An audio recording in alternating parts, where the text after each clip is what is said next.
Good evening, everyone. Welcome to Rocknar's LolCow Ranch.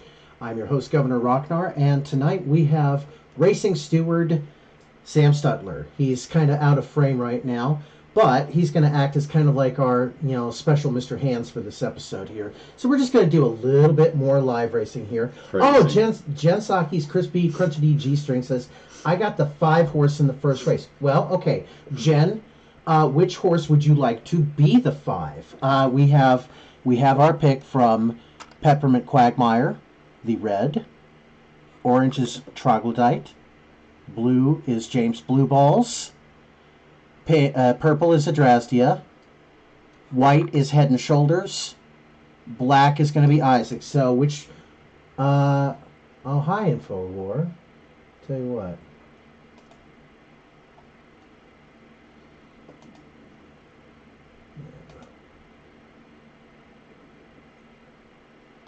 There we go. Yeah, we won't be bothered by you anymore. Okay. So, you want to pick Head and Shoulders. Okay, so Head and Shoulders is going to be in the 5 spot. Okay, so, InfoWar, you would have had a pick of a horse and a lane, but you decided you wanted to be an asshole about it. So, okay. Sam, you pick a horse. You want to pick... Red. You want to pick Peppermint Quagmire. Pick a lane. Alright, you're going to go for the 4. Okay, so I am going to go for Adrasdea since she's been on a hot streak recently. And I'm going to put her in the 2 slot. Now, we got 3 more horses. And we got 3 more lanes to assign them to. So, Jen, pick a horse, pick a lane, and we'll just go ahead and get this first race underway. So. No, they do not. No, they do not. And InfoWar, I'm sorry, but you were being that by, with that, kind of rude comment. Okay, Hobo Chili Recipe, 07 to you. Tell you what, Hobo Chili Recipe, you get your pick of the 3 remaining horses here. We have Troglodyte, James Blueballs, and Issac. So pick a horse, and you get to pick a lane. Yeah, Hobo will get a pick on this here. But we're waiting on Hobo. You know what I'd like to set is that countdown clock that AP uses for his startup right before he's going on live. I want to have that kind of superimposed over the camera. So it'll say like minutes to post, and then when it finishes, it just says post time. I think I know where to find the... Yeah, I've got it. Okay, I've got it on here. Okay. Actually, I've already assigned James... Well, okay, so you want James Blueballs? Okay. Hobo Chili Recipe, which lane you want to put James Blueballs in? We've got, looks like... 1, 3, 5, or 1, 3, and 6. 1, 3, and 6 are lanes that are available for this. So pick a lane for James Blueballs here.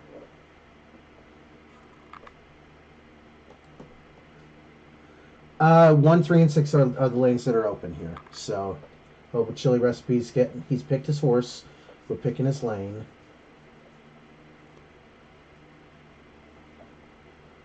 And for the stream, these will be like our assigned horses, I think. Okay, so he wants to put James Blueballs in the 6. In the 1. Okay. Oh, is it? Oh, that's the one. I'm sorry. Okay, so yeah, there he is in the 6. Okay, and I put okay, so we got 2 more horses left, 2 more spots.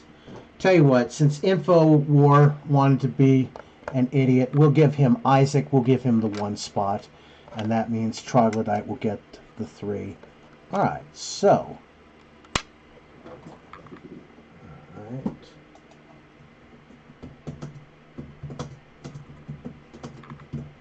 Race 1 is at the post.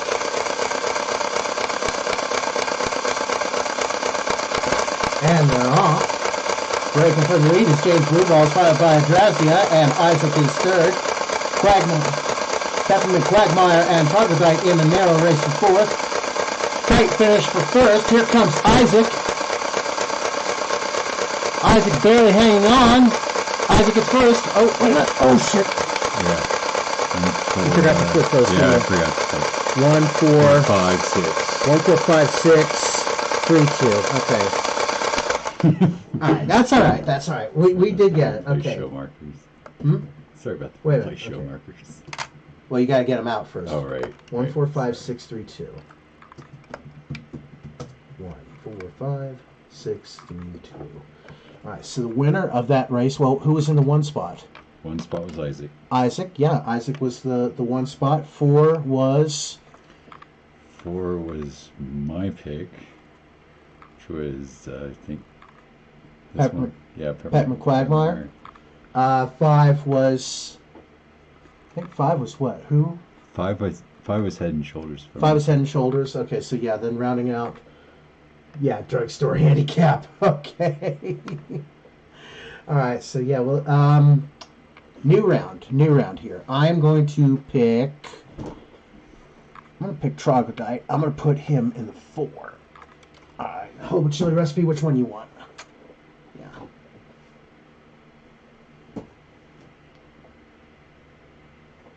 Here, you know what? I gotta get set in the Discord here for this.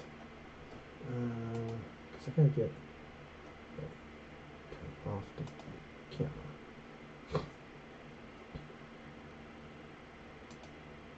There we go. All right, so I'm in the Discord chat if you are in the voice chat if you want to join me in there. Okay, Hobo Chili Recipe. What's your next pick? Actually, we'll let Hobo Chili Recipe pick a horse. Jen, and then you, and then, yeah. I think we'll just give Info Warp, we'll permanently assign him to Isaac, so. Oh, and I do have a new Adrasdea video. You know what? While we wait, let's take a little bitty. Oh, okay, so you want James in lane 6 again. Okay. There we go. All right. And Jen, you want to pick next while I get this Adrasdea video queued up here? And we'll enjoy some sweet, sweet new LolCow tears. New LolCow tears. This is fresh off the farm, like literally within the last 10 minutes. Fresh off the farm. That's why I decided to go on live with this. So, Adrasdea hates drinking. Let's hear why. I hate alcohol. I really do. I hate drinking. It makes me so angry. But I don't have a choice anymore because alcohol is cheaper than weed. And my entire support system has been decimated by a year of slanderous, defamating lies that I'll never be able to come out from. So I've had to switch from weed to alcohol, and now I'm just angry all the time. And I hate my...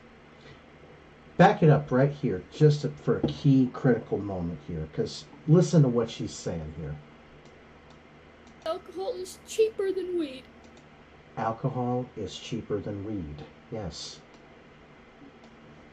I hate drinking. You hate drinking. It makes me so angry. It makes you so angry.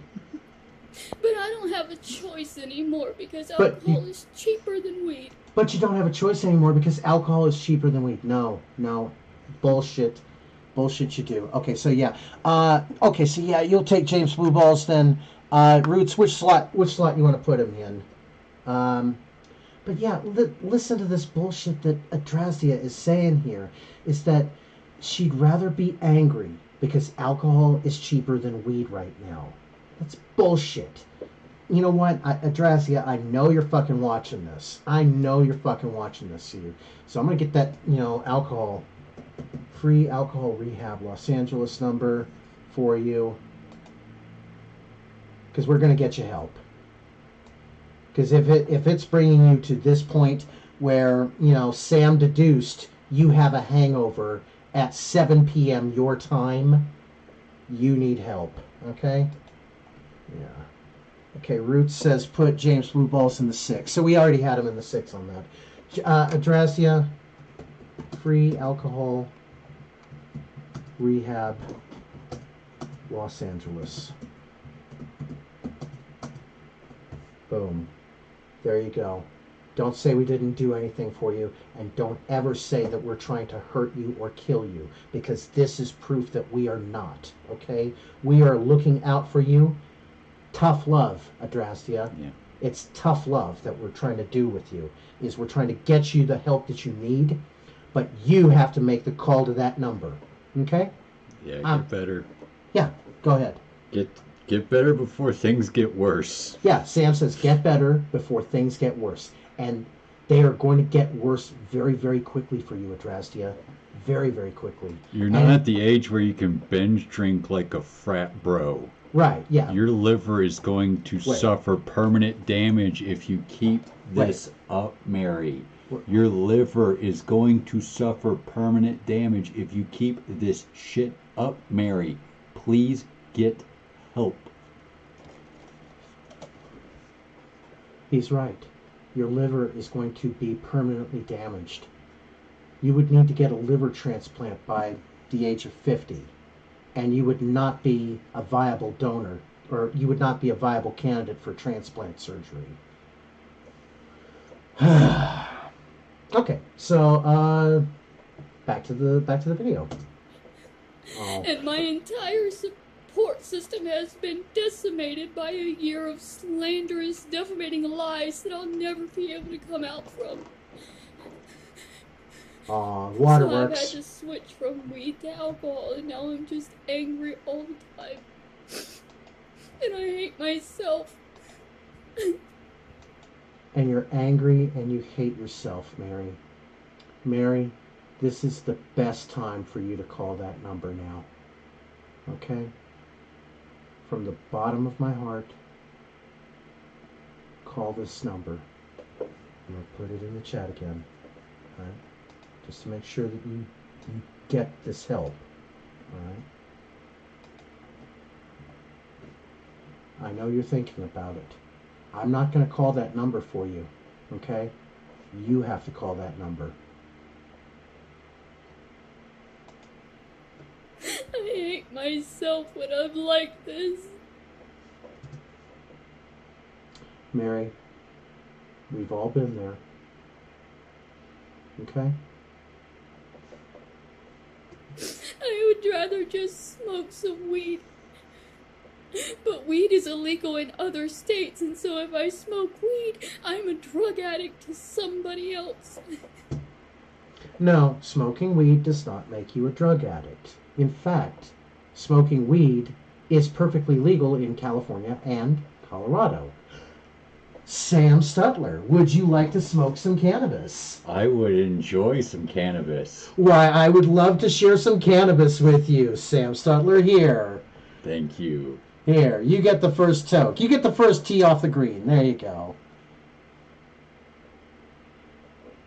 And you know what's really ironic is that this is not CBDX. CBDX is not available in Colorado.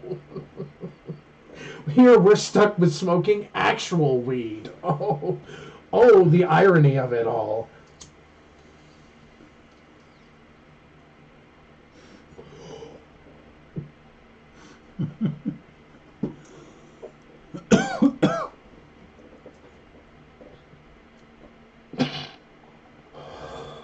Hey Roots, you want to join us in the Discord, in the voice? Get Sinister in here, because we need more people playing this. Okay, get Sinister in here, buddy.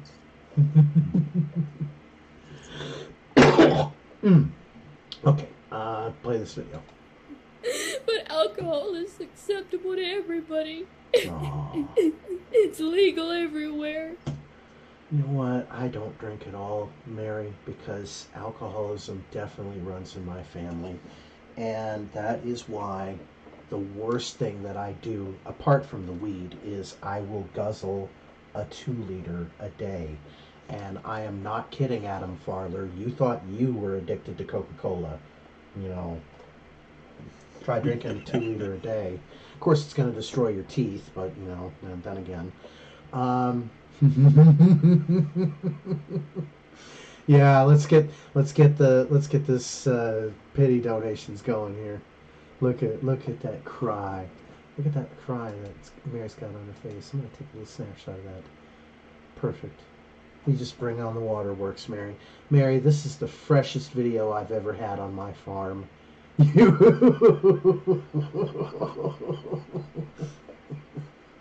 You're like, oh, that ugly son of a bitch is doing his horse racing thing again.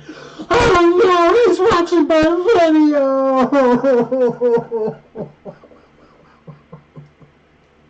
Yeah, Randy Marsh, I drink unsweetened iced tea and water. Yeah, there you go. Yeah, come on in, everybody. If you don't have a permanent wrench in the voice chat on the Discord, I can assign you one, Randy Marsh. Actually, are you? Not yet. But yeah, here, let me throw the waiting lobby invite. Okay. There you go. There's the waiting lobby invite, and I'll pull you in to the waiting lobby, or from the waiting lobby into the on the air. But I'm gonna listen to some more LolCow milk. Even though it causes people to kill others, it causes people to kill themselves. And the agony of defeat. Hobo Chili Recipe has donated $3 for the war chest. Salute! Thank you, Hobo Chili Recipe. Thank you. And that gets us a little bit closer to the 1500 club today. So, back to the waterworks. Oh, boy. There's extreme sadness and anger and pain, but it's legal. And it's the only legal revenue I'm allowed to take. Marijuana is legal here too, but since it's not legal where you're at, I'm considered a drug addict for using it because it's not legal for you. In one of the 5 states that it's still illegal, it's not legal there, and so I'm not allowed to use it. It's like I'm not allowed to have any kind of support or any kind of love or any kind of help or anything at all. Oh, Mary. Poor Mary. You look like you could smoke. You look like you could use some weed to smoke right now.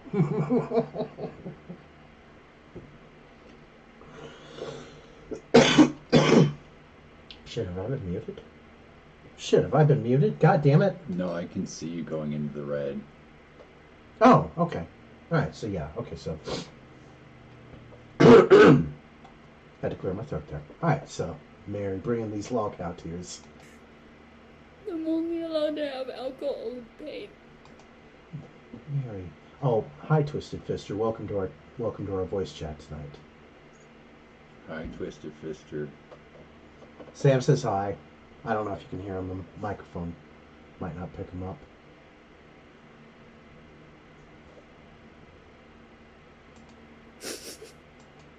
Here, I'll leave it. I'll leave it running here. When you get, check your audio settings. Make sure that you got your headset on. But yeah, you should be good to go. So you're not muted. Yeah, everything looks good on you. Yeah. Okay, so back to I hate drinking. You want me dead so bad, send me the fucking gun. No, Mary. No, Mary. We're not sending you the gun. We're sending you help. See, here's the... no, there it goes. I need to copy it and paste that to my clipboard. There we go. That's the one I want. There we go. Mary, that's the number that you can call tonight. That's the number that you can call right now if you're watching this live. Or, later on when you're watching this on replay, you call that free alcohol rehab number and they can get you started on a path of recovery. Okay? Yeah, and nobody's doing that. Nobody's going to waste any kind of bullet on you. What the effort is I'm wasting here right now is trying to reach out heart to heart and say, hey, look, you need help. We're going to try to get you that help. Weed is actually one of the best things that can get you off of alcohol. That's what everybody in Alcoholics Anonymous will tell you, is that if you're smoking weed, keep smoking it. but don't go back to drinking, okay, Mary?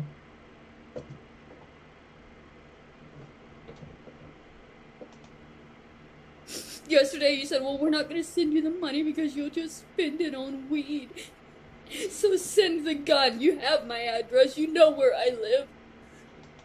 Sending firearms across state lines would be illegal, Mary. Oh, there is a way to do it. Well, no. We're not encouraging that. I'm encouraging doing it legally. No. We're not sending. She wants the person to send a gun to her. So here. I'm sorry. Yeah. Yeah. So she's wanting a person to send a gun to her. Yeah. Don't send any firearms to Mary Barone unless you are just like a sick asshole. Who deserves to go to jail after doing this. But if you were going to send guns to somebody, make sure you do it through a licensed carrier, and you should be good to go. Well, no. For one thing, a licensed carrier is not going to. Yeah, they can't transmit it to Mary because she's barred from owning a firearm because of her mental issues. Yep. So they can't send her a gun even if they want to. There you go.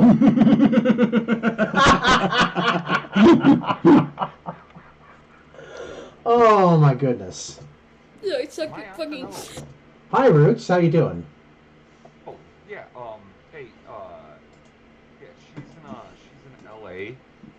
So that's California. Yeah. What you have to do is you have to send the firearm to an FFL, which is a federally licensed firearm dealer. A federal. Yeah. And she would have to go pick it up from them. I've actually. Her mental issues preclude that. Her mental issues preclude that. She would never be allowed to own a gun. Oh no, she wouldn't pass the background check. Right, there's no way. Fucking laying out. Yeah, this is one thing that I actually kind of applaud the Brady bill for. Is like, hey, background checks, kind of a good thing. So. See, I kind of disagree there. I think everybody should be able to fucking have one. Because then we'd end up weeding out the crazies if they got crazy, That whole principle thing. So many things prevent her from owning a firearm. It's a little hard because Roots is in our Discord. Sorry. You know what? Get your headset, get your phone, get your Discord on your phone. That way you can be live. Okay. Yeah, there you go. Oh. Yeah, Sam's getting his headset, he's getting his phone so he can connect into the voice chat, so that way he'll actually be able to speak and be heard. We've been keeping an eye on another LolCow, Trisha Renee, and she got her YouTube channel yeeted today for what was it? What did she get? Stupidity? Yeah, stupidity, I think. Truthfully, Trisha has been terminated by YouTube. She's mad. It had no content. Yeah, go ahead. You want to hear something fucked up? Uh-huh. I started uploading a bunch of my music, and even the ones where I played the instruments on them, where there were no samples, no nothing. I got copyright strikes. Weird. I'm like, what the fuck is going on? Weird. What the? You know what? I caught a copyright strike for playing Soulful Stret at 150%, and I'm thinking, how can this be? Because that's not the length of the song. It's a transformative art kind of thing. But you know what? I said to myself, fuck it. I just deleted it off of YouTube and just moved it to Odyssey, and that became my first Odyssey video. And so far I have like 63 Odyssey cents to that account. I'm like, all right, cool. Yeah, I had to fucking delete it and then re-upload it, and I did the review thing, and it blew my fucking mind. I couldn't believe it because I'm like, I played every fucking instrument on that. I did the drums, I did the guitar, I did the harmonica, I did like everything. Yeah. They pop you for melody. They pop you for melody. That's what it is. They pop you for it was my own melody. Yeah. And who was it that claimed you? Who was it that claimed you? Was you don't get to see. Hold on, here. I'll check right now. Because mine for the James Robert Clark "Someone's Watching Me" Michael Jackson parody, that got claimed by UMG. So I'm thinking, yeah, that's logical because the melody sounds like the original song. but it's kind of bullshit that your own song was it. I'll bet it was some kind of like trolling company, because there's like groups that are notorious for trolling on YouTube. Here, let me look up something. I'm going to see details. Hold on. The content ID claim on your video doesn't affect your channel. This is not a copyright strike. It's ineligible for monetization. Copyright owners, UMG, on behalf of Walt Disney Records. Yeah, dispute it. Dispute it. Yeah. There's no way that they can argue that that is in their library. And if they do argue that it is in your library, I can find you an entertainment talent lawyer who will fucking sue the shit out of Disney, or at least, make them bleed enough to the point where, okay, Roots, this is officially your song. We are sorry that we struck it. Now, was it a content claim, or was it a copyright strike? It's a copyright claim. Okay, so then that's the good one. I fucked up.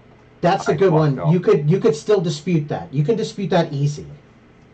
No, well, hold on. I sampled. I totally forgot about this. I don't listen to my own shit. I sampled Dumbo. I sampled fucking Dumbo. Okay, so there you go. You know what? It's still transformative art. It's still transformative art. How long of a sample did you use from Dumbo? It says 0 to 11 seconds. That's within fair use. That is arguably within fair use. Oh my fucking god! Because fair use is within that 10-second margin. You are arguably within the fair use claim. So just hit fucking review or what? Yes, hit review. Hit that it's transformative art. That it's an 11-second clip from Dumbo. That there's no way that anyone's going to use this to get the whole movie from. It's they will overturn that, and it'll be in your favor. So you should be fine if you appeal that. Okay. Yeah, because I think 11 seconds. Yeah, that is right within that cusp of where. Oh fuck! I completely forgot about that. Yeah. That's all right. Yeah, I sampled Dumbo. It's a song called Pink Elephants, and I sampled But there you go. The part where Dumbo gets fucking hammered. There you go. Then all right. Does it fit within the context of the rest of the song where everybody else is getting hammered? Yeah, pretty much, man. Perfect. There's your argument right there. It's transformative art then. Right on, man. Yeah. Right on. Yeah, I'm gonna fucking do that. Yeah, dispute it. But it like fucking got me. Like, what the? How long is the rest of your song? How long is the rest of your song compared to that clip? Here, hold on. Let me click on it again, dude. Hold up. View on YouTube. I mean, I'm tempted to play it, but I know it would pop me, and I could dispute it too. You fucking take whatever you want from me, man. That's 3 minutes and 36 seconds, and the first 11 seconds are a sample from Dumbo. Dispute it. Yeah, definitely dispute it. Say that the rest of this is your song, and that this fits within the transformative art context, and that you were trying to use a 10-second fair use clip of Dumbo. Dispute. Okay, here we go. I'm doing it right now. Yeah. I only copy it or... No, it's not that. It's not any of that. I'm not making money from my video. No. I gave credit. Here, wait. Yeah, I should, because I don't want to fucking make money off of this shit. Well, no, you can. You still technically can, but it's tricky on that regard. But it would be your transformative art in that sense. Yeah. Okay. So, I just sent it. Okay. So yeah. Right on. Yeah, like I said, you should be able to win that, and we'll know in 30 days whether or not Disney considers it to be a fair use clip on that, and I think that they will. Yup. Oh, dispute claim. Pink Elephants on Parade from Dumbo soundtrack version. Oh my god, what the fuck? Yep. Oh damn, they hit me quick too. That wasn't even like fucking 2 hours. They nailed me. Yeah, they will do that. They did that to me on the Somebody's Watching Me for my stream, and I can actually pull that up. Wait a minute, where was that? Fucking A, man. You know what? I didn't think they were that quick. They are. Hold on, what's the other one? They are really quick about that shit. Yeah, because you know what? I think it's where the algorithm is like pre-programmed with all of these songs and all of these movies, so that everything that goes into YouTube that's a live stream is being compared digitally against all of these known good samples. It's exactly like the same job that me and Sam were doing when we were doing document verification. In this case, the original songs are considered verified, known, good, genuine documents, and then what we upload is being digitally compared against those known good samples. So that's the best way I can put it here. Where was that? What was it? Dude, play that song, man. Yeah, I might as well. Fuck it. I don't care. I'll go ahead and play it. There's pink elephants on my channel. Okay. Did you throw a link into my Discord for this? Well, here, I'll put it in the YouTube chat. Hold on, man. Okay, then that'll work. Yeah, that'll work. I can't fucking believe that. They'll do it that quick. Let's test it. You know what? Let's test it right now, because it is 8:55 my time, so that's 10:55 Eastern time. Okay, so it's 9:55 here. Hold on. Yeah, because I'm sure they'll pop it, but fuck it, I don't care. Oh, that's so fucking gnarly, man. I can't believe how fucking quick that was. It'll happen. There you go. The link's in the YouTube chat. Okay, so it's coming. It's right there right now. Wait a minute. You'll hear it. It's fucking not even 10 seconds long. And that's it. Okay, I can copy that link, and now I'm going to put it in a Goofle tab. Okay, so... Yeah, and then fucking, my buddy actually played the guitar on this. I can't remember completely, but it's just amazing. Like, I'm fucking flabbergasted that they got me that quick. How much stuff did you put over it? How much did you put anything like over it, like any kind of sound effects or anything?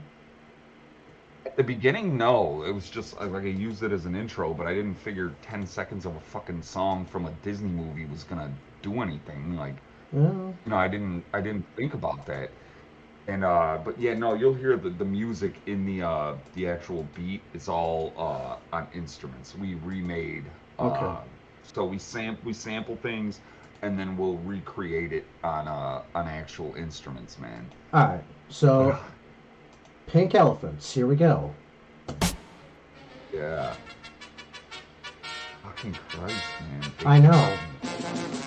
Watch them copyright strike this, even though we're talking already. Yeah, we can't hear it in the, I can't hear it. It's okay. I think you gotta. Because I can only share one window at a time on my Discord. Hang on. This is really gonna screw with the memory on this, but I gotta do this. All right, so. All right, there we go. All right, so fuck it. I'm gonna replay it from the fucking beginning. Why not? Let's get two copyright strikes on this. Fuck it. Why not? Fuck it. We'll do it live. We'll do it live. We'll do it live. We're doing it live. There you go.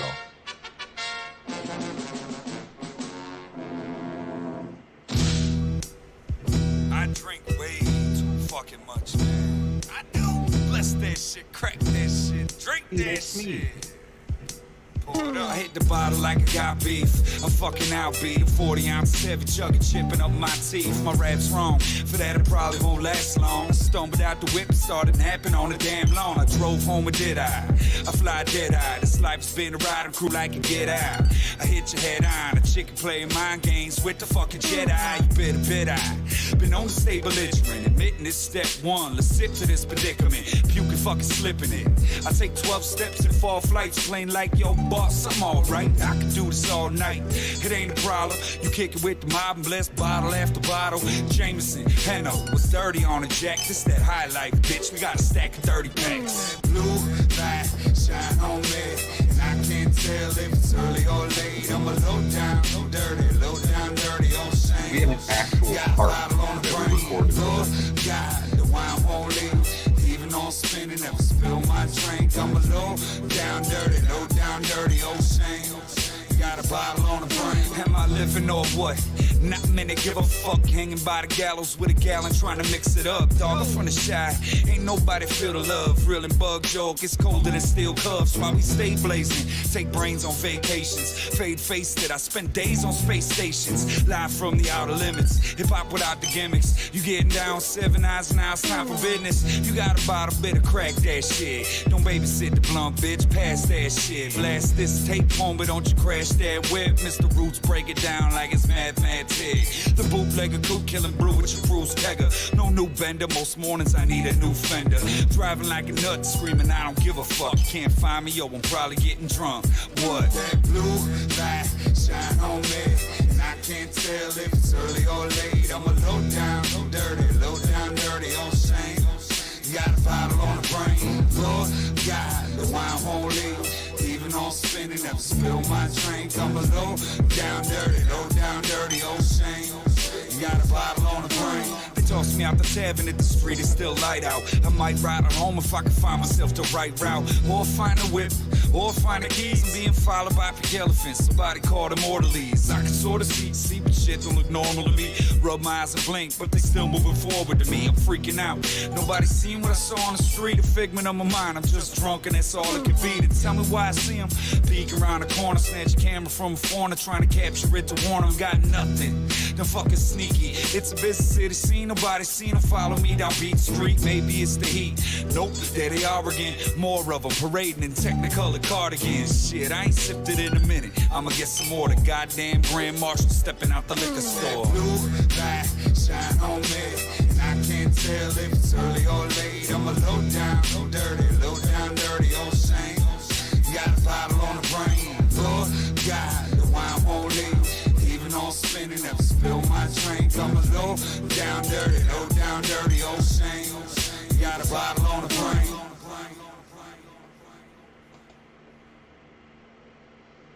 Well, you want to know something funny?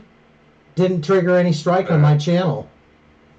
Well, they fucking gave me one, or they claimed. It's still in excellent condition, although that may change once my stream is finished, and then the algorithm kind of processes it out like so much string cheese that it already is. Hey, Roots, you want to do like Virgie? You want to watch homeless people losing their shit? Yeah, let's fucking do it, man. Absolutely. Homeless encampment? Absolutely. Okay. There we go. Venice Beach homeless encampment cleanup. Oh, this is fucking hilarious. Oh. I was pre-watching this shit earlier. This fucking dude right here in this kind of like, wide-brimmed kind of like Father Guido Sarducci hat. This motherfucker, he is so mad that they are tearing up this whole camp. This is fucking hilarious. It's 51 minutes. You know what? Let's go, man. I'm going to back this shit up because this shit is fucking hilarious. And I'm going to full screen this bitch.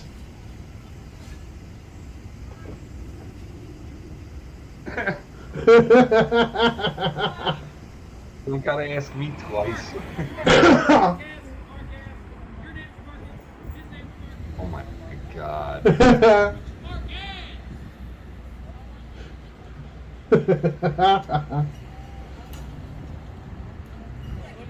How is that even right? How is that fucking right? Oh, this chick's hilarious. Look at this chick, and she's got this like little dog that she's carrying under her arm, and she's got the Vans that she's wearing. She looks like she definitely belongs in that camp. You know what I mean? How do you do this shit to the fucking homeless people that we don't come to your fucking house, force you out of your fucking house, tell you can't have your shit. We're not doing that shit, Peter. Why the fuck would I ever want to be like you people? Look what you fucking do, people. I would rather live like this every day for the rest of my fucking life than to be like you. Does that sound familiar to you, Roots? Yeah, 100%. You know exactly what it sounds like. And Fucking that Christ, man. I can tell from the gates that this is very, very close to where Adrasdea must be staying. Or, she walks through this area. Because I have seen those gates in her videos. You know what I'm saying? Mm-hmm. Yeah, either that She's on Skid Row, right? I think so. So I don't know if that would put her in like the Venice Beach area, but you know what? Like I said, do not make contact with Adrasdea. This is, she is a horror cow. Do not try to make any contact with her. And trust me, I fucking wouldn't want to touch her. I wouldn't want to go anywhere near her. No. But the places around there, there's like on Skid Row, there's like hotels and shit, like or old decommissioned hotels. Yeah. That people have bought, and they rent those fucking rooms out as Section 8 rooms. That must be where Mary's staying. That explains the transient nature of everything. So, going back to go ahead. Me and my buddy went down to California, and my girlfriend was like, we couldn't get another ticket for her, and we were going to the Old Cella to see the Stones, Bob Dylan, Neil Young, Paul McCartney. Like, it was called Old Cella, and it was at Coachella. Mm-hmm. And we had to drop her off on Skid Row because it was the only Airbnb we could fucking find. And we walked through this fucking place, and I was like, you might not go to this fucking concert because I don't want to leave you here right now. No. Like, this is fucking scary shit. Yeah. And we ended up leaving her there. This is the world that liberals ironically want to create for America. And that is, they want to create slums. They want to create areas of absolute poverty and destitution, and create, addiction pools, and create little pockets of disease and filth and just trash. Look at all of this trash that's, there's a phone. That's an Obama phone there. That's, basically going to get crunched up and turned into mulch here, along with all of this other shit. And I'm going to go back to this video because this is gold here in a little bit. Yeah. When I travel, when I fly, I always fly the Revolver. So yeah. As we left to go to Old Cella, we were driving from LA to San Diego to go down there, and it was like a 3-hour drive or something like that. Mm-hmm. And I was just like, this thing's fucking staying with you, and I gave her the fucking Revolver, so I wasn't worried. The only thing I was worried about was getting bed bugs in the apartment. Yeah, for real, yeah. What gives you the right to fucking do this? What gives you the fucking right to tell people how they can fucking live? Listen to your insides. Just let us get our shit for like an hour. Give us a fucking hour. Shit. Who gives anyone the right to tell anyone how they can live to be fucking happy? Got a hook on her. Yeah, listen to that one dude in the background. He's like, just give us an hour, man. Just give us an hour. You know what's going to happen 1 hour later? They're not going to have one bit of shit packed. They're just going to be kind of in this... they'd be sleeping and drugged out. Yeah, they'll be in this kind of like, circular repetitive motion of like, oh, I'm going to need this, or I'm going to need this, or I'm going to need this, I'm going to need this, I'm going to need this, I'm going to need this. And they're just not going to have one fucking thing packed. So, this is good, what is happening here, because it's like clearing all this fucking garbage out, finally. Look at this. Beautiful. Be that dog. I'll take that.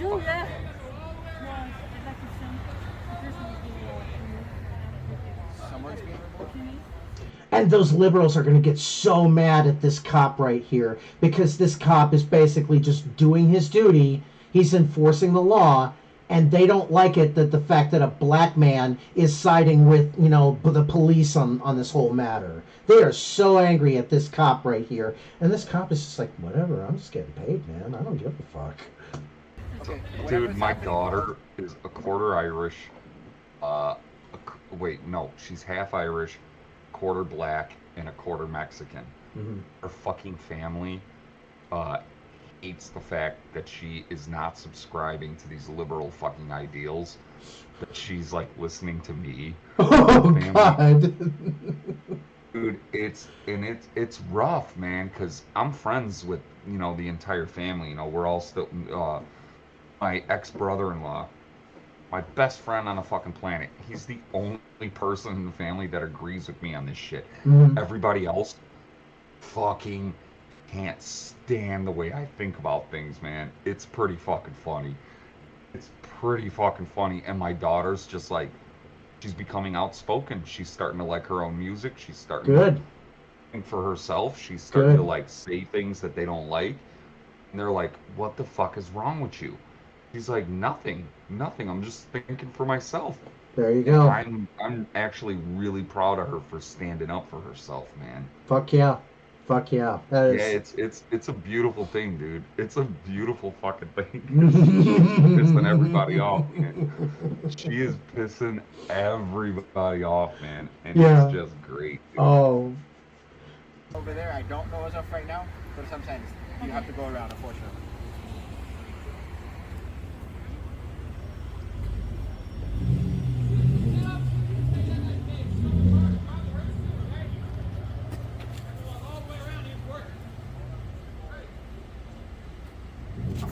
I didn't even realize it.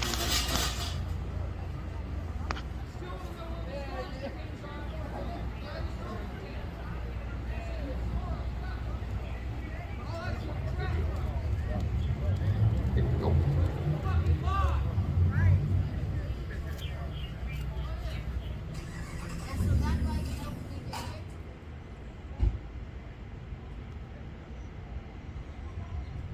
Yeah, this dude's just like, come on, y'all. What the fuck?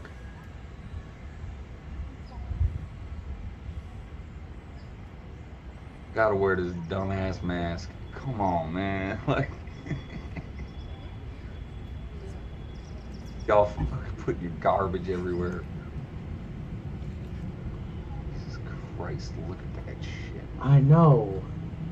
This is like, it's like a street fair that just builds and builds and builds and it just never goes away. We got a spot like this. It's called Lower Wacker Drive. Oh yeah, definitely. It's under the L rail, right? Well, no, it's under the city. Oh shit! It's under the city, and that's where all the bums go, and they got like tent cities, and they're out there in their fucking sleeping bags, and Jesus, it's bad, man. It's bad. It's not this bad, but it's fucking bad, dude. Yeah, this kind of reminds me of that, but at least ours is like under the fucking city, and it's kind of like the route where all the, you know, like garbage trucks come from, you know, streets and sand, like that's their route to get out of the underground and like go up to the normal streets and start picking up garbage and shit. Oh, a lot of The Dark Knight was filmed there with the Heath Ledger Joker movie. Yeah, exactly. Yeah, right, because I recognize that. Yeah. Yeah, we were down there actually. I was skateboarding. I was filming a skate video, and like, what the fuck's going on over here? And it turned out they were filming the fucking Dark Knight, and Heath Ledger was there on a skateboard. Yeah, because he's just like, you know, a skateboarder at heart. Yeah, he's just a rebel, man. It was the weirdest fucking. It was like Inception. Like, it was just the weirdest fucking thing, and we're like, what the fuck? We got this guy dressed in full fucking Joker makeup, doing kickflips and shit off stairs and stuff. And we're like, holy fucking shit, that's that guy. I didn't know his name at the time, but it's fucking Heath Ledger. Yeah. It was fucking cool, dude. Mm-hmm. It was fucking cool, man. And then the Batmobile. It's a real car. Yes, it is. Yeah, they're always real cars. Yeah, is and the way it explodes and it turns into like that motorcycle that's like really low to the ground. Dude, it was some of the cool. We sat up there probably for, I want to say at least 8 hours. At least 8 hours watching these guys. And they're fucking like flinging the Batmobile around and fucking motorcycles shot out of the front of it. And Heath Ledger's doing kick flips. It's like you could look, what the fucking shit? No, nobody believes it when I tell it to them. And I'm like, no, man, we were down there on Lower Wacker Drive. Yeah. We saw all this shit, dude. It was fucking crazy. I've seen it before. The reference from the Blues Brothers. Well, this is definitely Lower Wacker Drive. Oh yeah, man. Yeah. Trust me, the Blues Brothers is goddamn. It's a staple in my fucking home. We quote it. Yeah. Now I'm fucking single, but we used to quote that shit all the fucking time, man. All the time. It's 106 miles to Chicago. We got a full tank of gas, half a pack of cigarettes. It's dark, and we're wearing sunglasses. You got it. Mm-hmm. Hit it. Now watch. Dude, now watch. Universal will pop us for copyright strike for just us quoting the movie. No. Can they do that? I don't think so. No, I'm just bullshitting. Meanwhile, look at all of these people just losing their shit. They're losing their shit.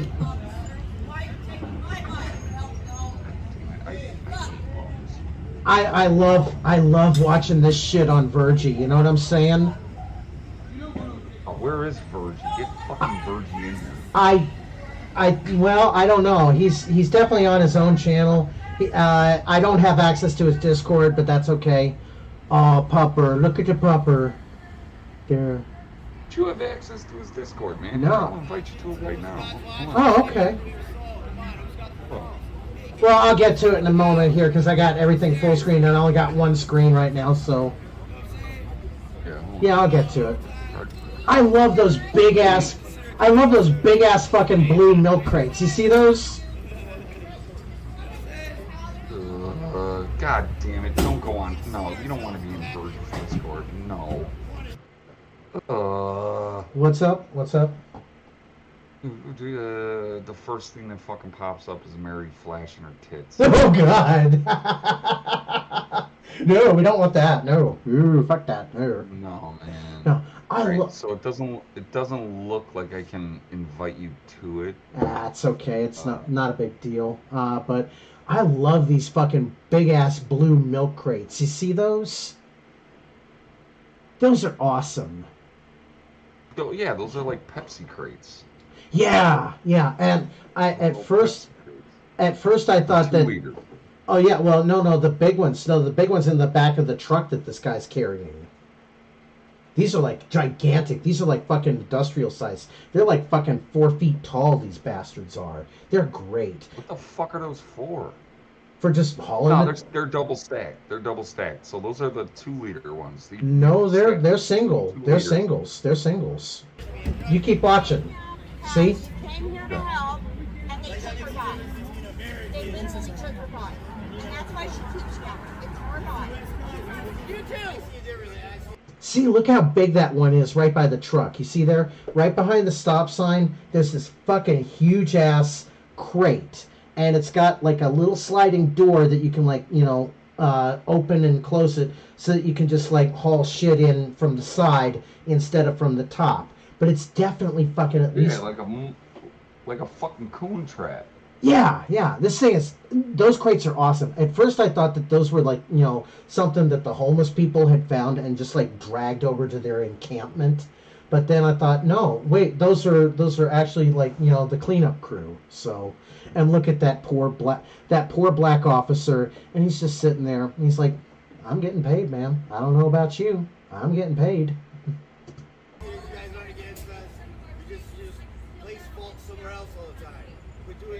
I don't see homeless people coming to your fucking houses and robbing you. Yeah, this motherfucker is so tired. Oh, that one chick is, I don't see homeless people coming to your houses and robbing you. Fucking liar. You little fucking liar. Of course homeless people rob people of shit every day. What's going on in San Francisco where, fucking people are just leaving their doors open, leaving their windows open? What the fuck is this mass insanity that's going on in San Francisco right now? Can somebody explain this to me, please? Because it's like, I've got a friend of mine, and he lives in San Francisco, and he is the voice of Issac Kleiner from Half-Life. His name is Harry S. Robbins, okay? And he's in the Church of the Subgenius. He's known as Dr. Howe. But one thing about Harry S. Robbins is he's a diabetic. He's got adult onset diabetes. So San Francisco has got such crazy laws that when he's having, a low sugar episode and he needs to get some sugar in him, there's no vending machines. He can't get a candy bar out of a vending machine because of that. Because of some bullshit laws that Gavin Newsom put in place. And now they're fucking looting the Walgreens in San Francisco to the point where he can't even get his medicine anymore. And Walgreens is just packing up and pulling out. And everybody in San Francisco is like, but come on, we need you, Walgreens. We're diabetic. Not my friend, Harry, but other people who are saying, well, we need you. We're diabetic. Please help us.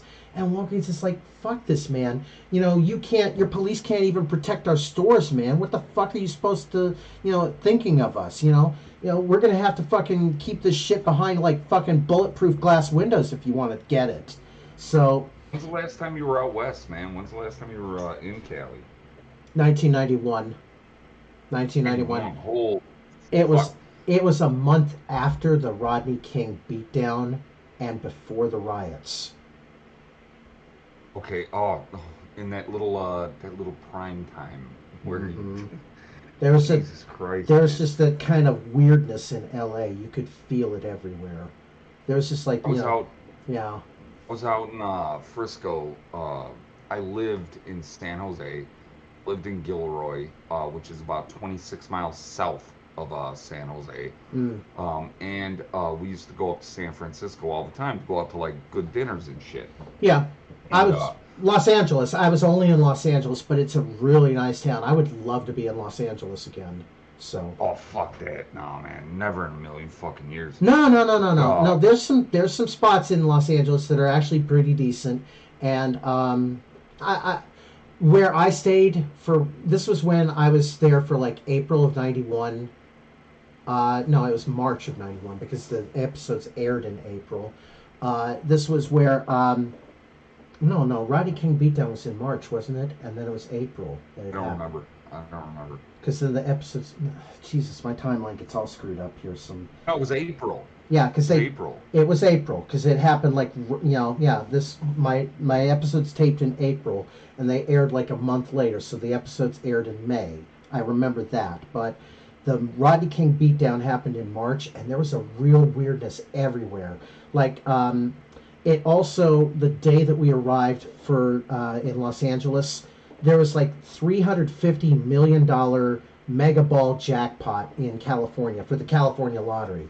It was like unheard of that, the lottery, that a state lottery could grow so immensely high. And there was like all kinds of people coming from out of state to play it. So, me and my dad, we went to like a 7-Eleven that was in Little Koreatown, and we got some tickets for that, but we didn't hit anything on that. But it was just kind of a fascinating thing to be a part of at that time. And my dad got us a van rental, and there was like 4 others with us in the University of Kentucky group. So my dad acted as kind of like a carpool driver in that sense. So it was actually it worked out really well. And Wheel of Fortune, Merv Griffin Enterprises, they paid for our hotel lodging, so we got to stay at the Holiday Inn.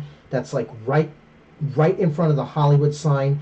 And it's kind of like right sort of near Mann's Chinese Theater. So we were like literally within walking distance of Mann's Chinese Theater. It was awesome. Kind of cool, man. It was. It was really kind of cool. And you could see the Hollywood sign behind you. And it was just kind of like, it's like if you wanted to live in any kind of part of LA, that was kind of like the part of LA that you wanted to live in. You know what I'm saying? I wouldn't want to live in any fucking part of LA. Oh man, North Frisco. That's what I was gonna say. What was it? Fucking what is it now? 2022. So 2018. Mm-hmm. 2018 was the last time I was in Cali. And we went walking around downtown San Francisco. Like we went up to a nice fucking dinner. And then we go walking around, and I legit shit you not, dude. there were piles of fucking human shit and syringes. Yeah. Every fucking 15 feet. Yes, and San Francisco now brags about, oh, we have these public toilets that people can use now in case of a fucking emergency. It's like, no. They're not using it because they're going to the bathroom. They're using it because they need a place to shoot their works. Shooting up. Mm-hmm. They have shoot-up stations too, man. See, that's even more fucked up. That's even more fucked up, I think.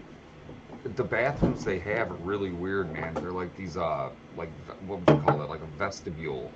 Mm-hmm. And the door closes, and you go in, you do your fucking business, and you come out, and you press close on the fucking door. And you only get so much time. You only get so much time in there, right? No, I think you take as much time as you want. But, it, like, you press close on the fucking door, and then it takes, like, 20 or 30 seconds to, like, steam it out. It steams, the shit out of there. I don't fucking know, man. They're weird, dude. It's like a 20. That's the only place I've ever. It's like a 23rd century Porto San in a sense. Yeah, it's fucking weird, dude. Yeah. It's real fucking weird. I don't know. We'll have to ask Unknown Archive about that, you know. But the UA will fucking tell us, man. oh yeah, I'm sure he could get video of that. Here, let's go back to this camp getting destroyed. Taking your fucking clothes, taking your fucking food out of your children's mouths. Being the one that can go. All right. You know, and relieving your soul. And pretending like it's our fault. You're forcing us to live this way and then condemning us for it. Forcing us to live this way. This is what you want us to. This is how you want us to live, and then you want to fucking take everything we have. Why? Why? Why do we deserve that? Why do we deserve that and no one else? They're hateful. We're doing sanitation. I can't do anything about that. I'm not part of it. I'm not the officer. Yes. Let's lock you. Certain if you're going to no, they won't let me. She's not part of it. She's not part of it.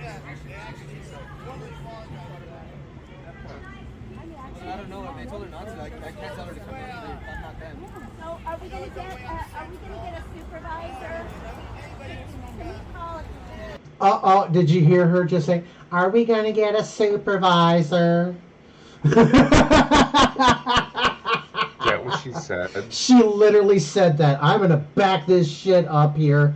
Because that was fucking gold what she just said here. No, they won't let me. She's not part of it. She's not part of it. Surprised Hobo hasn't said that's me on the fucking bike right there. I don't know. They told her not to. I can't tell her to come in. It's this short little woman here with the camera. And she's kind of like, you know, I don't know if she's like a field reporter or something, or if she's like genuinely homeless, but somehow she has like $1,000 camera in her hands. But, you know, she's the one who's going to ask for a supervisor. So are we gonna get a supervisor?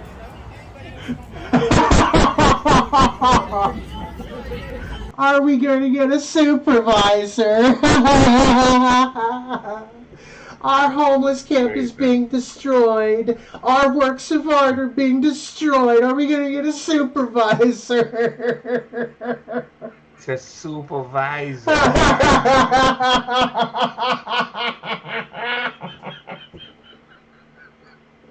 Oh, that woman. Oh, bless her heart. I gotta take my dog for a fucking walk. Go for it, man. I'll be back, boy. Yeah, as we say in Kentucky, man. Bless her heart. You go ahead, man. Christ, dude. Really? Don't talk to me. Hey, Yellow Jackets! Whoever call it in, give us a fucking hour.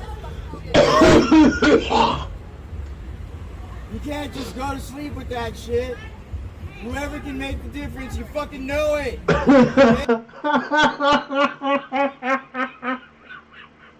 Oh, this motherfucker with the hat. Oh, okay. I gotta back this shit. Alright, I'm gonna back this shit up here because this is fucking hilarious what this guy's doing here. It's like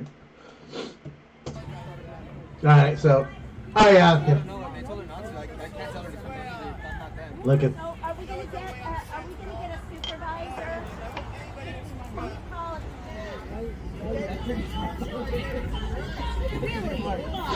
I'm sorry.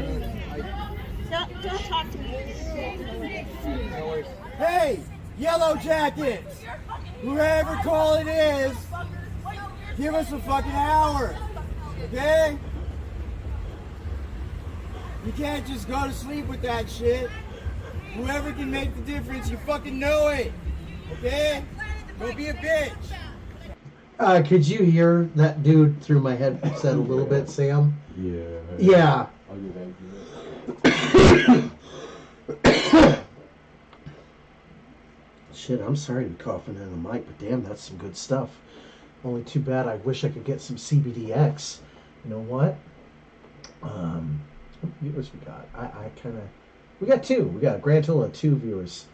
You're sure you're not just using... No, I got everything plugged in. No. It's that. Yeah. I mean, you know what? Let me test something here. I'll turn the mic up a little bit. Hopefully you can hear me better now. Yeah, I'm sorry about that. Yeah, everybody's on. Yeah, okay. Hey, JS. So we were watching a homeless camp getting destroyed, just like on Virgie's. This shit's fucking hilarious. This dude that you're about to see with the hat. Sam, are you in the Discord yet? Yeah, you are. Sam, get your headset on and unmute yourself at least, please.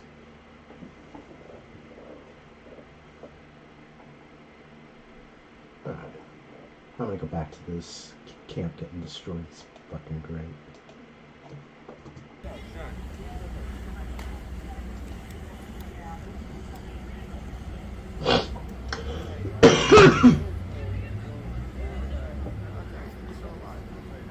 Oh, I just noticed something. This looks like one of the homeless people's kind of like, carry-on bags kind of thing. And he's got a tag that says 666 on it, of course. Because, that dude with... It must belong to that dude with the hat, I'm thinking.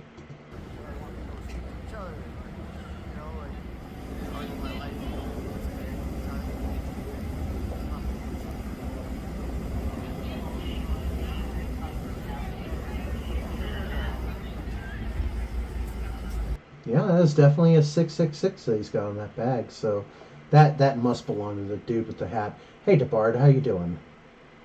I'm doing all right. You? I'm doing good. You can see the homeless camp getting destroyed, right? Yeah. It's definitely getting destroyed. Yeah. You know what? That dude with the hat reminds me a lot of our old roommate, the one that wanted to stay for 2 weeks and somehow 2 weeks ended up became, like 3 years kind of thing. That guy. Or no, it wasn't 3 years. It wasn't 3 years. It was like a year and a half. It was like, yeah. It was a year and a half. But yeah, we figured out how to shorten his stay considerably. Yeah, you know what? This is something that I wish we had Virgie on in my Discord, because I'd love to tell this story to Virgie about how, you remember Cash was always like, oh, my buddy Twigs is going to teach you a lesson, man. My buddy Twigs is going to teach you a lesson, man. Oh, my buddy Twigs, when he gets in town, man, he's going to fuck you up, man. And then we met his... Twigs? Yeah, we met his buddy Twigs. That was the fucked up part. His buddy Twigs... He hired me to do security one night, dude. It was fucking awesome. Yeah, and... Just sit around and do nothing. Mm-hmm. Feel like a badass. Yeah, basically, Twigs was in charge of a harbor. Let's just put it. A harbor where boats are docked in. And he was in charge of a boat. And he was to make sure nothing happened to that boat. So, the boat was left in our custody. Because it was kind of like a test to see, how loyal we were. Because all of Twigs's friends that were, in charge of, guarding Twigs's boats, somehow the boats always developed a leak. Well, Sam and I guarded that boat, and that boat did not leak. Every bit of that boat was accounted for, right down to the last bit, and Twigs broke down crying when in our presence. You remember that? Dude, that ain't no thing, man. I don't do that for anybody. That's just Yeah. the job. I know, and it was at that moment, and it really pissed off Cash. Twigs flipped from siding with him to siding with us. It really pissed Cash off about that, because it's like as soon as Twigs realized that we were good, honest people, we were guarding his boats all the time. Remember? Yeah. That pissed off Cash even more, because Cash couldn't get access to the boats anymore and cause any leaks. But yeah, let's go back to watching this camp getting destroyed.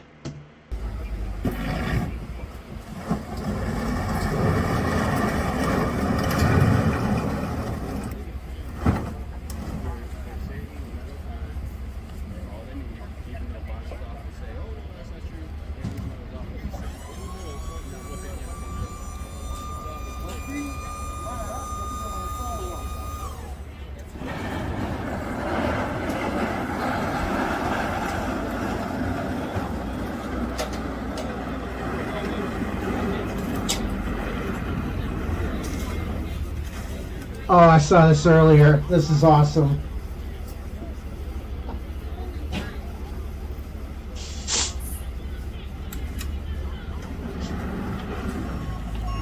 Here comes the claw. Here comes the claw. Here comes the claw. Here comes the claw.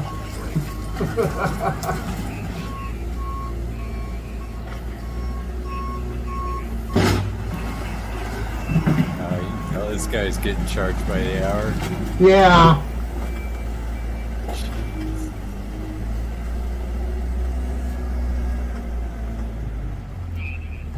Oh, look it. There he goes. He's grabbing that box. Yep, that's definitely his. It's got something.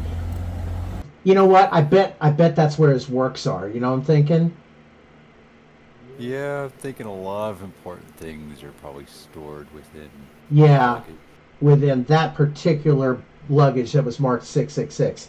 And I think he's going to claim this other bag right here that's by the water bottle. Oh, wait a minute.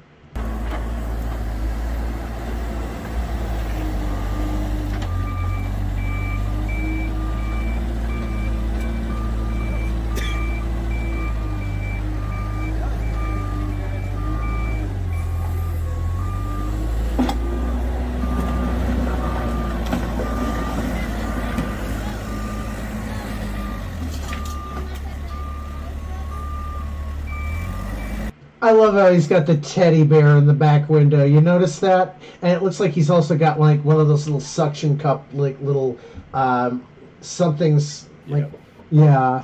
It's awesome. Look at that. That is just the nicest little fuck you that guy is putting to everybody. It's like, I love you.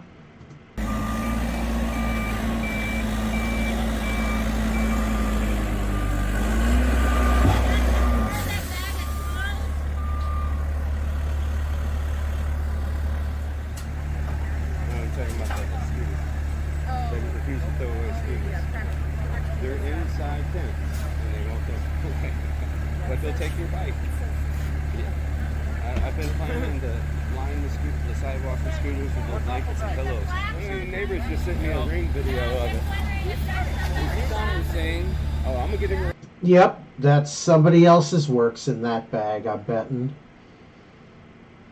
What do you think? Yeah, there's so much unclaimed narcotics in here, and I'm betting it's all gonna. Yeah. It's all gonna get picked up. Mm-hmm. It's all gonna get picked up, every last bit of it, because they see that guy coming in. I mean, you can clearly tell he came in. He saw the job that he had to do, and he was like, "Nope, I don't like this work." So he's giving him every opportunity, and then he's got to do his job. Yeah, job's a job. I press charges. I press charges. We don't want to drink. I don't think it should be I talked to Texas. I'm not talking to you.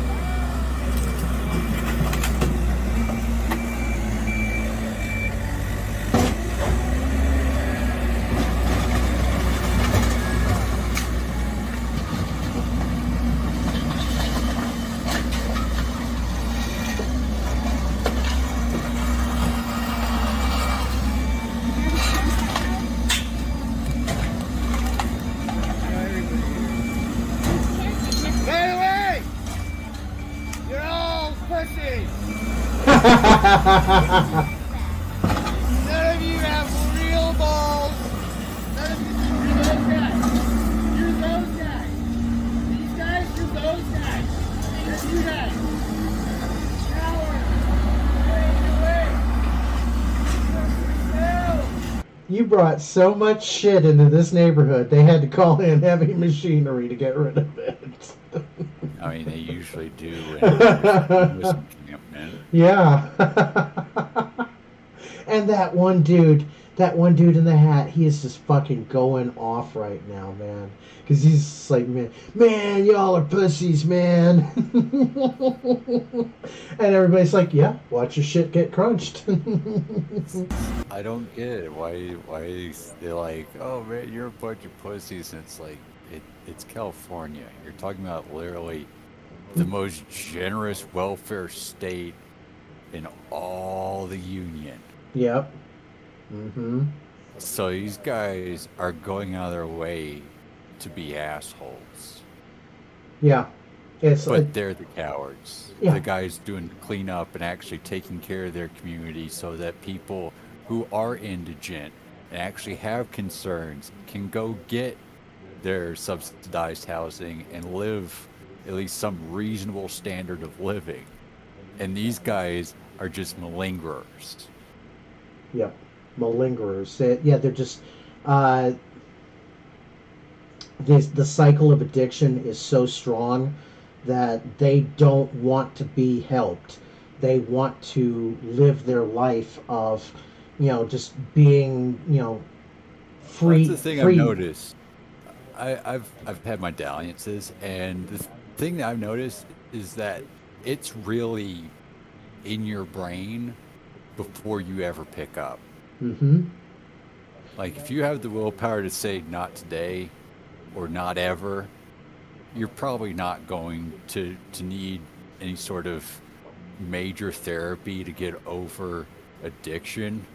But if you're the kind of person who says, I want it, I need it, and has that drive in your brain, and it does, and you don't quite, I guess you'd say, scratch the itch right, and you try to scratch it with addictive narcotics and other substances, then yeah, you're gonna get addicted, and you're gonna have to figure out some shit pretty soon. Oh yeah, easily.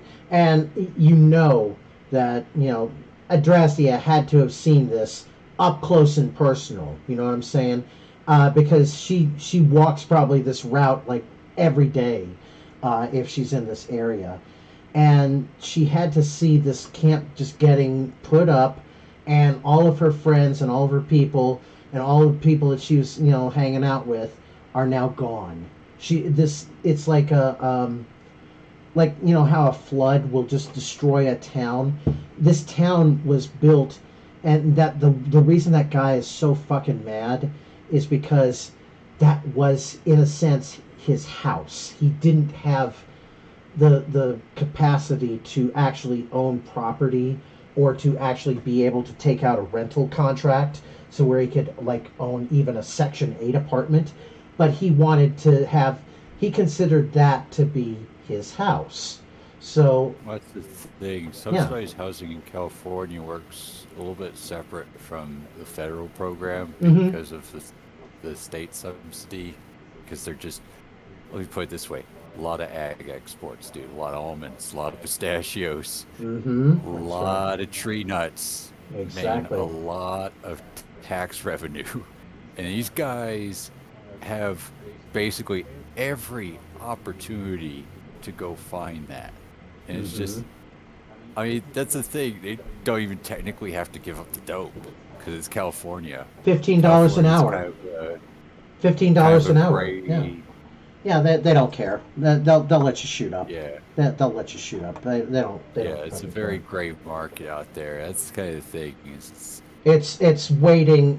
It's waiting to see. On one hand, the things that would make harm reduction possible aren't federally subsidizable. So even with the massive tax revenue coming in from the tree nut exports and other ag exports, there simply isn't enough money to do it without the federal government coming in. at least on some level. And since needle exchanges and safe injection sites remain federally illegal, a lot of this issue, like, that's the thing. These people could, if there were some change to where we focused more on harm reduction instead of interdiction, we could help every last one of these people at least figure out something to do to where maybe they might develop the not today impulse in their brains. Exactly. Now, at some point. A misnomer that Oregon voters had was that they considered what Portugal did. They thought that Portugal had basically legalized all drugs, and that is not the case. Portugal simply decriminalized the drugs to where if you're caught with them, it is still considered a violation of the law, but you're not going to go to jail. You go to mandatory drug counseling on that. So that's the difference between what Portugal does. It's not legalization, it's decriminalization. Yeah, that's essentially the Swiss system. Swiss. It's just, as long as you allow people to do things safely and provide them with resources to where they can get the help to get out of the cycle of addiction, it generally works for the best. It does, yeah. So I'm going to go back to this video here.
They had a little, looks like a little bathroom set up there, because they had a light bulb on kind of an improvised fixture, and it's running through a cord, and it looks like they've jacked into somebody's power grid or something like that. But looks like they made their own like little bathroom stall, so, or their own little shooting up station. So that's definitely what they're mad about. So yeah, they do have camper toilets out there.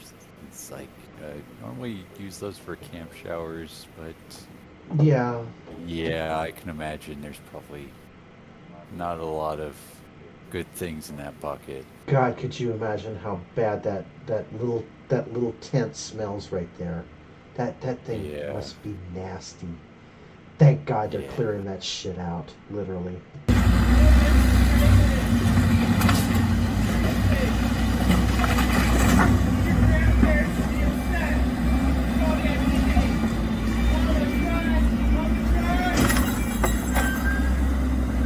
Damn, that's a tough little milk crate. Yeah, they're saving that. They're like, yeah, we're saving that one. Yeah, that one's going into the recycles. This is awesome.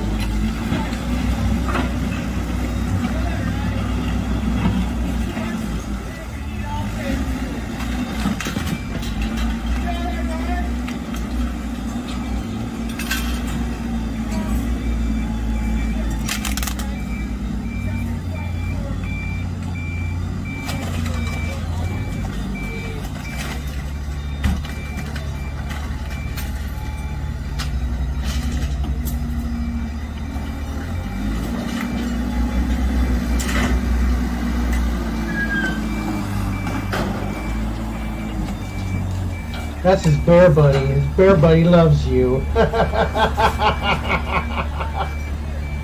Yeah, bear buddy doesn't want you getting Hep C and possibly not having that good of a life. Exactly. Be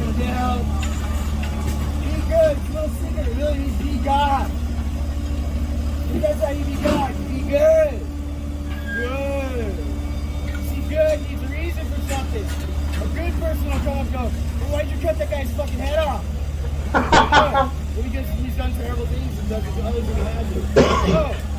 Good asks why. Good has an answer for why. Evil says, fuck you.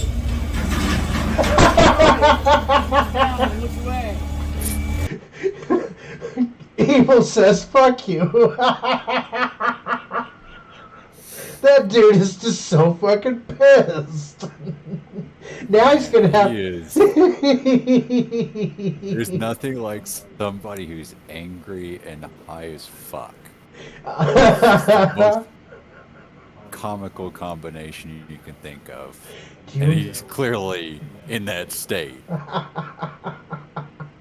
Do you remember early September 2012 when my buddy Twigs flipped for good on Cash and helped us kick Cash out of the house?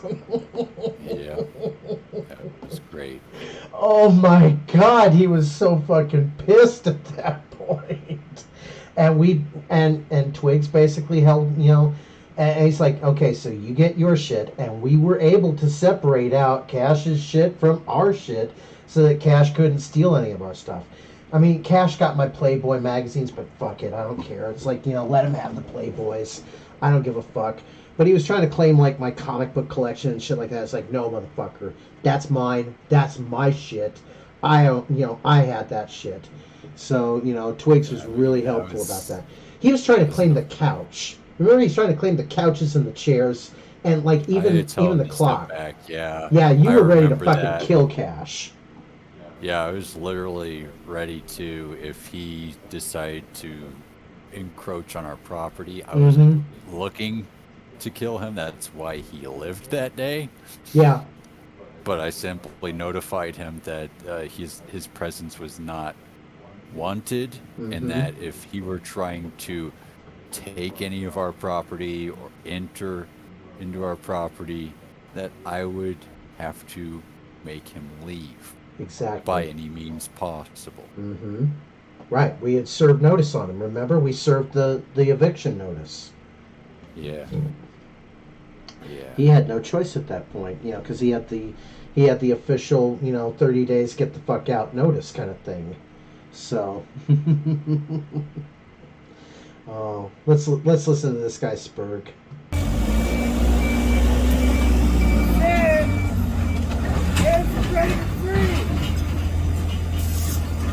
Looks like these two I need. They were homeless. You know that? Aww. What? I was born in a manger, but I can treat it like a mangy butt. Like people in a fucking soul. We're not that old fashioned, guys. Are we that far from these values, really? Like, really? Says the guy who doesn't know how to use a camp shower stall. Exactly. He's fucking using it. He's got a chair positioned in there so he can just sit back with his light, with his works, just go, That's exactly what he's fucking mad about. He's mad that he lost his little workstation, so. Well, that and it does, yeah, is, He all does. of that. Yeah. Seriously, how do people come to any sort of consensus and go, yeah, this is exactly what I want to do? I've been in some pretty dire straits, don't get me wrong. But never this dire. Close. But at the end of the day, it's always been kind of like, oh, yeah, I was kind of just going out of my fucking mind for a few hours. Let's go back to civilization, please. Yeah.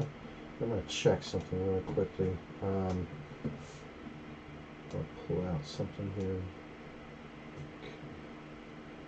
because I want to see is AP running tonight or not. I don't think he is. I'd have gotten like notice on my phone about that because I got like a notification set. Nightwave's up. I'm actually going up against Nightwave. Holy shit. Well, yeah, looks like her. That's the thing, is it's like it looks like they're getting ready. videos. Yeah, they're getting ready for their Vegas trip kind of thing. So there's 521 they had people. that in the can. Yes, he had that in the can yesterday. So this is like he's uploading it basically, and it's like a live premiere.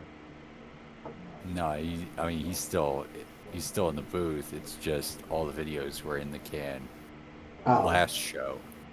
Okay, so this was a show. So he had ready he's to go. literally, or he's metaphorically phoning it in. Okay, so right now there's 521 people watching Mersh right now. 3 of them are watching me. I will bet, let's see, we got Chase the Train, we got JS, we've got this Russian bot, which I'm betting is Pod Awful or Infowar. So, you know what? Remove you. Bye-bye. But yeah, do you want to keep going, or do you want to, just try to finish? We never even finished that. We're just filling air. We're filling air, yeah. So, yeah, fuck it.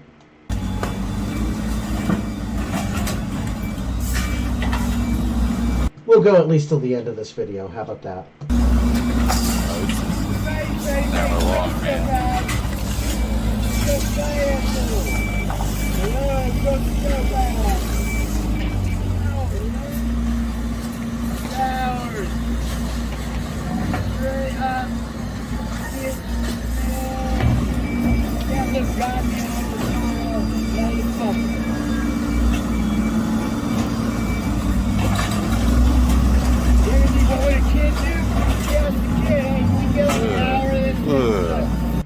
What's up? What's up? Oh, you can basically just see where they put the toilet just slosh over, and it's like, ugh. Yeah. It's like, no. They got guys over here. Yeah. They got Tyvek. They got their HV vests on. Mm-hmm. And they're just, holy shit. This is... Wow. I thought the guy who came in on the front end loader didn't want to do his job. These guys are just straight out taking the piss, except if they took the piss, they'd actually be doing their job. Mm-hmm. They have done something worse than literally taking the piss. Yeah. Oh man. That homeless, guy with his little workstation / toilet / shower. Oh God, look at that. You can That's see. supposed to be a shower stall. Just a shower. Just a shower. It's not meant for anything else, you stupid asshole. Yeah, in the setting that would be used in, oh God, you would have an E-tool. You would go out somewhere, people would see, or you would use the provided toilets at the campsite. Well, which is the much better idea. Well, no, actually, if you're going to do that, you might as well just keep it as far away from the campsite and theoretically as far away from the shower as possible, because you don't want that shit attracting bears. So that's where you would have the little Home Depot bucket with a little pool noodle wrapped around it and a trash bag inside of it for your doomsday toilet. That's why they don't make those for that. No. That's why they make them so you can just go in, cover your modesty, and get clean. Yep. It's not a place to get dirty or put your soil. It's the exact opposite. And if he's using that as his shitter and his workstation, he is really gonna fuck himself up with hepatitis C. Oh, yeah. I mean, that is just all sorts of hep in that bitch. Oh my God! Like the butcher levels of hep. If he hasn't gotten it already, which he probably does. So, I just hate that shit. Yeah. Really. But I'll go back to this video. Well, that's a federal policy. Make it psychopath if I'm supposed to go bad. He kind of reminds me of Cash, doesn't he? Look at him.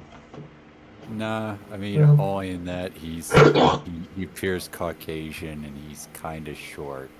And he's kind of scummy, and he looks like the kind who is just, constantly taking advantage of everyone and everything, and just, taking advantage of people's good nature. But yeah, I think he might have had a similar hat, but I'm not really seeing the outright resemblance. Well, maybe more in the personality, because he's sitting there, he's heckling people who are doing their job. Yep. Well, he called them sociopaths, which sociopathy means that you commit acts that are detrimental to your community, and he's over here with an open container of human waste, and it's just like, which one of us would be the sociopath? The guy who looks like he's been in solitary and about ready to slime someone? Mm-hmm. Or the guy trying to clean that up? Yeah. Just, wow. Yeah, and look at that bike lock that he's got on his backpack, like right there. You'd think that he uses that more, not as like a bike lock, but more as like kind of like a self-defense kind of weapon or something like that. Wouldn't surprise me if he did. Oh, that's stupid if he does that. Like, here's the thing. If you're going to go self-defense, you don't want something that... I get the principle behind big, clunky. Mm-hmm. I really do. As someone who has suffered blunt trauma to the head multiple times, I get heavy, clunky, just smack them in the head and blackjack them. Yeah. But if you're going to go for self-defense against somebody who is adrenalized, you do not want clunky, smacky. You want something like a marling spike, or a pocket knife, or even better, a blade that's actually a suitable length to defend yourself. That is one of those master locks, and it's one of those locks that looks like you can set as a word, like letters for the combination. So what do you want to bet that the 4-letter combination he's got it set to is DOPE? Yeah, I mean, most of these guys, it's just a matter of spot them and you'll figure it out, man. You'll figure it out. Yeah, that looks like one of those little letter locks, and I bet he's got it set to dope. So that's his, magic word that unlocks his works kit. Here's the thing. I'm kind of like... everything old is new again, because I remember my dad telling me about when he was a little kid growing up in Detroit. Yeah. And he'd play a game as they went down Cass Corridor called Spot the Hooker. And this is just the new generation of Spot the Hooker. Spot the skaghead. Yes. Spot the heroin addict. Yup. Hey, let's see him spurg out some more. They might keep up with the J-Cat Joneses.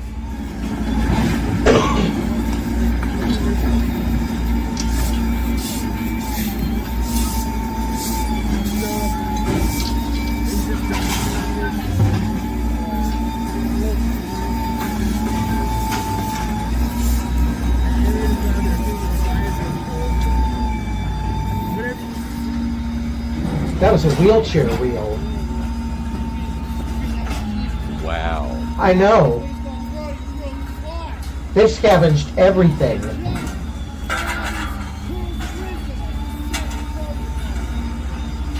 Oh, I see. Apparently the Class C hoarder thinks those bits of detritus are his pearls of wisdom. Yeah. It's like, dude, just let it go to the landfill. It's okay. Somebody will figure out what to do with it at the landfill. Exactly. Yeah, it's like, it's trash for a reason, dude. Yeah, I had to kind of learn that shit the hard way, because, when I was stuck living at my old house, I developed this kind of weird, I was trying to keep the house for dead people, because something about it was like I had to have the furniture all the same, but at the same time there was like a hoarding hell that was starting to slowly take over the house like a cancer, and plus I had the mold issues and all the other shit that was going on. Yeah. It was like a nightmare, and for 8 fucking years I couldn't get out of that shit. I would have loved to have had like a demolition crew just tear the shit down before then, because it's like admittedly I would have been mad at first, like that guy with the his little works camp getting destroyed, but I would have been like, you know what, in the end it was the best thing for me. And in the end, when I broke the interview, oh, look at him, look at that dude, he is still pissed. See, and he's going up to that chick, he's like, hey man, hey, ah, shit, man. Did you see that? Yeah. Yeah, it's fucking hilarious. But it took forever to get out of that house, and once I did, it felt free. It felt liberating, and it was a great feeling to be free of that trap of a house. So. Yeah. Trying to work maintenance on it. I know. Yeah, it was untenable. It was just like home maintenance. Home ownership is not what it is not for single people. You cannot own and maintain a home if you're single unless you're like immensely wealthy. Oh look, that dude's going after that chick again. Look, I bet. Yeah, I bet they definitely know each other, because she seems friendly and talking to him, but that could be just because he knows where to score dope. So yeah, it's probably more of a network thing at this point, because it's kind of like a Dempsey and Makepeace situation. His kit and his shoot shack to get destroyed, so he's got 20 minutes to go get another one. Yeah. Well, you just ask George Soros for one. I'm sure he'll get one.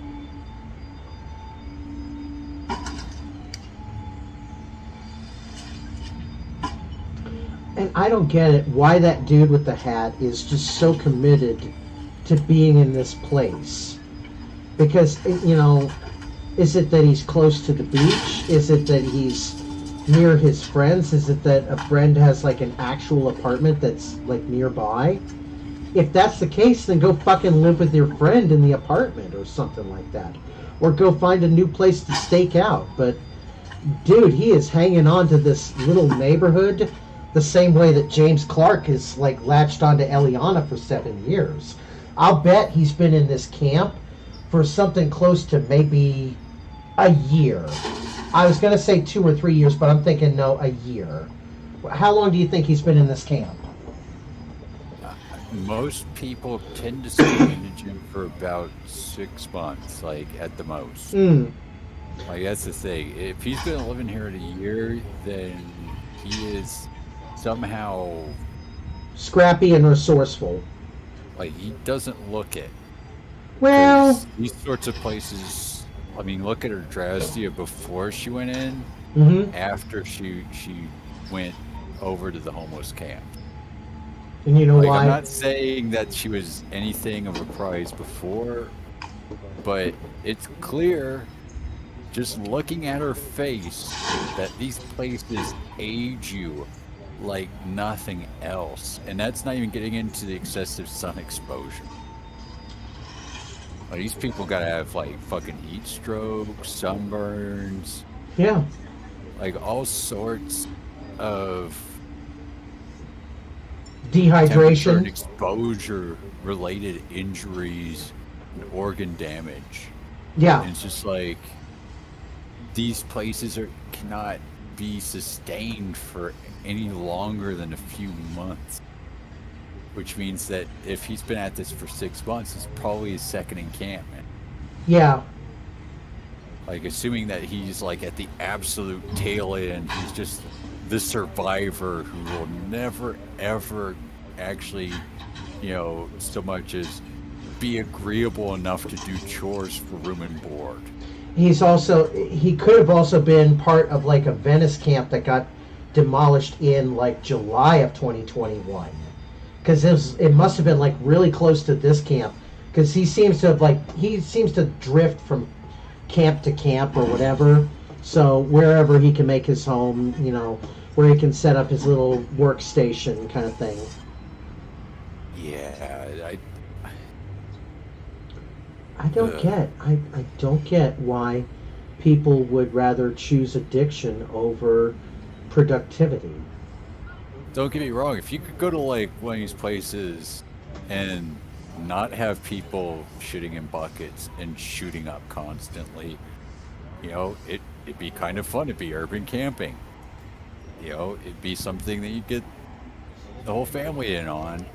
But it just looks like immediately ruins everything. Immediately, my mind thought of the Clark Griswold and National Lampoon's Vacation, and when they made their first little stop in St. Louis, and basically they get the hubcap stolen immediately off of the Wagon Family truckster. Oh yeah, I've been through that part of St. Louis.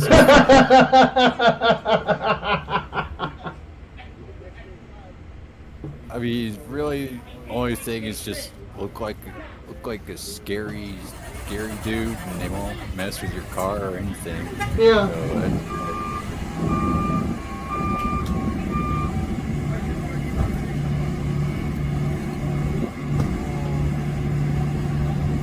That poor cop, he's trying to drink his Dr. Pepper, and he knows that he has to take his mask down to drink the Dr. Pepper.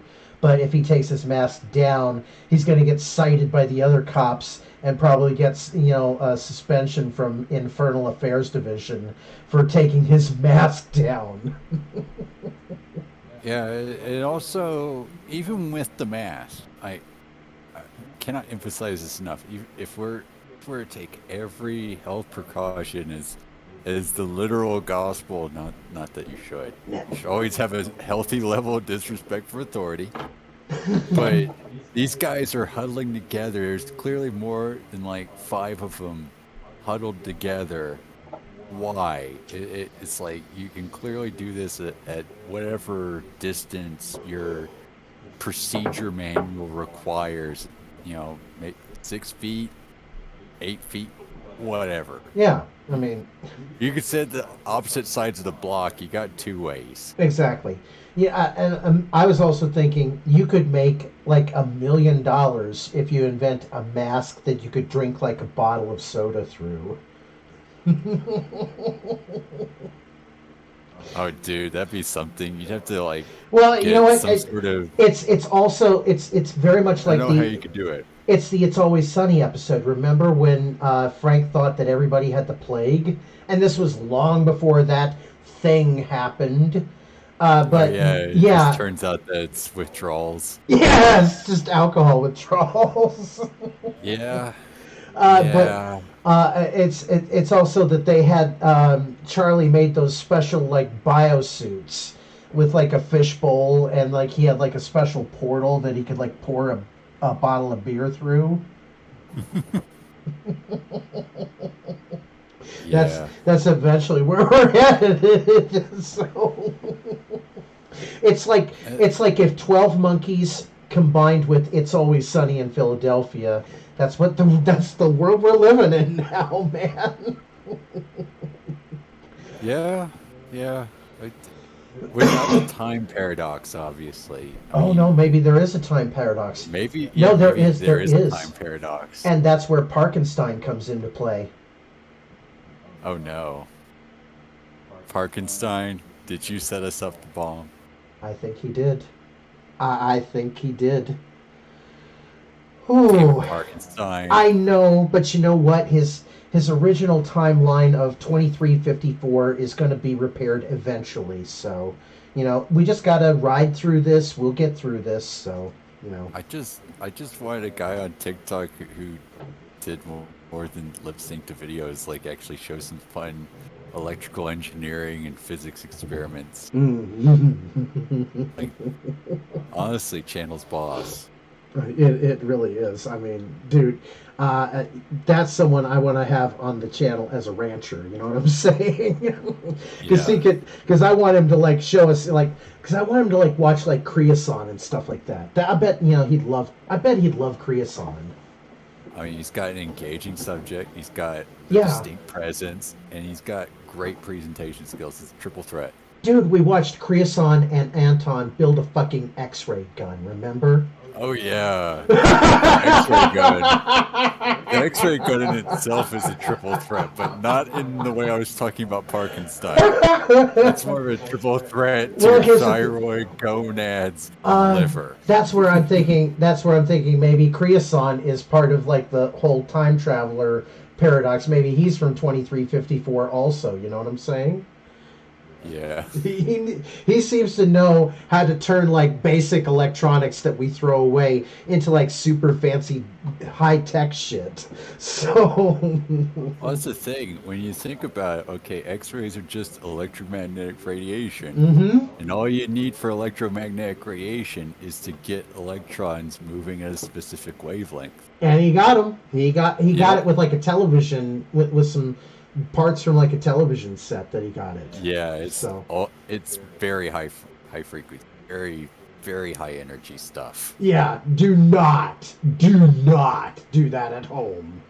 So, but I'd rather he work on like an actual accelerator or something, because if you can make that, you basically have the electron gun that is accelerating all those nuclei in CERN right now. Yeah, I love the comments section on Creoson's English video for that, where he made the X-ray gun, and in the comment section somebody had put, Cody's lab refines uranium.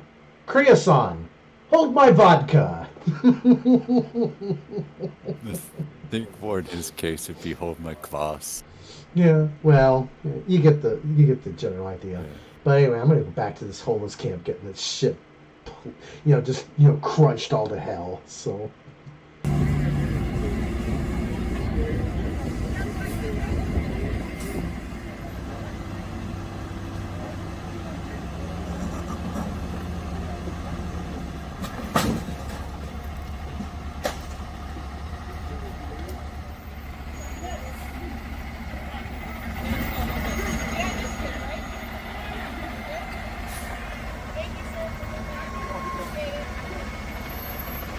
The scoops are on their way.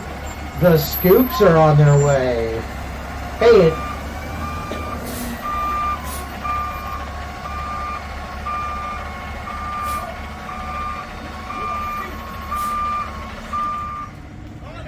it is Tuesday, you know what I'm saying?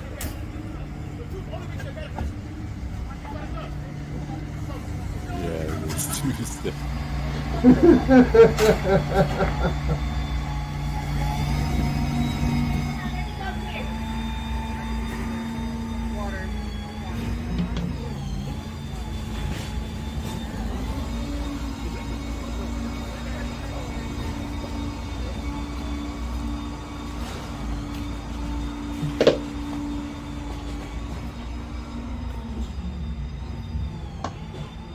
Damn, they stole one of those drive like your kids live here signs. They stole one of those. Oh yeah, they're Class C. Yeah. Like, most of these guys are Class C. They take things that intrinsically and extrinsically have no value to them whatsoever. Mm-hmm. Yeah. And just stow it away. Yeah, it's like traffic cones and shit like that, right?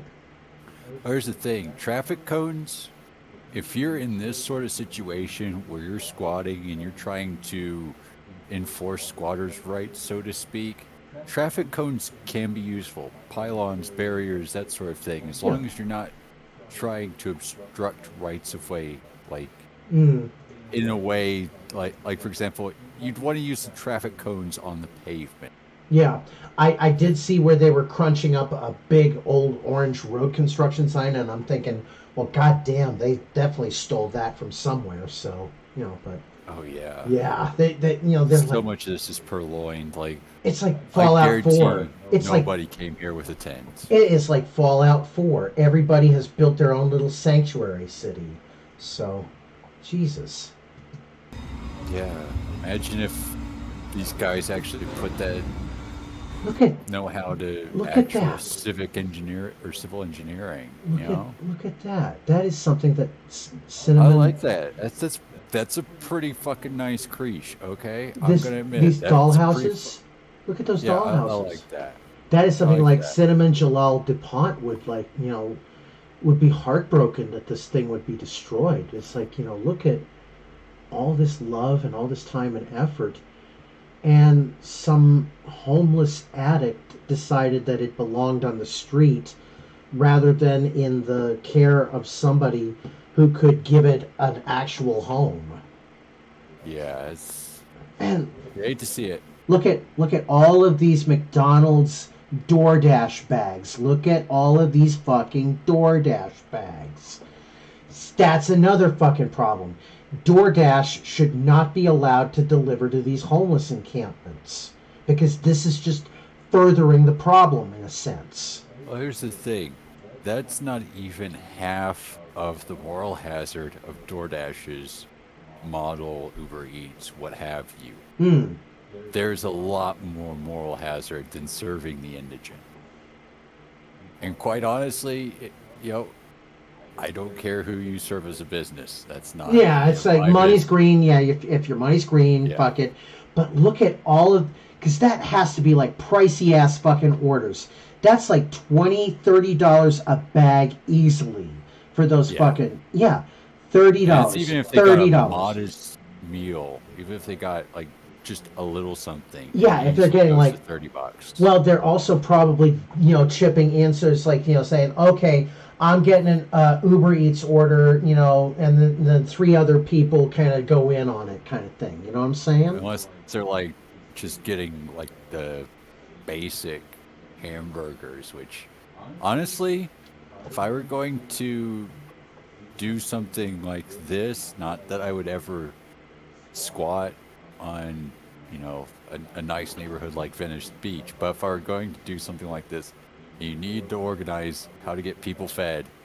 Just getting a whole bunch of plain hamburgers or whatever, food carts, none of the fancy Big Macs or anything like that. Just get stuff off the dollar menu, have people chip in, and it's like, you don't have a clean prep surface, you don't have a clean cook surface over here, so this is pretty much the only way to get actual substantial nutrition in.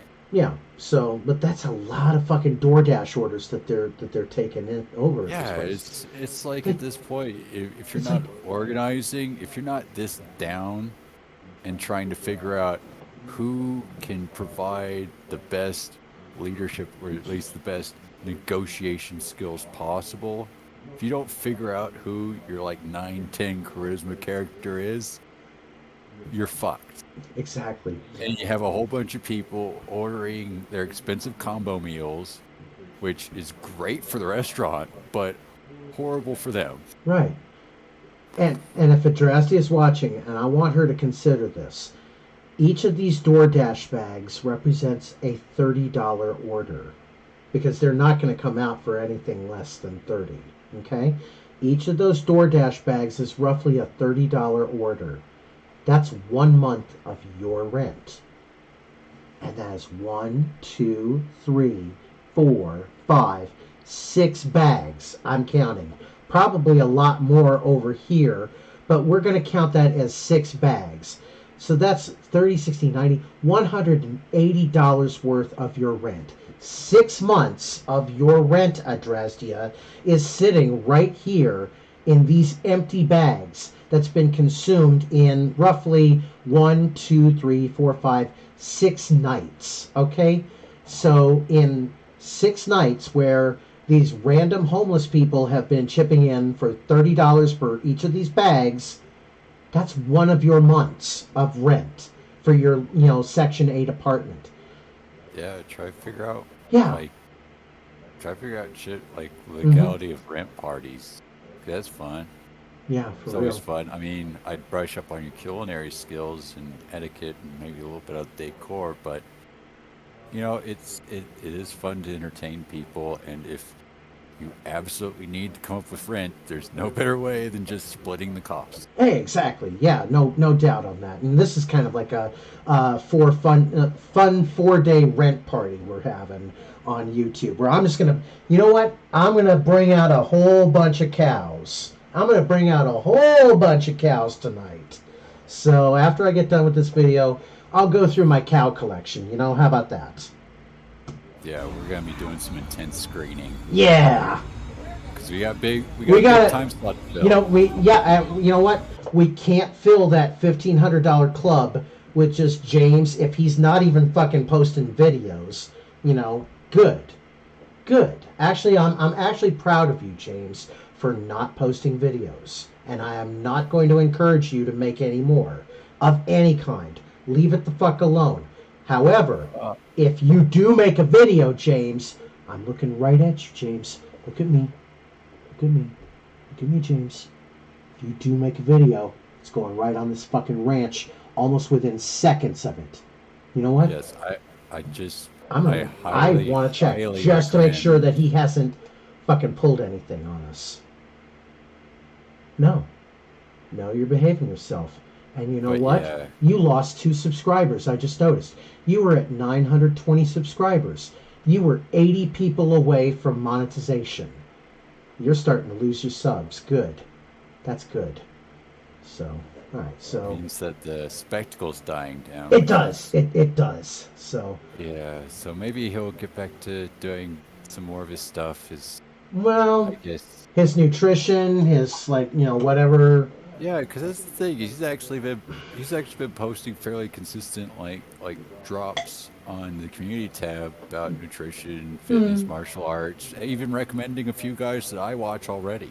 Right. So he clearly understands what qualifies as educational and informative content on the subjects he's discussing. It's like we were told, Digital Shark told us to check the community tab, and wow, Sir Oswald Mosley was a magnificent man of the people. Also, the other Mitford sister was rumored to have given birth to the Big H's kid. The Mitfords, communism versus fascism in the English. Oh, Jesus. I was a huge fan of Lewis Carroll as a youth, and the real-life relationship between he and Alice Waddle always intrigued me. Okay. 17 minutes ago, he coped with 1 hour relaxed with capybaras and vaporware. Oh, dude, vaporwave and capybaras. Oh, holy shit! Holy shit! I love Coconut Dog. Who doesn't love Coconut Dog? Chase the Train has just tipped $50. Here's some money. Say, let's make it happen, people. LOL. Chase the Train, thank you for that $50 donation. 07, sir. To you. Thank you for that. Chase the Train, you are more than welcome to join us. Thank you. Yeah, I think you should have Permanent Wrench, but you know what? I am going to throw an invite in the Discord. Chase the Train, please join us here, and I will pull you in so that, we get this thing going here. But yeah, I'm going to bring out all the LolCows I got tonight. This is going to be fun. I just like these keeping it. I love it. He's understanding. It's like, as long as I actually have other things in my life that I can focus on, I'll get through this. Yeah. James Clark posted 20 minutes ago. Turn around, James. You're going to be okay. 25 most beautiful horses on planet Earth. Oh, God.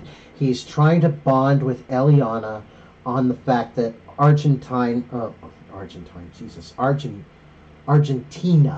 Jesus, you get to hanging around with James and he gets to fucking with your speech, you know what I'm saying? So, Lipizzaner Stallions. He's talking about what looks like Lipizzaner Stallions on that. And look at the fucking hair on this one. It looks like fucking Photoshop. That is a nice free-flowing mane. It is, yeah, but sucks for that horse, because that horse is like, oh God, somebody please get rid of this. Horses like that are show horses. They got guys like going over that mane at least. Hey, James is not happy. Least. Look at this. When this movie flops, they'll blame the public for not being pro-trans. Ivory Aquino has been cast as Alicia Yeo in HBO's Max's upcoming Batgirl, making this the first time an out transgender character appears in a live-action film set. So you know what? It doesn't matter. She's an actress. It doesn't matter. Let her. Cool. Yeah, good. Cool story, bro. Yeah. Oh God, did Adrasdea make a new video? That's kind of why I was keeping everything going with the homeless camps being destroyed. Yes, I'm sure you made some new videos. Yes, you did. Wow. You're not better than me 1 hour ago. Let's listen to this. Thank you, Miss Bro. We all came from abused families. We all came from bad backgrounds. If that was true, then why are you all so cruel? Define cruelty, Mary. How are we cruel? Also, here's the thing. Most of the people who are sledging you don't come from those backgrounds. Yeah. In fact, I'd say that people that sledge the hardest tend to come from the most affluent. Mary, I would say that, yeah. I know shit sucks. I know when chips go down. I do too. When nobody don't have shit for you except maybe to cut you open and try to save your life. That kind of shit. Mm-hmm. I know when that goes down. I've been there multiple times. Like, it's not so much that we're trying to race the bottom, Reef. No, we're not trying to race the bottom. We're trying to figure out why. Mm-hmm. Just, it's kind of a deconstruction, Mary. Yeah. And Mary,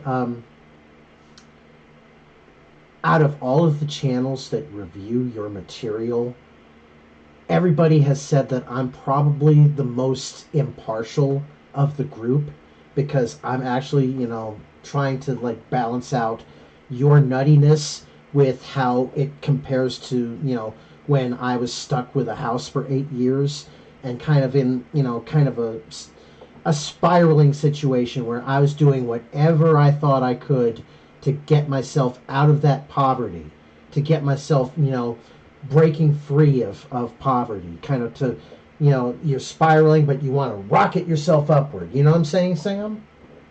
Yeah, you want it easy. Yeah. It's like, I get that. I really do. I mean, sometimes people look at me and they think I'm taking it easy, and then I'm just like, no, you don't want to deal with what I have to deal with on a daily basis. Oh, it's like having a permanent runner's itch. Yeah. And tomorrow morning, you know what? Even though I'm supposed to be at work at noon, I'm gonna get up early, and I'm gonna be 4 hours early for that shift, and I'm gonna be on those phones working my customer service work at hell. I'm gonna be doing 12-hour shifts, however long I have to. Mary, work is not beneath you. Okay? Never think that work is She's made it. That's the thing. She's explicitly stated. So I don't know if this is part of her rationalization or whether this is part of her actual ethos. Yeah. Because I wasn't there when she decided to make this video. But when she made the video, she stated explicitly that people who actually work aren't beneath her. She doesn't have any contempt for them.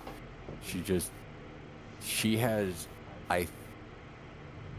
again, informally, not as an actual anything, not as an expert in anything, but it seems like Mary might have some sort of personality disorder that might make employment difficult.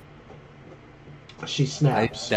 She can snap it at at a moment's notice if you say the wrong thing to her, or if she thinks that you said the wrong thing to her. Or, it's all about, what she perceives reality is. Yeah, so. It's difficult to kind of treat that. It's even more difficult to live with it. I get that, but you got to figure out those little steps. Yeah, for real. And if you get knocked all the way down the cliff and you have to start from the bottom again, that's just what you got to do. That's exactly it, Mary. So... If you truly understood how it felt to be beaten down and talked down, then why would you continue it? Because we don't want to see it in others. Because we've been so beaten down that to see it reflected in others brings us heartache and pain, because it reminds us of a time when we were broken and we felt that there was no way out.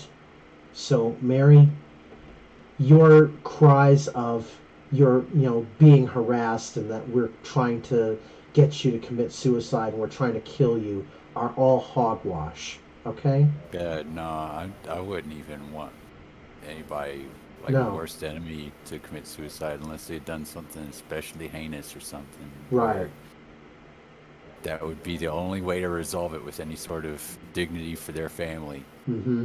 But in your case, you're just maybe an accessory, maybe, and that's Principle. informally speaking. It's the principle. Yeah. Because that document Principle. that the jury was going to consider whether Mary could be considered as a principal actor of the crime. And Yeah, it's just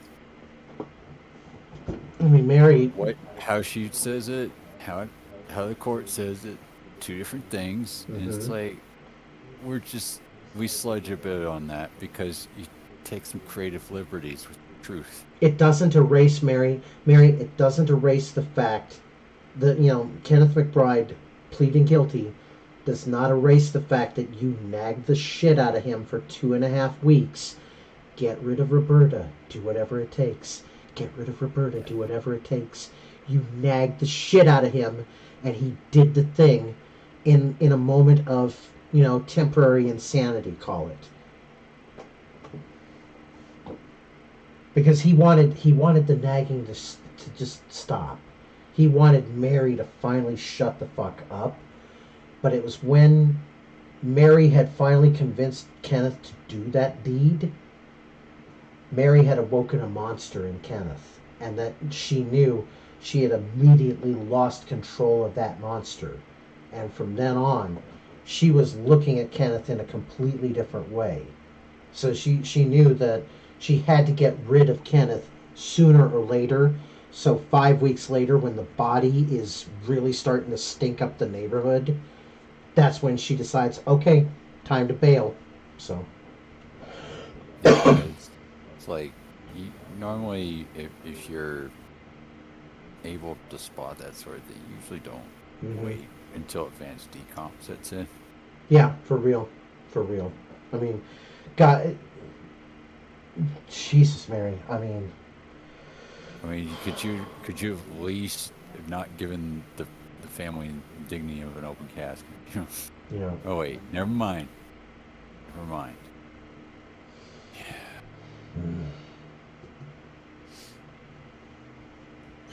I try not to.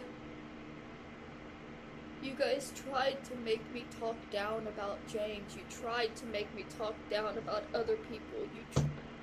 Wait a second. Did you hear what she just said? Nobody makes you talk down. No. Wait a minute. No, I gotta back this shit up because it's really hard to hear. I gotta back this shit up because listen to this. This is fucking gold. I try not to. You guys tried to make me talk down about James. You tried. Not even talk down. In fact, James is kind of like out in his own little world. For his past, yeah, James is making substantial improvements. Well, it doesn't change how he acted in the past. I'm not saying that. I'm just saying he realizes that there are things outside of whatever current psychodrama he has, and he's going to resolve those issues if they ever come up again. Mm-hmm. As at least he's taking some agency about this. He's taking good long look at his nutrition, his fitness, all the educational and informative content. Maybe someday he'll be able to make videos of his own about that. It's just, it requires an outline. It requires knowing exactly what kind of, or what footage you're going to insert where in the video. It's a lot of planning and foresight. Mm-hmm. But I think maybe at some point he'll be ready, or at least he'll understand why his particular videos aren't quite up to the standards of other creators that make the kind of content he wants to make. Right, exactly. He's just making like portrait mode videos that are like little messages in a bottle, and he's out there on his little tiny island just making his message. He was making the message in a bottle videos, and I was kind of like going, you know, just kind of in the back of my mind, sometimes in the comment section, it's kind of like, James, this doesn't, okay, real talk, point of concern here. If you want to actually go in, have some blood sports, you know, maybe have a beer afterwards, you know, as is tradition, although I didn't go to get my beer with Casey because I had a broken skull, and it would have probably not been a good idea to have inflammatories. Right. No, you don't mix, you do not mix drugs like that with hard liquors or alcohol, so. Yeah, but it's like, can't be making the business look bad. Right. I get it. Fighters have issues. We all have some sort of crazy mental fuck up that we either lie on the fight form about, or for better or worse, just deal with. Right. And it's like,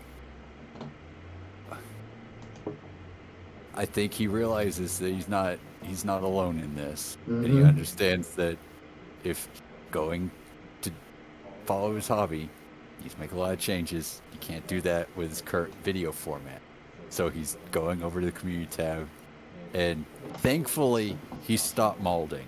Yeah. Finally realized that just molding and seething isn't going to help anybody, except for, you know, people who want to milk his LolCow milk. He's learning. He's starting to learn. He's trying to think, if he keeps himself to his community tab, that, we won't pay as much attention to him. We are. We're still watching you, James. Just, we're just kind of watching you on the side now. You've definitely moved Adrasdea up to the #1 LolCow pen, so. Yeah, she just has the kind of energy and consistency that, she's almost a content creator.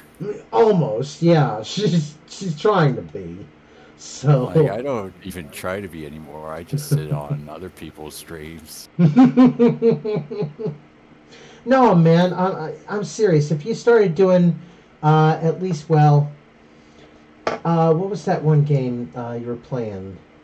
I was doing the Cuphead Let's Play. Oh man, the audio off that is terrible. People so have whole tracks of me. Restart your Cuphead Let's Play. Oh, we have somebody waiting in the. Sound real. Wait, we have a guest waiting. I'm gonna bring in Void Light Nexus 1. Hi, you are on the air. Welcome to Rocknar's LolCow Ranch.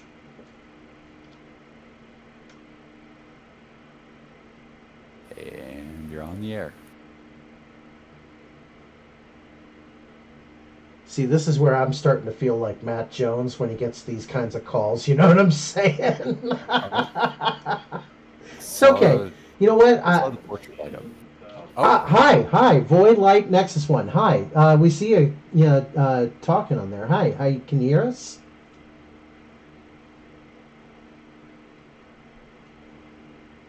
I don't think he has a headset. Do you think he has a headset? I saw something. Okay, so wait a minute. Okay, so check your audio setting. There you go. A little bit. I'm going to try to have to boost you up here. Give me a moment. Let me put you up to 150. Oh, I do. Okay. Do a mic text.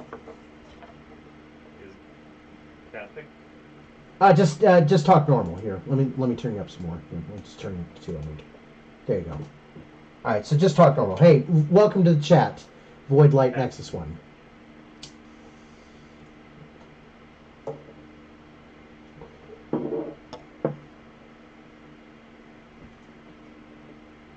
Are you still there? Yes. Oh, I think his audio is just like really. Nothing? We can. Just a little low in I'm the chatting away, but I hear you. I hear you. It's just like you're really, really far away from the yeah, I'm mic. still here.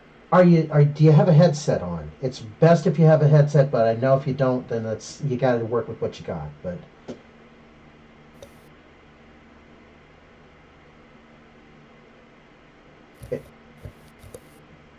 Yeah, I have a headset on, and it's all wrapped. It's right next to me. I'm good. okay. I'm all set up. I've never had this problem before. That's okay. That's okay. But I got you boosted up as high as I can go. But we'll figure it out in post on that. So anyway, this is fresh LolCow milk that Adrasdea just put out. So you want to take a watch with us?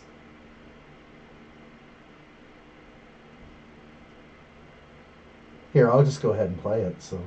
Tried to make me talk down about other people. You tried, and I wouldn't. Yeah, no, absolutely. I'm actually JS in the. Oh, okay. Hi, JS. Hi. Yeah. Voice the words you occasionally see. Okay. Hi, JS. Yes. Okay. So welcome to our chat. So yeah, she is just going off about how we're not better than her, and how we tried to get her to talk down about James. Adrasdea, you know what? I'm surprised that you haven't made your own judgment about James from watching his videos. So I'm not quite going to call full bullshit. I'm going to call partial bullshit on this. Oh, she abstains from it. She abstains from it. That's just how it is. But yeah. At the end of the day, it was just a video commission. Mm-hmm. Yeah. It wasn't even like... You don't have to actually feel these things. You think those guys who are out there beating on their tabla and saying controversial things for their Fiverr money actually believe those things? Mm-hmm. Right. Do they have any idea or even care? They're just making performance art. Right. At the end of the day, they're making their performance art. They're getting paid. So all you had to do, Adrasdea, it wasn't actually like, you had to actually feel as if James Robert Clark III was somehow like any sort of like anything really, because again, as you stated, you don't know any of us. This is all parasocial. Yeah. JS, any thoughts on that?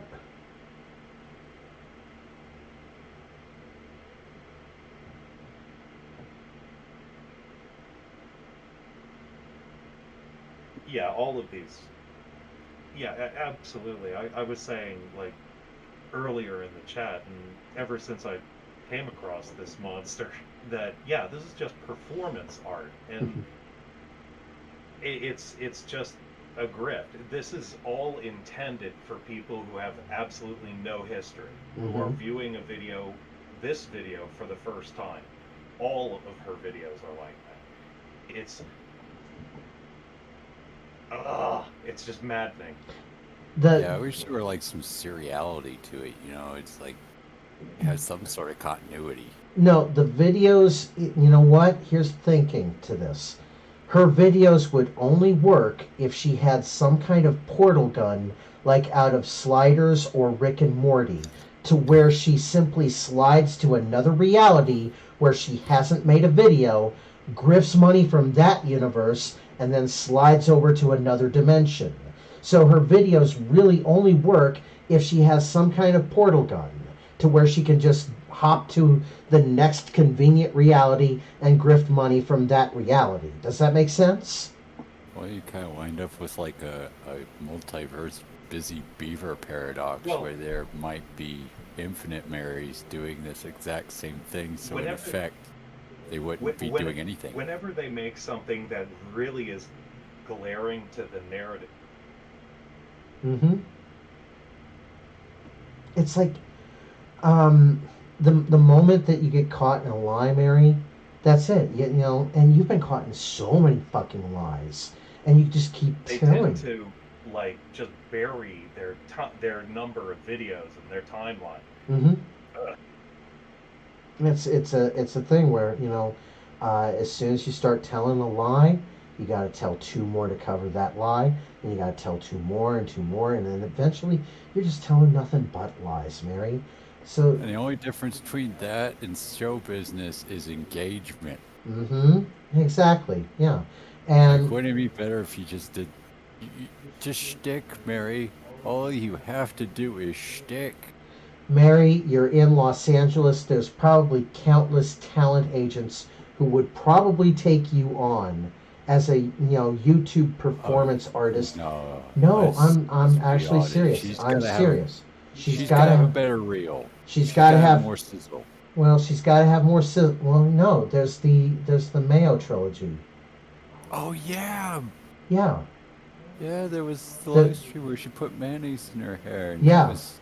That's more than enough sizzle, Mary. Like, just bottle that. Exactly. And there's talent agents in Los Angeles that once you hit your 1,000 subscribers, they could help you hold on to those 1,000 subscribers. Yeah, Mary. They could actually somewhere nearby you, there is a morbidly obese man who will and his. I'm trying to remember which South American country Orlin comes from, but yeah, I was trying to make a Nikocado avocado illusion. But yeah, that fat bastard lives in a penthouse just a piss arc away from you.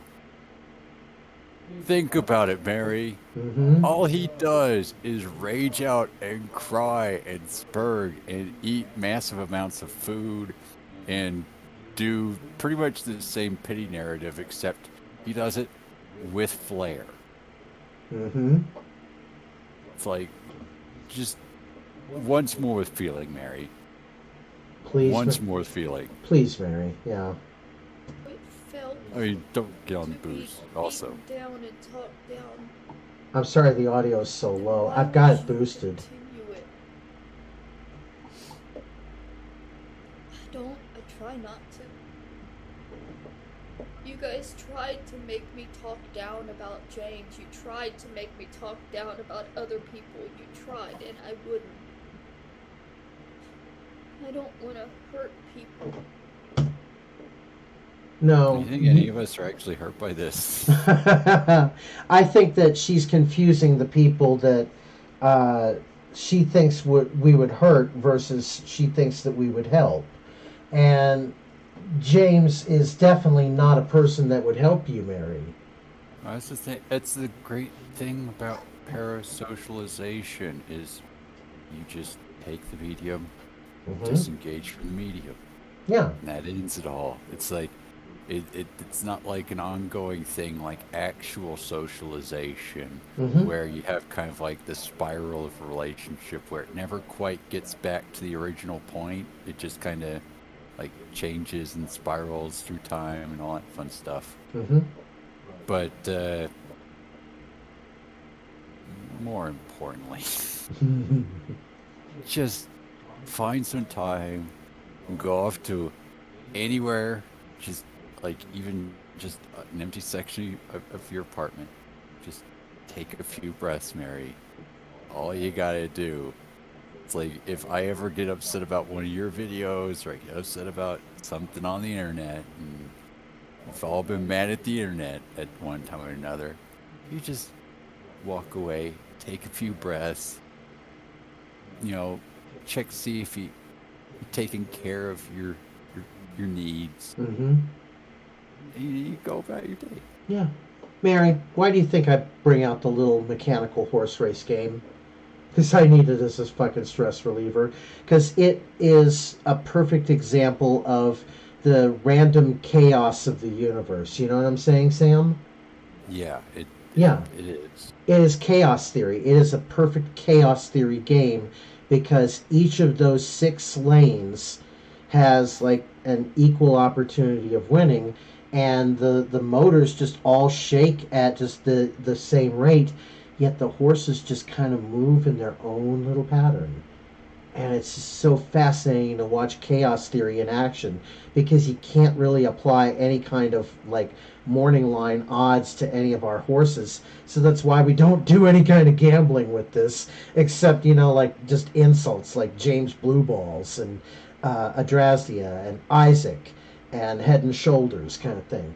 I use that as the best stress reliever right now because to me, it's like dirty slots. I don't have the advantage that, like, other streamers like AP have, to where I could have a dirty slots just yet. I'm working on it, though. I hate to use the Christian, I'm working on it, but, That's more like a lot of videography. It is. Yeah, it's a lot of chroma key. A lot of green screen. A lot of chroma key, yeah, too. And I'm not ready for the chroma key just yet, but I'm building up to it. So, Mary, once you hit that 1,000 subscriber mark, there's a talent agent who can protect your 1,000 subscribers. And then, you know what? Within a week, you'll be at 5,000 subscribers. Then you'll be a streamer, Mary.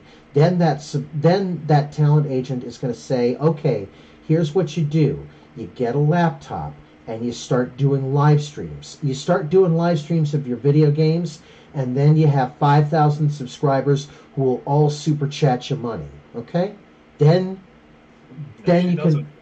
Because then she'll be exposed as. No, not necessarily. Remember, the world accepted Michael Vick even after the dogfighting. So, if Michael Vick could come back from the dogfighting, then, and, I guess to a degree, O.J. Simpson could come back from Nicole and Ron Goldman, then to a degree, I think Adrasdea can come back from Roberta Laws. Yeah, I mean, it's not like she has a habit of seducing married men and then convincing them to murder their wives. It's just, it happened this one particular instance, and she's been kind of spiraling ever since, which I could kind of understand. Here's the thing, Mary. Mary, if you don't call that number that I posted in the chat, then you're not, when you hit that 1,000 subscribers, you're going to lose your monetization. Okay? And you're very close to hitting that 1,000 subscriber mark, but you're also very close to losing that 1,000 subscribers as well. JS, did you have a thought on that? I think you were getting ready to say something.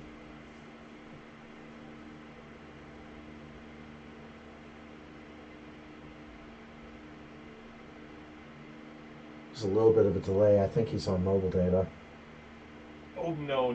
I was just reacting. I couldn't okay. Audio here. Oh, okay. LOL. Okay, so anyway, I'm going to play this video. I've had so much hurt in my life. Hurt. I don't want to hurt others. Oh, I don't want to hurt others. You guys claim that you've experienced just... No, Mary, let me clarify. You should only hurt the people that are truly deserving of that, like the chomos that are out there, like the people who get caught on, like, To Catch a Predator, that kind of thing. Those are the people who deserve the most hurt. And then it's a really kind of a very, very, very broad spectrum of, does that, hurt, is the hurt deserved, kind of thing. Sam, you see where I'm going with this kind of thing, this line of truth? Yeah, I'm sure everybody does. Yeah. Just kind of like anger. Yeah, people tend to overuse it. People tend to misuse it. But at the end of the day, it is trying to tell you something. Mm-hmm. So. Just as much hurt, but your main goal every day is to cause more pain to people that you believe are weaker than you, people that you believe should be doing better and just refuse to. If you truly understood I'm sorry. how much an abusive I'm sorry, Chase the Train. I apologize for that. Here, creates let me fix something. No, that's okay, man.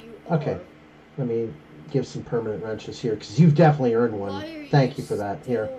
Oh, wait a minute. You already had one. being abusive yourselves. Wait a minute. Yay! Yeah, you already had a permanent wrench, Chase. You've not been able to look into I'm yourself sorry. and see that these cruel habits and That's okay. traits are just a perpetuation. So are we all in the chat? Yes. Hi, Melly. Greetings from Hello. Germany. Hi. Greetings from Germany. Hello, America. Hello, Germany. How is everything in Germany this fine morning? Yeah, it's getting crazier with the old virus situation here. But apart from that, yeah, I saw a video from Belgium where this 14-year-old girl was being instructed how to wear a mask, and I'm thinking to myself, this is not the world that I want to live in, kind of thing. As if people are being forced to do these kinds of things, and yeah. Jesus, what's going on in the world today, you think? Well, yeah, and I mean it's reality here. For example, sorry. Mm-hmm. Go ahead. Yeah, Melly. Yeah, Melly, you go first. I'm sorry. Oh, okay, I go first. It's reality here, guys. That for example, you can't enter a restaurant if you haven't had your what is it now? Vax card. You have to have been vaccinated twice and your booster now. Otherwise, you can't go shopping for clothes. You can't go into a restaurant or into a pub. I mean, it's really crazy on the buses. Yeah. Well, it's reality here, and if you work in healthcare, you have to be vaccinated. You don't have a choice. Well, in healthcare, you had to be vaccinated every year against the flu virus, and that was kind of a regular thing. And back before COVID, flu viruses were kind of like a thing. Like if you were around children a lot, it was recommended that you get a flu shot. If you were around elderly people a lot, it was recommended that you get a flu shot. So it's just kind of like we've just taken the mentality of everybody has to get a flu shot now, kind of thinking. Yeah, it was recommended, Randolph, but it wasn't insisted upon, and that is unfortunately the slight shift in, and it's reality here. I don't think it's quite so severe in the States as yet, but over here, yeah. There was, one restaurant that I was trying to go to earlier today, and it was indoor only, and I was like, no, it wasn't indoor only. It was, indoor was closed. It was outdoor. It was carry out only. I was like, God damn it! And I didn't want to have to go through. I didn't want to have to go through the drive-through line on that. So, and it was a major chain, and I don't want to say the name of it. And it was kind of sadly ironic that I was boycotting this chain because of what their charity was doing to somebody with leukemia. But I was kind of craving a cheeseburger from this place. You know what I'm saying? All the morals go out of the window. I know. It was my New Year's resolution to not eat from this place, and suddenly I was like, God damn it! I really want a triple cheeseburger. Cave in. Yeah. So I ended up, going, to another of the, fancy, Golden Arcs. We'll call it McDowell's. Okay. McDowell's from like the Coming to America gag. So I went to McDowell's and to the Golden Arcs, and I got my triple cheeseburger, and I was like thinking to myself, is it the world that we're living in where everything is going to become Soylent Green? Not that we're going to be processed into green crackers kind of thing, but is it that we're living in this world of rioting and fear and paranoia and government forcing people to comply with everything? I bet we've just lost. We're down to one viewer now, and I bet it's pod awful. Hi Jesse, if you're watching this, I know that Mersh is banging Jesse's girl. Da, da, da, da. I know that Mersh is banging Jesse's girl. I hope Pod Awful is just fucking pulling his hair out about that. He really is awful, this he man. He really is. Jesse, you have tried so hard, and you tried to catfish me and Adonis Paul and JP or JJ Stoner. Maybe you should catfish or JF Garapi or something like that. I don't know. But what the hell is your thinking on all this, man? I may ask. because you're not doing this for your own LolCow views. Yeah, and he already explained this, man. yeah, if anything, you're the LolCow on my ranch. You've just made it to where you're just showing us what your LolCow pen looks like by, probably simulcasting this onto your little ranch. You're probably keeping an eye on this tab at the same time that Nightwave's going, I would bet. But, hey, I got like five people right now in my Discord right now. So yeah, right. It makes me laugh how he wants to take sort of the higher ground, like I'm so cool and everything, whilst constantly obsessing about merch. Day and night, and every show is about merch. But still is saying, I'm the cool one here, and it makes no sense to me. I mean, it should be obvious to everybody. Yeah. It's like 3 segments in the can, Pod Awful. 3 segments in the can. Not 1, 3. Exactly. That's the rule of presentation. It's a trope. It's been a trope since before television. Do it. And Pod Awful, another trope of television, is whenever there's a hiatus, there's always that mid-season replacement. That's me. I'm the mid-season replacement going on right now. So I'm going to go back into Mary. Because Melly, I know you've been fascinated by Mary because she is so resistant to help now, and she has just resorted now to banana rum and just quit the weed altogether because rum is just cheaper now. And it's really sad. And you know what? I'm going to make sure. Where's that number that I had for the? No, that's the Discord. Okay, so wait a minute. I need to copy that number for the 1-800. Yeah. Okay, free alcohol rehab, Los Angeles. Mary, people who are trolling you to try to get you to commit suicide would not be giving you this link. Okay, this is a number. It is not bullshit. This number will help you, okay? Okay, so I'm just going to copy it and paste it in the chat so that everybody sees it. Hi, Nostradamus the Great. And you know what? I'm going to get that Discord link now so that way I'll have some... Oh, shit. Oh, shit. I'm sorry. I kicked myself into the waiting lobby. Well, that's all right, because I got the keys to the waiting lobby and on the air. So I am going to pull in a waiting lobby invite. So copy that. Let me just put that in a notepad there. And baby boom. There we go. All right, so Adrasdea, I know you're watching. If you want to join us in the voice Discord, you can talk to us. And we are not trying to troll you into committing suicide. We're trying to help you.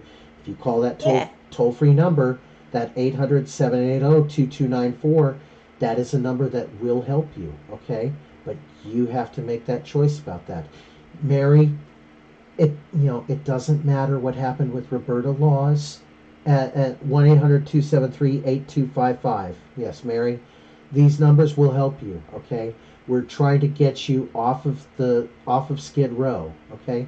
We're trying to get you to where once you hit that 1,000 subscribers, you'll actually be able to keep those 1,000 subscribers. You'll actually be able to do like 5,000 subscribers in a week if you listen to us and get a talent agent, which you are probably a block and a half away from, Mary.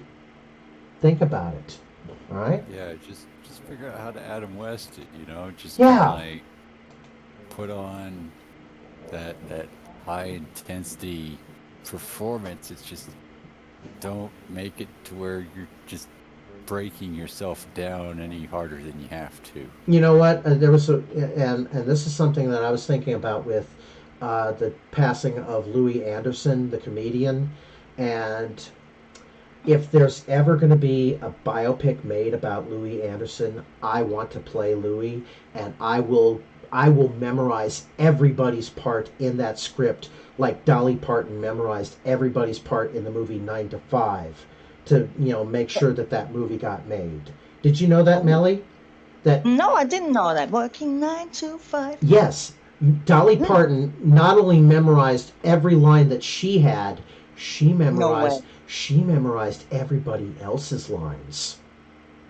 What? Yeah, dude, that is like 4D chess level. That's insane. That's amazing. I would actually love to be able to like chat with her for like an hour or so, because she is probably just this like insanely smart woman that the world has taken for granted. It seems to be like that because we obviously, I mean, you have to think about it. She's written lots of songs and been super successful, so there has to be something more to her than the obvious. But that is fascinating. That wow. She has that sharp of a memory.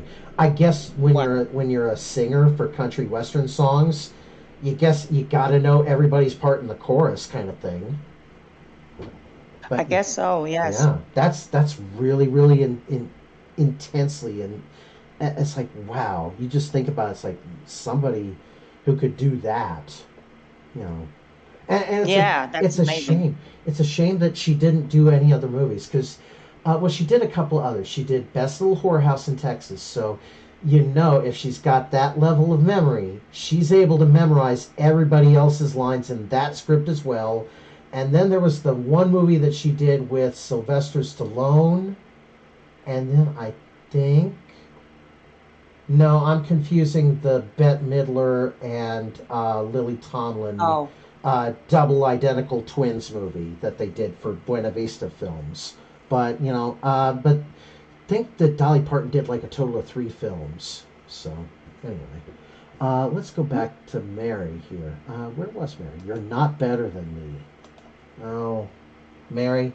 No, we're not better than you, but we're trying to make our lives better so that we don't have to live in abject poverty and Skid Row all the time. So it takes everybody helping each other out to lift each other out of poverty, and that's what we're doing with you.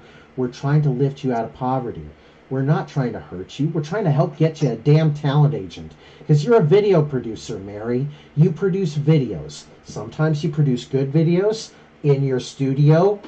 Sometimes you produce good videos on location. And sometimes you don't really think about the lighting, okay? You got to think about the lighting. And, but Mary, you're a video producer. Get a talent agent so that they can protect your subscriber base, okay? So I'm going to back to your video. Why keep finding new people to attack and hurt? Can't hear anything.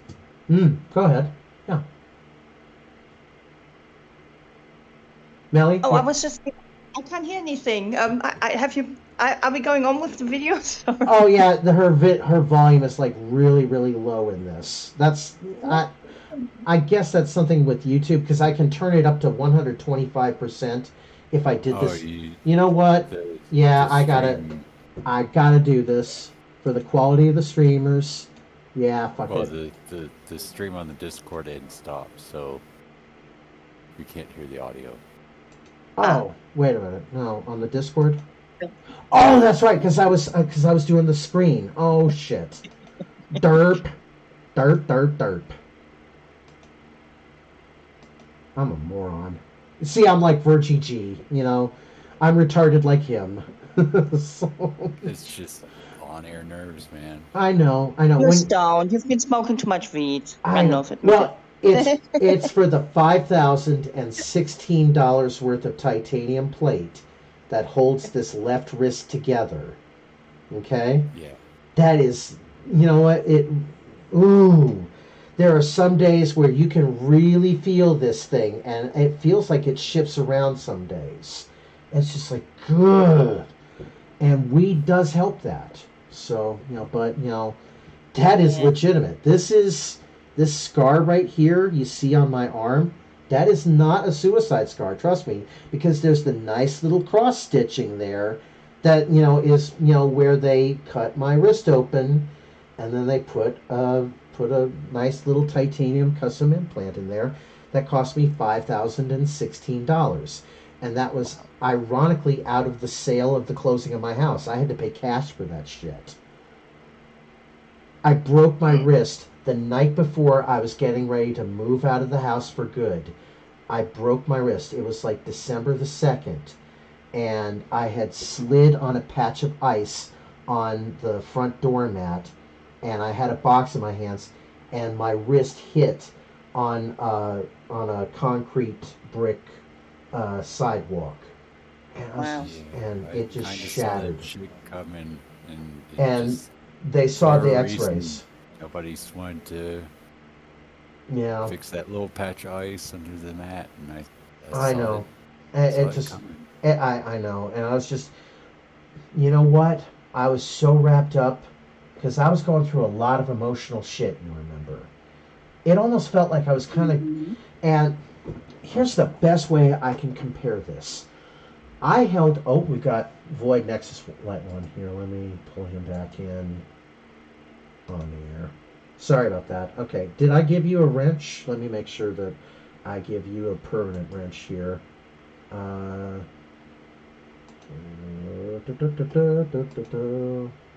Permissions, add members, Void Nexus Light 1.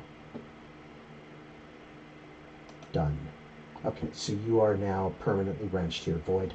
Anyway, the best way that I can explain this, Melly, I was holding on to that old house that I had inherited from my parents and my grandparents for 8 years. I held on to that house the way that James Robert Clark is holding on to Eliana. Does that make sense? Yeah.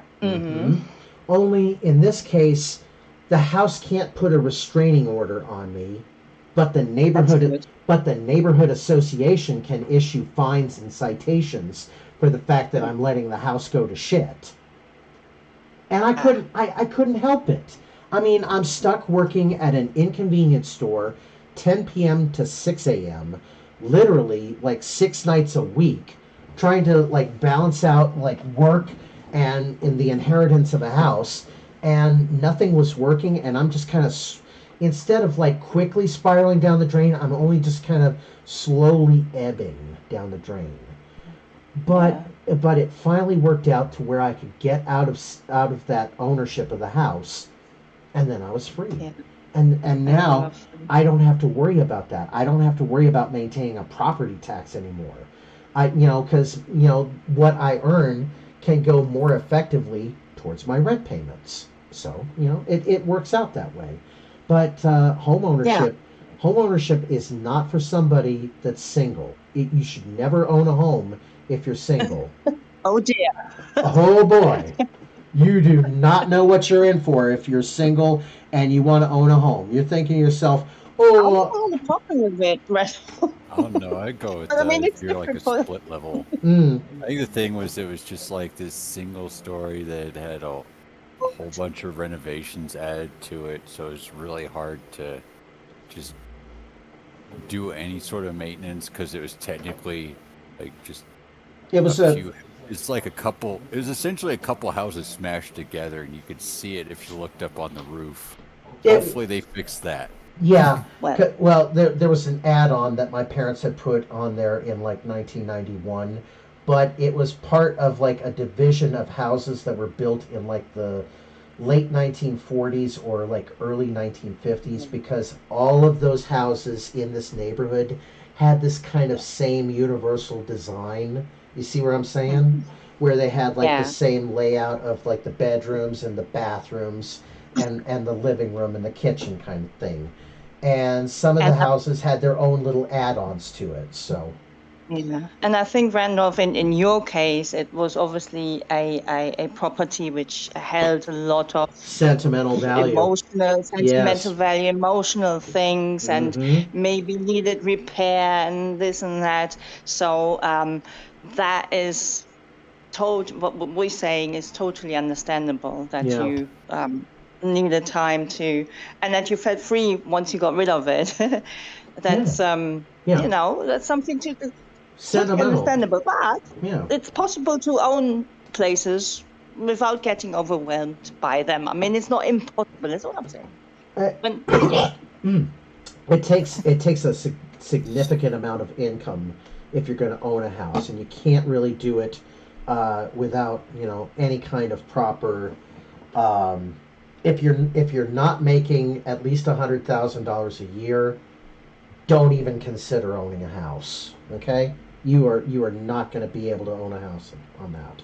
So. And maybe that's a little bit different in the UK and in Germany, because I mean, if you have a house that is not in need of repair or an apartment that is up to scratch, there isn't really that much that you have to sort of time or money that you have to invest. I mean, I'm speaking on experience. I just never had that issue with owning a property that would cause me that much trouble. But if you have old properties and it's something that that your parents owned, and there's lots of emotional baggage with it, then of course that's a completely different thing. And I do understand that it can weigh you down. It can weigh you down. But I'm so pleased you got out of that. Well, I had lived in that house literally for 40 years. Literally for 40 years. I knew it either as my grandparents' house, or then when my grandparents passed away, my parents and we moved into that house because it was transferred over directly to me in an inter vivos trust, which is called a living trust. It was basically designed because my parents were having a little bit of tax trouble at the time. They didn't want the house to be seized by the IRS. So that was where, and it was legal. It was legal at the time to, pass the house along to make sure that, they gifted to gift it, and everything was as it was. But then, when my parents passed away in 2003 and 2008, then something happened. The Inter Vivos Trust stayed in place, and I'm stuck with this house, literally from 2008. Until 2016. And for 8 long years, I am fighting with a major bank that, was trying to get the loan liquidated, but they weren't doing it in the proper legal channels to do it. They should have taken it to a foreclosure court, and it was a home equity line of credit that my dad had somehow taken out on the property when it was held in my name, and there was never my signature to the document. When my lawyer, he was originally my dad's lawyer, when my lawyer, took a look at this, we requested the documentation be sent to us from the loan. We got back a document that was written in Mandarin Chinese. No, that's not a good sign. It was not. Never good. It was not a good sign. We got back a document that was written in Chinese, and it took us a while to figure it out, but we think that my dad's home equity line of credit that had been taken out against, the property that was never in his name, and it should never have been taken out.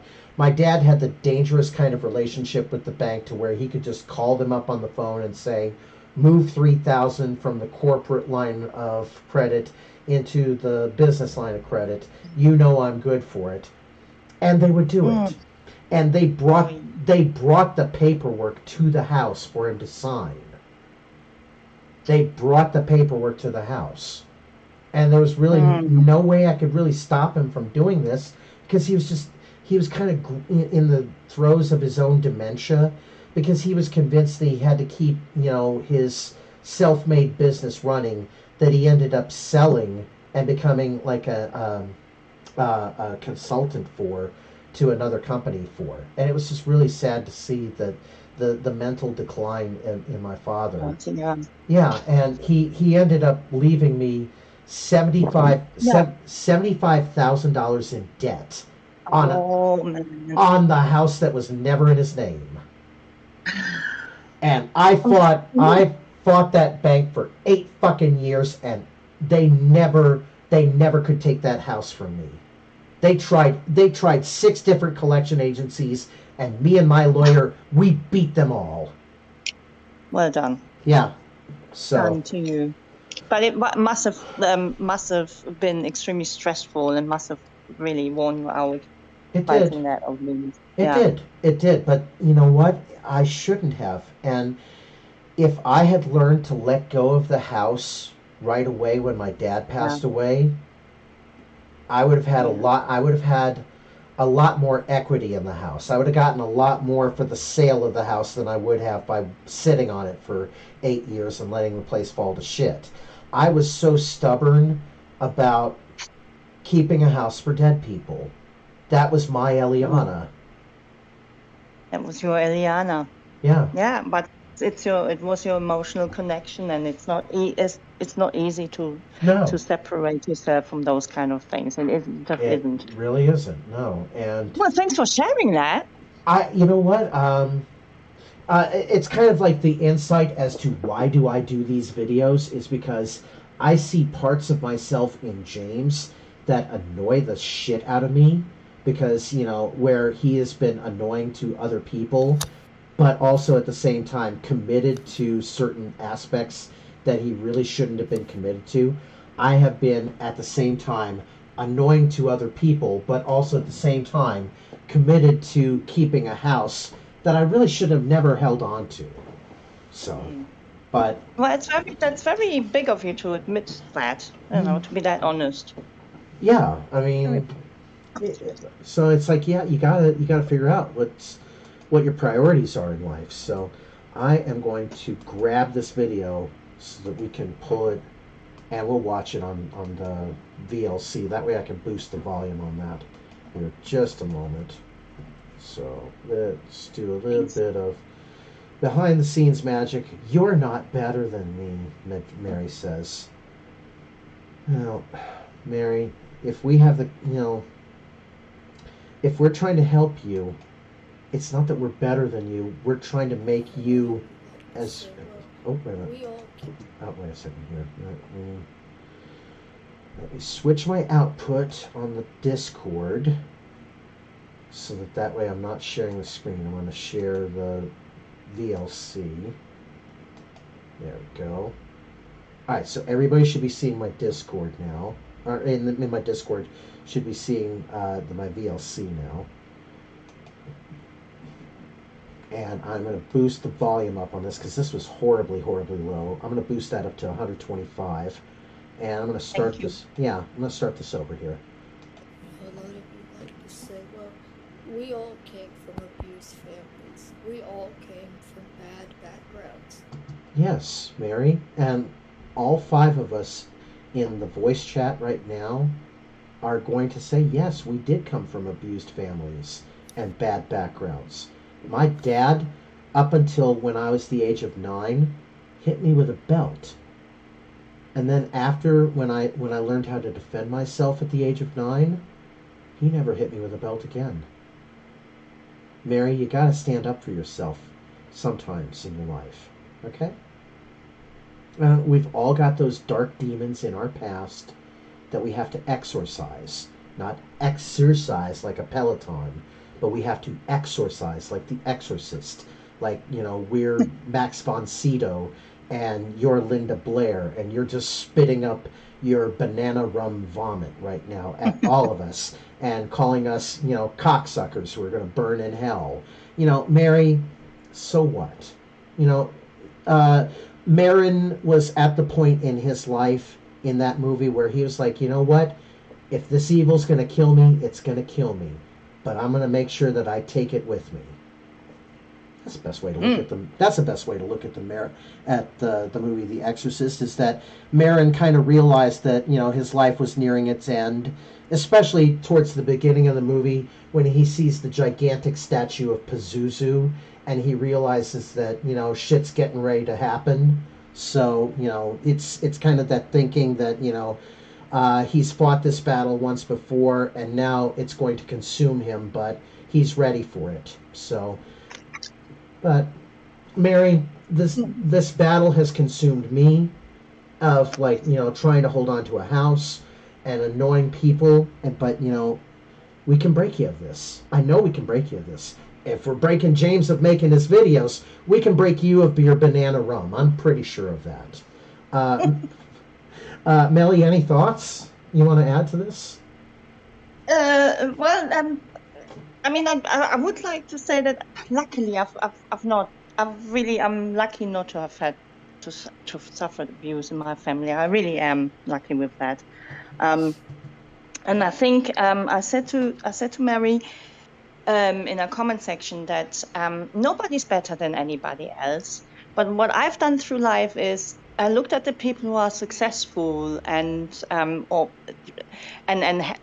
living happy lives, and I looked at them and tried to find out what it is they're doing, to learn from them. Mm-hmm. You know, you can always, that's, it's not like, you know, I'm better than you, and that's what, it's not about that. And there's a lot of people, I think, in her comment section who are actually trying to give her really good advice, and she just sees it in this sort of, in this, like it's a fight or something, like, and it isn't, it just isn't. You can learn from people. Yeah. You just can learn from people, and there's lots of good advice, and you tried to give her lots of good advice, Randolph, and yeah, and I think this confrontational thing that she's got in her head is sad. I don't know where it comes from, but obviously she feels very strongly. It's called oppositional defiance disorder, and it's right. Where, you know, flat earthers have this to a degree. It's like, you know, they're convinced that, you know, whatever is told in the textbooks is wrong, that you know, round thing that, you know, that you call a globe is wrong. So that, you know, flat earthers have a form of oppositional defiance disorder. They don't want to accept the world as other people see it. They want to accept the world as they see it themselves. Adrasdea, her flat earth is, she just wants to live a life of, you know, carefree existence, being the cricket in the field of ants who are trying to build up the colony and keep it alive for the winter, and the cricket is just kind of fiddling away, you know, like, oh, I'll get to work tomorrow, you know, it's all good, I'll get to work tomorrow, I'm fiddling, I'm practicing my songs. When I get famous, you know, I'll be a famous star one day, and then I'll bring the ant hive up. But just let me work on my songs, and I'll keep on fiddling. And then eventually, the ant colony, you know, closed up for the winter and said, okay, you know, this is it. And then the cricket froze to death in the cold. That's the Aesop's fable of the ant and the cricket. So I love the way you describe things, Randolph. I really do. It's always so kind of not filled with imagination, and I've got pictures in my head. It's, you know, it's 51 years of wisdom and hard-headedness put together. So, okay, so I'm going to restart this video here. You're not better than me. If that was true, then why are you all so cruel? Oh, wait a minute. Wait. If you truly understood how it felt to be beaten down and talked down, then why would you continue it? Well, yeah. There we go. Sorry about that. I try not to. I'm like Virgie. You know, I got so much shit that I'm trying to keep up with. You tried to make me talk down about James. You tried to make me talk down about other people. You tried, and I wouldn't. I don't want to hurt people. I've had so much hurt in my life. I don't want to hurt others. You guys claim that you've experienced just as much hurt, but your main goal every day is to cause more pain to people that you believe are weaker than you, people that you believe should be doing better and just refuse to. If you truly understood how much an abusive family creates the person that you are,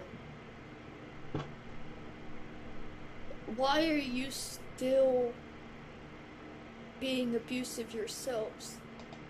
Mary, I would love for you to show this video in particular to the LAPD so that when you say that they're threatening and to harass and intimidate you, they'll look at the chat. They'll look at the text in the chat. They'll see where I've pasted the number for the free alcohol rehab, and they'll go, no, Mary, this is not, this is not harassment or intimidation. All right? They will not pursue this, Mary. I'm convinced that, she would try to show this video to the LAPD, and they're just like going to flat turn her down. It's like, that's their free speech. They have every right to review your videos. And not only are they reviewing your videos, they're providing you help resources, Mary. Help resources which we can provide you also. But you're ignoring those resources, Mary. Why? Why would you ignore resources?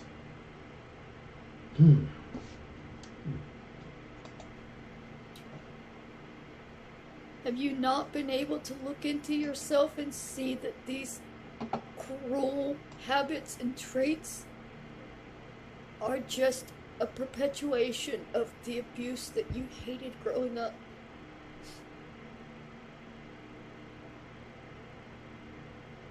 Why keep on? Why keep finding new people to attack and hurt? Why is it so important to you to cause pain to other people that you believe you're better than? You're not better than me. And we're not causing you pain either, Mary. Mary, the pain that you perceive is just you trying to hold on to a life that you can't hold on to anymore, okay? You want to hold on to this carefree life where you don't have to work, you just get free money from everybody for doing nothing, and you just spend it on weed and rum. Mary, I guarantee you, and I will show receipts, to help back my shit up. I will show receipts where I'm gonna, take every cent of whatever I, earn from my 1,500 club week, for my, mid-season replacement, that in between while everybody's gone from, Vegas. I will show where I have, sent this to my landlord to make sure that the rent gets paid, okay? Whatever, the community is offering to help, I'm going to make sure, and I'm going to be honest with them, and I'm going to, put it in a nice pile, and I'm going to send it, and it's going to have to go all to the rent, Mary. And I'm going to make sure that my rent is paid, because I'm a responsible adult. It sucks being an adult. I know it. But you have to be an adult sometimes. Okay? Melly, I know that, it sucks to be an adult, especially in Germany, where being an adult is almost like, impossible to avoid, right? Well, what do you mean by that? Do you mean we are very serious and kind of, yeah, kind of business-like, official and all that kind of, yeah, there's no messing here. Yeah. Who's that, Sam, who's that one guy who's like the German version of Christian? Drakenlord, I think. Oh yeah, Drakenlord. Yeah. He's actually in jail too. Yeah. Albeit for much, much lesser charges than what Chris Chan is in jail for.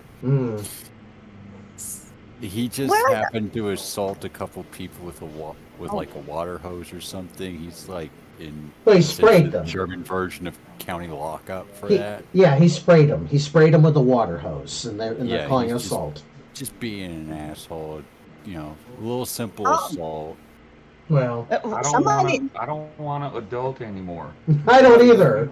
I hate adulting. It's like it's terrible. He's a German sprayed somebody with a water hose or something. Really?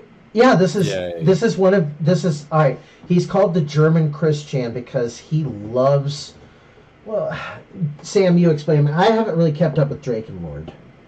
Okay, Drakenlord, as far as I can tell, is just like massive, like weeb nerd, the stereotype, likes to LARP about a lot with his small ninja weapons, and he really, really, really does not like people coming over to his small little corner of Germany. Like, it's literally just a few houses behind a gate. It's like a town. That's his neighborhood. It's like a town of like almost 100 people, and the internet organized a Drakenlord fan club meeting, which brought 850 people to that tiny little hamlet town. No, that's funny.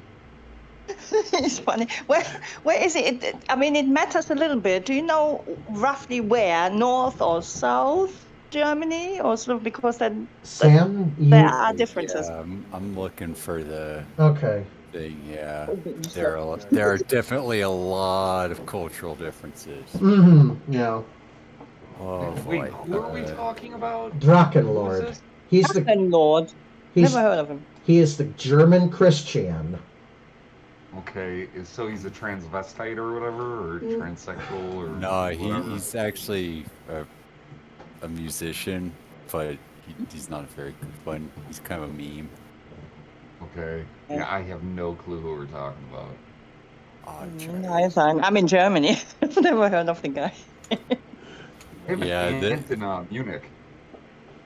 Oh, yeah, that's not good. When you're down in Bavaria, that's very, very traditionally Christian. Yeah. And she's Catholic. Okay. Well, yeah, that's not. You could actually look her up. She's actually fairly famous in Germany. Her name is Fay Fleck.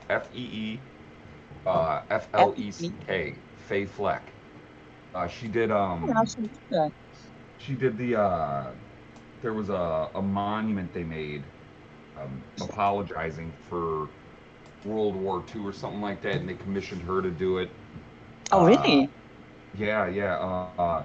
I have a ton of her art like hanging in my house, or in fucking every house I've had since I started, renting apartments or buying houses. Okay. Or whatever. Yeah, no, she's actually a really good artist. Right. And she's Drachenlord. That's the same person. No. Drakenlord is a completely different person. Right. Yes. I missed something. I missed something. Yeah, no, Drakenlord is different.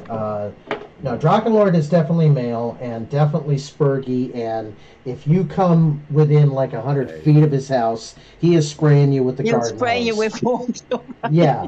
No, do and not. Lady Artist? Lady Artist is a different person. No, this is my aunt. This is my aunt. Good Lord, I missed that. I said Munich, and then I was like, oh yeah, fucking A, my aunt's living in Munich, and she's a relatively famous artist that did a lot of shit for the government. Wow. Yada. Yeah, you can look her up. It's Fay Fleck. Fee Fleck. Fleck. I shall look that up. Oh, wow.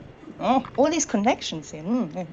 Fleck. Oh God, I can't show that. Thank God. I don't have that on air. Thank God. Oh God. Drakenlord. What the fuck? I can put it. It's bad. It's bad. I'm gonna put it. I can put it in the Discord chat so that way y'all can see. Oh wait, no, that's Adrasdea. Wait, what the hell am I doing here? Okay. I'm still trying. Copy to that link. All right, there we. Huh. Okay. Yeah. Damn, it's fucking cold out.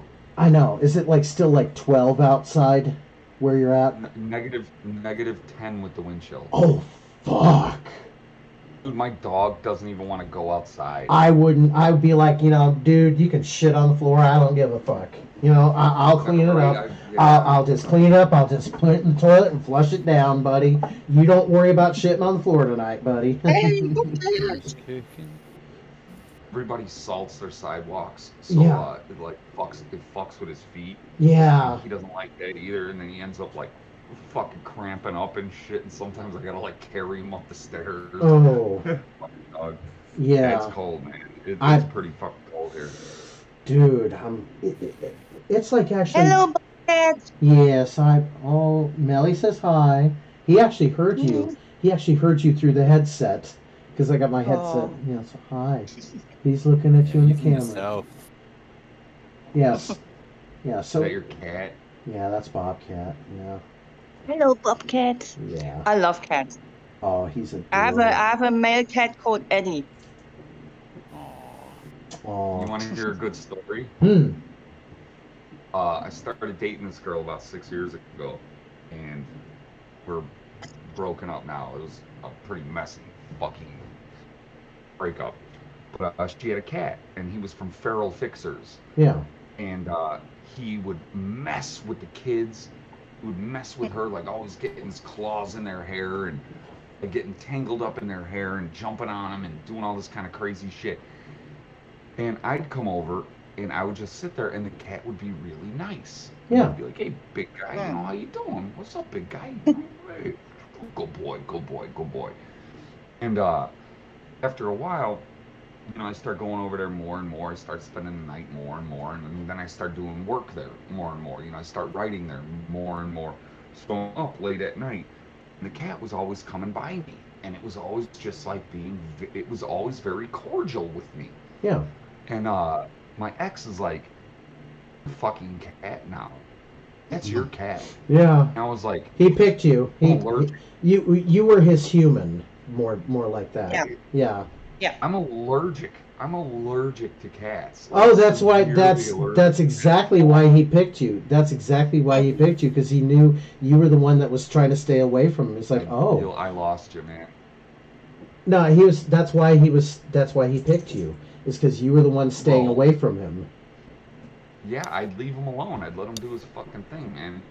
And so she comes out one night, and you know, I can't remember what the hell I was writing, but I'm writing something, and the cat's like sitting right there by my arm. I didn't even realize it, and I'm like sitting there petting it every 10 seconds and shit, and then I didn't even realize it. She's like, "He's "That's fine. your cat." He's fine. Yep. That's your cat. And I was like, "I don't own a fucking cat. I'm fucking allergic to cats." And I look at this cat, and I go, "If you're my cat, why haven't you killed anything for me yet?" Uh-oh. And then you got a present. The cat jumps off the table, goes to the sliding glass door, which I could reach from where I sat. And I open the sliding glass door. He comes back in 10 minutes, and he's like, he knocks on the fucking glass window. Looking at him, and he's got a live mouse in his mouth. You did ask. Fucking crushes it. He crushes its skull right in front of me and drops it, and just kind of sits there. And I'm like, it just gives you that smart ass look of like, there, motherfucker. Yeah. I was like, I guess I have a cat now. I guess I fucking have a cat. But the kids had named him Ginger Ale Maximilian. And I was like, that ain't his name no more. His name's Ginger Wayne Gacy. Oh, yeah. I shit you not, man. I shit you not. He was a great cat. And man, I wish I still had that son of a bitch, but she took him in the divorce. But yeah, no, he was a good cat, dude. He'd come like if you whistled. Yeah. If you whistled, he'd come and like hang, and yeah, no, he was a good cat. No, Bobcat is a sweetie. He is just the sweetest cat that I've ever had. And Don't you think Randolph sorry, what was the name? Roots Calhoun. Roots Calhoun. Roots. Cats choose people. I mean, every cat I had, they sort of came into my life rather than me kind of going to choose them. Same here. Yeah. Same here. Yeah. There was another one. We bought a house in the country, and the people were like, "We don't want to take this cat and bring it to a small little apartment. We'd like it to be able to have its land still, so would you mind taking the cat with the house?" And we were like, "Sure, we don't care, you know, whatever. Our dogs are good with cat. Our other cat, whatever. It's not like they're gonna hurt each other that bad." Her name was Luna, and she immediately just like fucking took to me. I don't know what it is with cats, but cats have always just gravitated towards me, Mhm. and I was her fucking person, I guess. She dug me. She absolutely dug me, man. Yeah. But yeah, so we got a cat that came with the fucking house. It's the overalls. Yeah. Yeah, it's the overalls that you're Overlord. sporting. Yeah. That's Randy. That ain't me right now. I got a pair though. I Yeah. got a pair. I used to rock all the time when I was tilling the land and shit. Yeah, Suits you. I took the overalls off because I wanted to kind of get comfy today. So, but here I'm gonna get back to this video here since we need to get some more viewers right now. All right, If you let's have go. a job, you're not better than me. If you have a loving family, you're not better than me. If you're a millionaire, you're not better than me. She People- just struck out. No, we're not better than you, Mary. We just have access to more resources. That's the difference, Mary. I would say yeah, we're better than you. Well, we're better in that we have the access to the more resources, but we're better also in the fact that we use those resources. We don't let those resources go to waste, and we don't let ourselves get spiraled into like addiction, and trying to make ourselves feel better all the time with alcohol. Banana rum. Well, I mean, I can't speak to that because I drink fucking damn near every day now. Well, I fell into that fucking hole a couple times, man. But I will say that the people that surround us, like everybody that watches these shows and hangs out and chats, we all know how to communicate with one another, and we all know how to take a joke, and we all know how to tell a joke. Yeah. And that separates the wheat from the chaff, man. Like it really fucking does, dude. It really fucking does. And she's kind of like waste. She's waste, man, because there's nothing going on there. There's no ability to be humorous or to be insightful or to be I don't know, spiritual maybe. She tried to be. She really tried to be spiritual, and then the bathrooms, the bathroom issue became a thing for her because of Tara. So she is spiritual up until the point where it inconveniences her. So is my thinking. So I think there's nothing there, and it's sad. You don't want to. I don't want to watch someone like this. I don't want to watch someone fucking crying about their life and feeling like shit all the fucking time. I don't want to do that. Yeah. I don't want to do that. But, I want to do fun stuff. I want to do fun stuff with my streams. So I want to do hood rat shit with my friends. Yeah. I still have yet to determine if I'm going to get like. Sam, you okay? Say it again. Sam, are you okay in there? It sounds like you're coughing. Who's coughing? That's Sam. Sam. Mute your mic if you're going to be doing that. Oh, that's fine. Sam, he's kind of like. If you're really ill and having a cough, just shut off your mic. I know. Hear it. Yeah. So anyway, what was I talking about? No. God. Oh. You were talking about her trying to be spiritual. Yeah, she was trying to be spiritual, and it works only up until the point where it inconveniences her, like the thing with Tara, or if they're trying to do something positive for the community, but then they have to clean up the homeless shelter that's been built around Venice Beach, then it inconveniences her. That kind of thinking. It's like the whole when she was living in a truck. And she's, in a church parking lot, and the church parking lot didn't realize that she was literally shitting in a salad bowl and peeing in a to-go cup and throwing it out of her truck. And just throwing it out of her truck. In the parking lot. In the parking lot. That's why. That's it. Like the same. I've been camping and stuff. There are times when you might have to pee in, in a little, in a what you call bucket or something. You know, it's been there. I think we've all been. Yeah. But we've all been there, Melly. We've all been there. So, but we've never. But, you know, we've never. Not throw it out of the window. Mary. Not throw it out of the window or the parking lot. That's not good. Of a church. Of a church. Of a church, exactly. Yeah, like you're doing it at a fucking church. Stop. Oh, go else. Go to the McDonald's.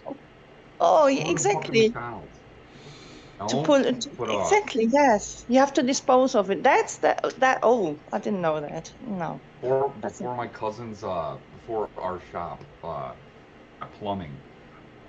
There was one day where I was like, I really have to take a shit. I really have to take a shit. And he's like, I don't know what you want me to do. And we didn't have a fucking 5-gallon bucket or anything. Nothing to shit in.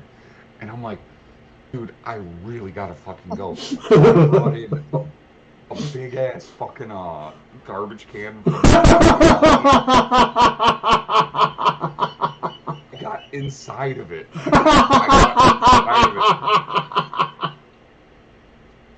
And shitting it, and I used my t-shirt.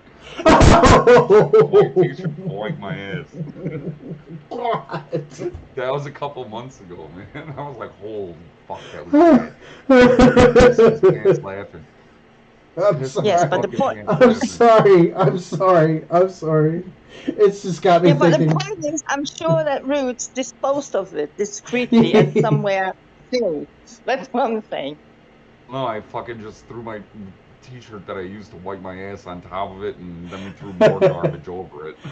So I didn't dispose of it discreetly. Roots, it got me thinking of a song that's probably going to get me popped for copyright, warning, but whatever. It was a song that I learned in high school. It's all because of you. Got poo-poo on my shoe. I must confess, I used my shirt to clean up this mess. Oh my goodness. Luckily, it was fucking hot that day, so. I'm sorry. I got another good one too. My buddy, we're on Coney Island. We're waiting to do a show. So the show's at like 9 p.m. and it's like 7. It's still light out. Everyone's out on the beach. Right. We're just kind of taking in the sights, getting corn dogs and all that shit. And my buddy's sitting there and he's like fucking dripping sweat. He's dripping sweat and someone goes, "Oh, are you okay, man?" And he's like, "Man," and you could hear the quiver like in his voice, and he's like, "I really gotta shit." We're like, the McDonald's is right over there. Just go shit at the McDonald's, man. He's like, "I'm not gonna make it that far." Oh shit! No, it was dire, dude. It was dire. And then it's like everybody looks at him, and there's like 6 or 7 of us, and everyone's like looking at him like, "Oh fuck, you really gotta go, huh? You really gotta go." And he's like, "Man, dude, I can't even move right now." And we're like, "Dude, just go shit in the fucking ocean. Like, just go shit in the ocean. Take your pants off, go in your boxers, and go shit in the ocean." He starts walking, and when I say walking, I use the term lightly, because he is clenching his abs and waddling to go, and then you can see the fucking moment of desperation. It's like, I'm not gonna fucking make it, and he leans up on this fucking fence that's probably 20 yards from where the fucking water, like he's 20 yards from the water, and he leans up on this fucking fence, and you can see he unbuckles his fucking pants. He slowly gets down in the shit position, and he starts shitting. And on the other side of this fence is all the cabanas from where the rich people live. So they all have they have all their fucking homes and shit, and they all have their own cabanas. And it's coming out. Is it coming out like an ice cream machine? Yeah, oh, Randall, please. Yeah, it was. And he's sitting there and he's shitting. And we're all 50 yards from him, and you can hear him shitting. from where we were, and we're all dying laughing. Dying fucking laughing. Next thing you hear is, hey, there's no shitting on the beach. These little kids, like 12 years old, take a football, throw it, and they fucking launch it, and it hits them right in the back of the head through the fence. Like, right in the back. He falls forward before he wipes his ass. And dude, we like looked at these kids looked at us, and you know, so they were 50 yards from him. We were like, look at these kids. These kids fucking went flying. Boom. We were like, we ain't catching these sons of bitches. What are we gonna do if we catch them? It was one of the funniest fucking things I've ever seen in my life. Hey, there's no shitting on the beach. Oh, they haven't been to Venice Beach. Melly, were you watching either on Virgie's channel? Melly, do you watch Virgie's channel a lot? Well, no, not really. Not really. He's got 70 right now, and I've only got 3, but it doesn't matter because he's like, because he'll be on his way to Vegas in a couple of days, and then I'll be the mid-season replacement for a couple of days, so it'll all be good. But Virgie, what was I going to say about Virgie? Jesus, funny as hell. Yeah, he is. Yeah, he's retarded like me. Yeah. Oh God. Oh, you were wanting to tell me something about Virgie, definitely. Oh yeah, because he reviews these videos about homeless camp removals. Okay. And where these, like on Venice Beach in Los Angeles, Roots and I were watching it earlier on the stream, where this homeless camp is, basically been set up for months. Basically, it's a bunch of tents, and they're drug addicts. They're all drug addicts. They're living on Venice Beach. They're wanting the nice, easy life. And then here comes the city of Los Angeles with bulldozers and trash removal, and they're all pissed. And this one woman with a dog clenched under her arm is screaming at them, "Well, homeless people don't come into your house and take your shit." Actually, they do. Yeah, some of them do, lady. Some of them do. And then, I think so. And then there was the one guy with the black hat. The black hat guy, he was really spiraling because Sam and I noticed that they were taking down what looked to be his workstation. It was a shower tent. It's a shower tent stall that's meant for when you're going camping. It's only meant for you to take a shower in. But he was using it as a combination shower tent, toilet, and shooting up for his works. So he's definitely going to get hepatitis, doing that shit. So upstanding member of society. Upstanding member. Yeah, exactly. I do have a sort of split opinion about this. I can understand when people have sort of made their little home in a place where they shouldn't be in the first place. And I do have a big because you're German. Yes, because we're very soft-hearted people, actually, despite what you might really think. are. You really are. We're known for kind of calloused.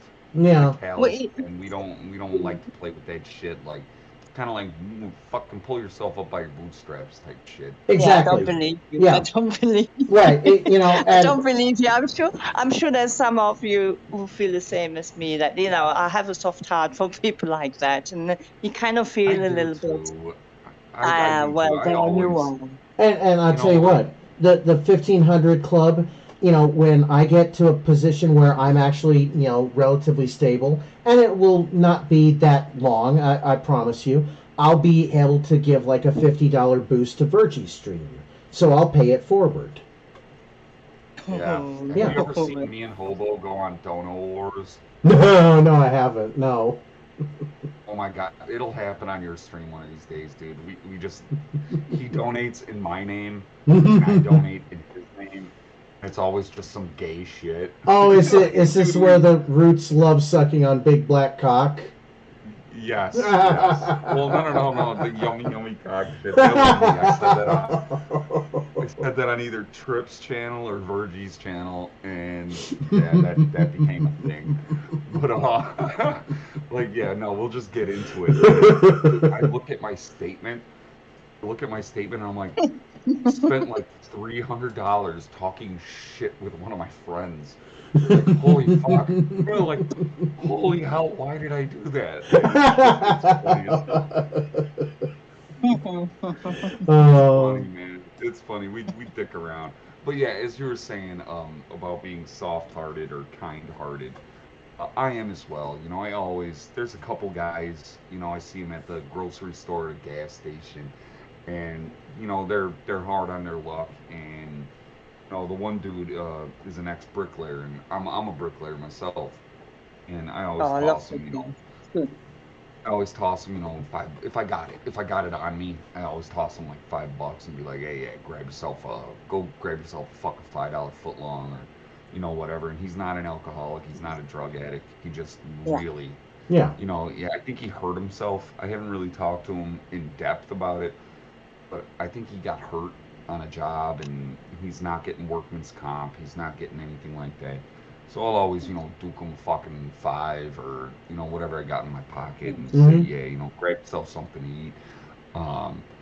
So yeah, I do help people, but it's the drugs and the alcohol and the nastiness of that lifestyle where you just want things fucking handed to you all the time. It gets to me, like, it gets to me, especially, as an American, Melly, like, that's our job as Americans is to do what you're supposed to be kind and good, right? You're supposed to be kind and good and Christian and all that. You're supposed to be. But also, you know what? God helps those who help themselves. Exactly. Well, Christian. I don't believe that necessarily, but I do feel, and I wasn't familiar with Mary before, and having sort of watched her a little bit, I can understand people's frustration, because it is that sense of entitlement. That bothers me terribly. Here's the best way to put it: hate the sin, love the sinner. Okay. That's the best way to put it. We hate Mary's sins, but we love Mary as a person. We hate. Yeah, and I don't understand. I don't understand. She keeps saying we want her to kill herself. We want her to do this. We want her to harm herself. We want her to do this. And it's like, no, actually, we really don't. Dude, I'd love to see you fucking get a car. I'd love to see you start paying your fucking rent. I'd love to see that. And it would be like, hey, fucking high five. Mm-hmm. High five. Yeah, exactly. Absolutely, and I've seen lots of comments, and I've been trying to communicate with her and sort of, sending positive stuff, and like loads of other people have. But it is not communicate with you. No, she doesn't. She doesn't respond to the positive stuff at all. It seems. She doesn't respond to shit. I'm blocked on her channel. I can't even comment anymore. Well, she'll take money up until the point where you nag her to get help, and then she doesn't want to take your money anymore. That's I guess the best way to put it. So yeah. And I'm going to post it in the chat again. I'm posting it in the chat again. There's that number, Mary. There's the number that can help you. Yeah, keep doing it, man. Keep doing it, because that's going to be the shit that covers your ass. Mm-hmm. I did the same thing. I was posting the suicide prevention hotline. Yeah. On her videos, like that's what I was commenting. Like, Mary, this is not the path that we want for you. Mary, no one wants you to kill yourself. Here's the suicide prevention hotline. Give them a holler, and I was like, hey, you can even hit me up on Discord, and I will talk to you. Like, I will talk to you. And then I think I put my Facebook link or whatever I did. And yeah, no, nothing. Fucking nothing for Mary, but. Yeah, I don't like seeing people like this. I really don't like seeing people like this, and it breaks my fucking heart. But she's a fucking nut. She's a nut, and me and Aunt Kathy became really good friends over this shit. Yeah. So I talked to Aunt Kathy. I talked to Aunt Kathy at least at least twice a week. I love Kathy. I think she's the greatest. I think if she and Eliana were to combine their forces in a live stream, it would break the internet in all the joy and goodness that it would bring. Just hey, Gov, man, just you wait. Me and Aunt Kathy are starting a stream together. Uncle Roots and Aunt Kathy. There you go. That's what it's gonna be called, man. I have Eliana as a guest on your stream. That'll really piss off James. 100%. Oh yeah. 100% she'll come on. Yes. She's such a good sport. And that's another thing. Like Eliana is such a good sport. Well, with James, like he doesn't realize. He's like, oh, you guys are saying this about her milkies and this and that. It's like, dude, she's yes, we are. The fucking joke. Yes, we are, James. The joke. It's so funny to me because it's like, dude, did you not go to school? Did you not like rough around with your fucking friends? Did you not like play the dozens? Did you not like talk shit with your homeboys? Like, what the fuck is going on with you, man? How do you not realize that Eliana is in on this joke? It's like a really big inside joke. Talking about her milkies, and she'll sit there and show them off like a, it's so funny, dude. It's so funny. James just doesn't fucking get it. Yeah. He really doesn't get it, and that's the scary part of it, because it's like, how the fuck do you not get that she is in on this, man? That is, and don't you think, Roots, that with both of them and people in that sort of ilk, in that corner, there's joy missing from their life, humor, joy, a little bit of fun. Yeah, completely non-existent. I don't think they don't see the humor in things. They don't like, I wake up in the morning and shit. I go outside and I always say hello to the birds. Hey birds, hey, thanks for singing a song this morning. Hey, right. Good morning, or hey, the squirrels. I name the squirrels. I can pick them out. I find joy in that kind of just a little thing. You have to find joy in little things like that. And I don't think these people do that kind of stuff. I don't think they do. And it's no, a sad and I think existence. It's very sad, and I personally, because I'm a Christian, I feel it's a spiritual matter. I'm going to throw that in there because I'm on the thing. It's I okay. think it's a spiritual matter that is manifesting itself in their life, and it really is sad. Do you remember? So you think it's lack of God or lack of spirituality, lack of a better term, that's causing that hole in them? Like, is that what you think? Yeah, I think definitely it's or even worse. There's some demonic oppression going on there. There's something evil taking place that is manifesting itself in their life, because you feel that devoid of joy and of laughter and of positivity. That's really coming from somewhere else. And I do kind of, and I've talked to Eliana about this, and she, by the way, thinks that it's a spiritual thing that we are involved in with all of this, what's going on. Yeah, with this people. I would tend to agree with that. I do believe something's going on. Something weird. Planetary alignments, or fuck if I know. There's definitely something going on with people being I don't know, people being just fucking weird, man. Weird, and it's darker, isn't it? It's sort of, it's dark. Everything is getting darker and devoid of joy and levity and fun, and that's not a good thing. No, you're absolutely right. I think everybody feels it. Everybody feels it. I'm dead. I thought it was just me. We all feel it. Trust me. It's Right. there. It's palatable. It's There, palatable. yeah. We feel it. We feel it, and I see it every day. I mean, I live in Chicago, one of the most dangerous places on the fucking planet, and I see it daily, on a daily fucking basis. I walk my dog and I see it, and I don't know. I wish it wasn't like this, but it is what it is. It is what it is. that's true. But it's good to hear that other people feeling this sort of dark presence as well. That's good to know. Yeah, that's exactly what it is too. It's a dark presence. There's something. It always feels like there's something nefarious going on. There's something out there.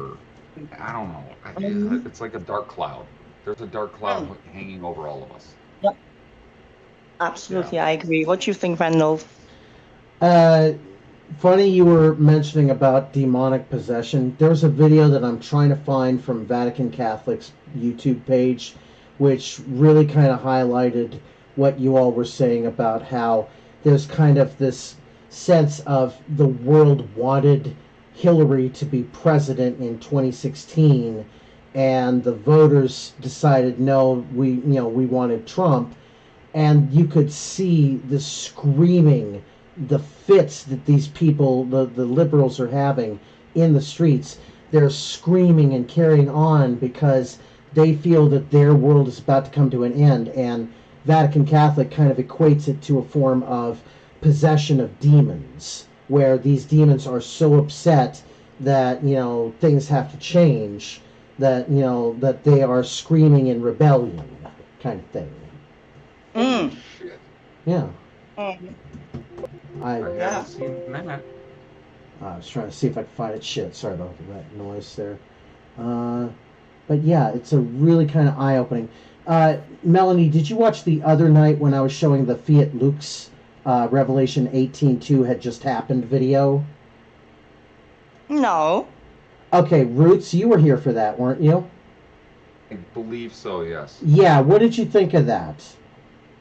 I'm not 100% sure. I'd have to see it again in order to give you any kind of valid response to it. Okay. Critique of it. Okay. Fiat Lux Revelation? Yeah. Yeah, it's basically a wait a minute here, I can pull it up. Hey Melly, what do you think of Angela? Stop it. She's on a nice German accent there. She's on her way out. I was never a fan. Ja, ich spreche Deutsch natürlich. Ja. Ja, ich spreche Deutsch. Das ist sehr gut. Ein Bier bitte. Und ja. Aber wir können auch Deutsch sprechen. Nein. I didn't understand that. Okay. No, Angela Merkel is on her way out now, and I think that's a good thing. Although, in the same way, well, politics here, it's really just how can I put it? There's not gonna be a big difference between her and what's gonna come now. Yeah, so. He's still marching in West, what is it, West Berlin. They used to march, I believe, every Sunday or Monday. That were on the other side of the border back in the day when it was communist. Don't they go marching every Sunday or Monday? Okay. What, they're marching on Sunday or Monday? What do you mean? Since reunification? Well, no, not since reunification. I believe they started it in the 90s. They're marching. Go marching through the streets talking about how bad communism is, and they fucking hate Angela Merkel. They hate the government, and they think it's all becoming communist. I can't remember what the hell they're called. I wish I could. God damn it. Well, I mean, if that's the case, everybody here. 18. I mean, I lived in the UK for almost 30 years, and I came back to Germany in 2014. So I was in England from 1986 to 2014, and I came back. I have not. Everybody here that I've met loves the government, has no problem with anything that's happening. Anything that's happening with the, so they're all kind of very compliant.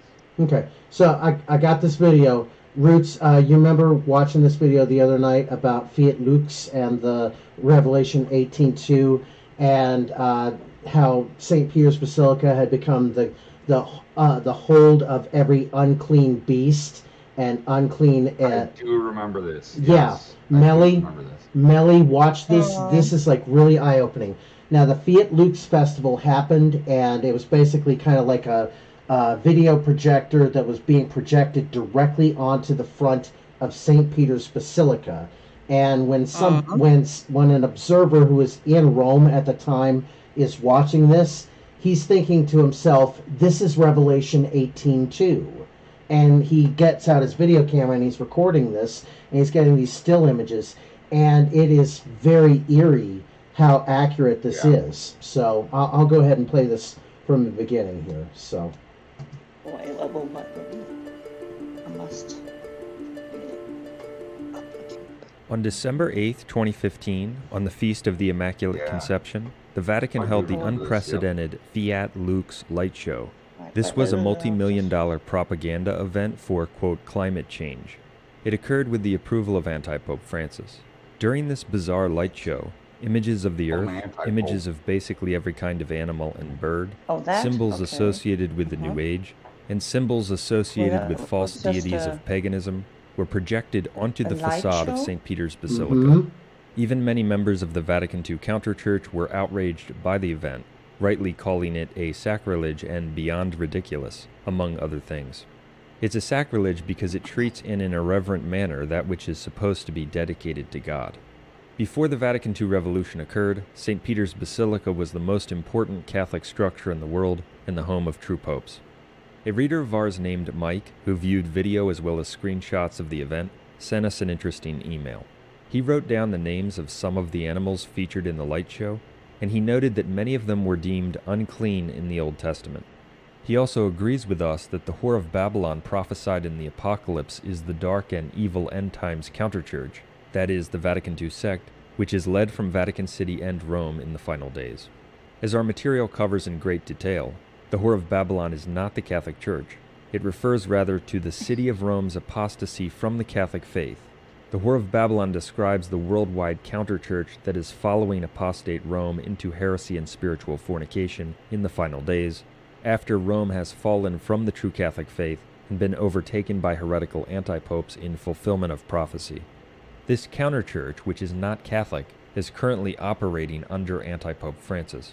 The aforementioned reader asked if it's possible that this light show, which featured unclean animals projected onto St. Peter's Basilica, could be connected to what's written in Revelation/Apocalypse 18:2 about the Whore of Babylon. Revelation or Apocalypse 18:2 reads, quote, "And he, the angel, cried out with a strong voice, saying, Fallen, fallen is Babylon the Great, and she has become the habitation of demons, and the hold of every unclean spirit, and the hold of every unclean bird, and the hold of every unclean and hated beast." End quote. So, to the question, do we believe that there is a connection between the Fiat Lux light show that just took place and what's written in Revelation 18:2 about the Whore of Babylon? Our answer is, there's no doubt about it. We believe that Revelation 18:2 is in fact describing the light show and what it represents in the larger picture.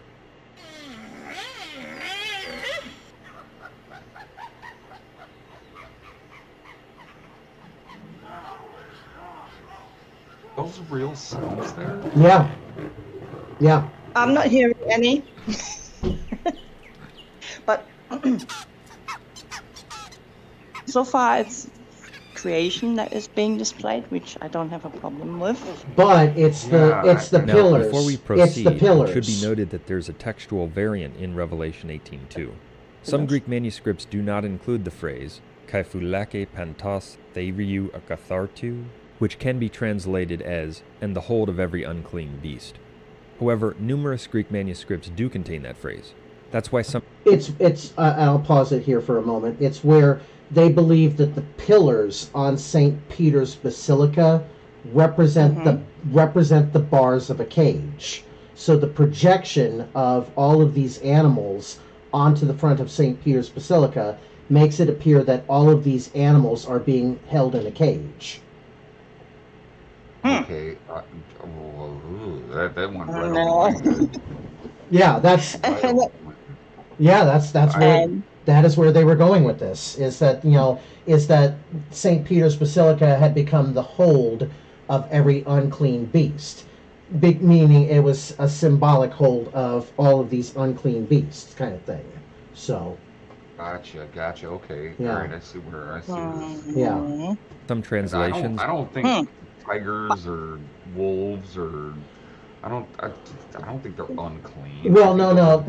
In terms of the Old Testament, they would be beasts of the earth that you would not eat. Were hated beasts. Hated beasts. The scripture said. Every hated beast, exactly. So it's one of those beasts that I think they should be respected. I've been in the. I think everything that God has created is good. Yeah, exactly. So. And versions of the Bible have, and the hold of every unclean beast. Give me like 20 seconds. Can you pause it, man? I'm gonna go grab a beer. Go ahead. Go ahead. Yeah, go ahead. Yeah. Melly, what do you think of this so far? This is kind of a little. Well, I'm just a little bit puzzled. As a Christian, I've been brought up in the Catholic Church, and then I've had a encounter with God when I was a teenager, and had a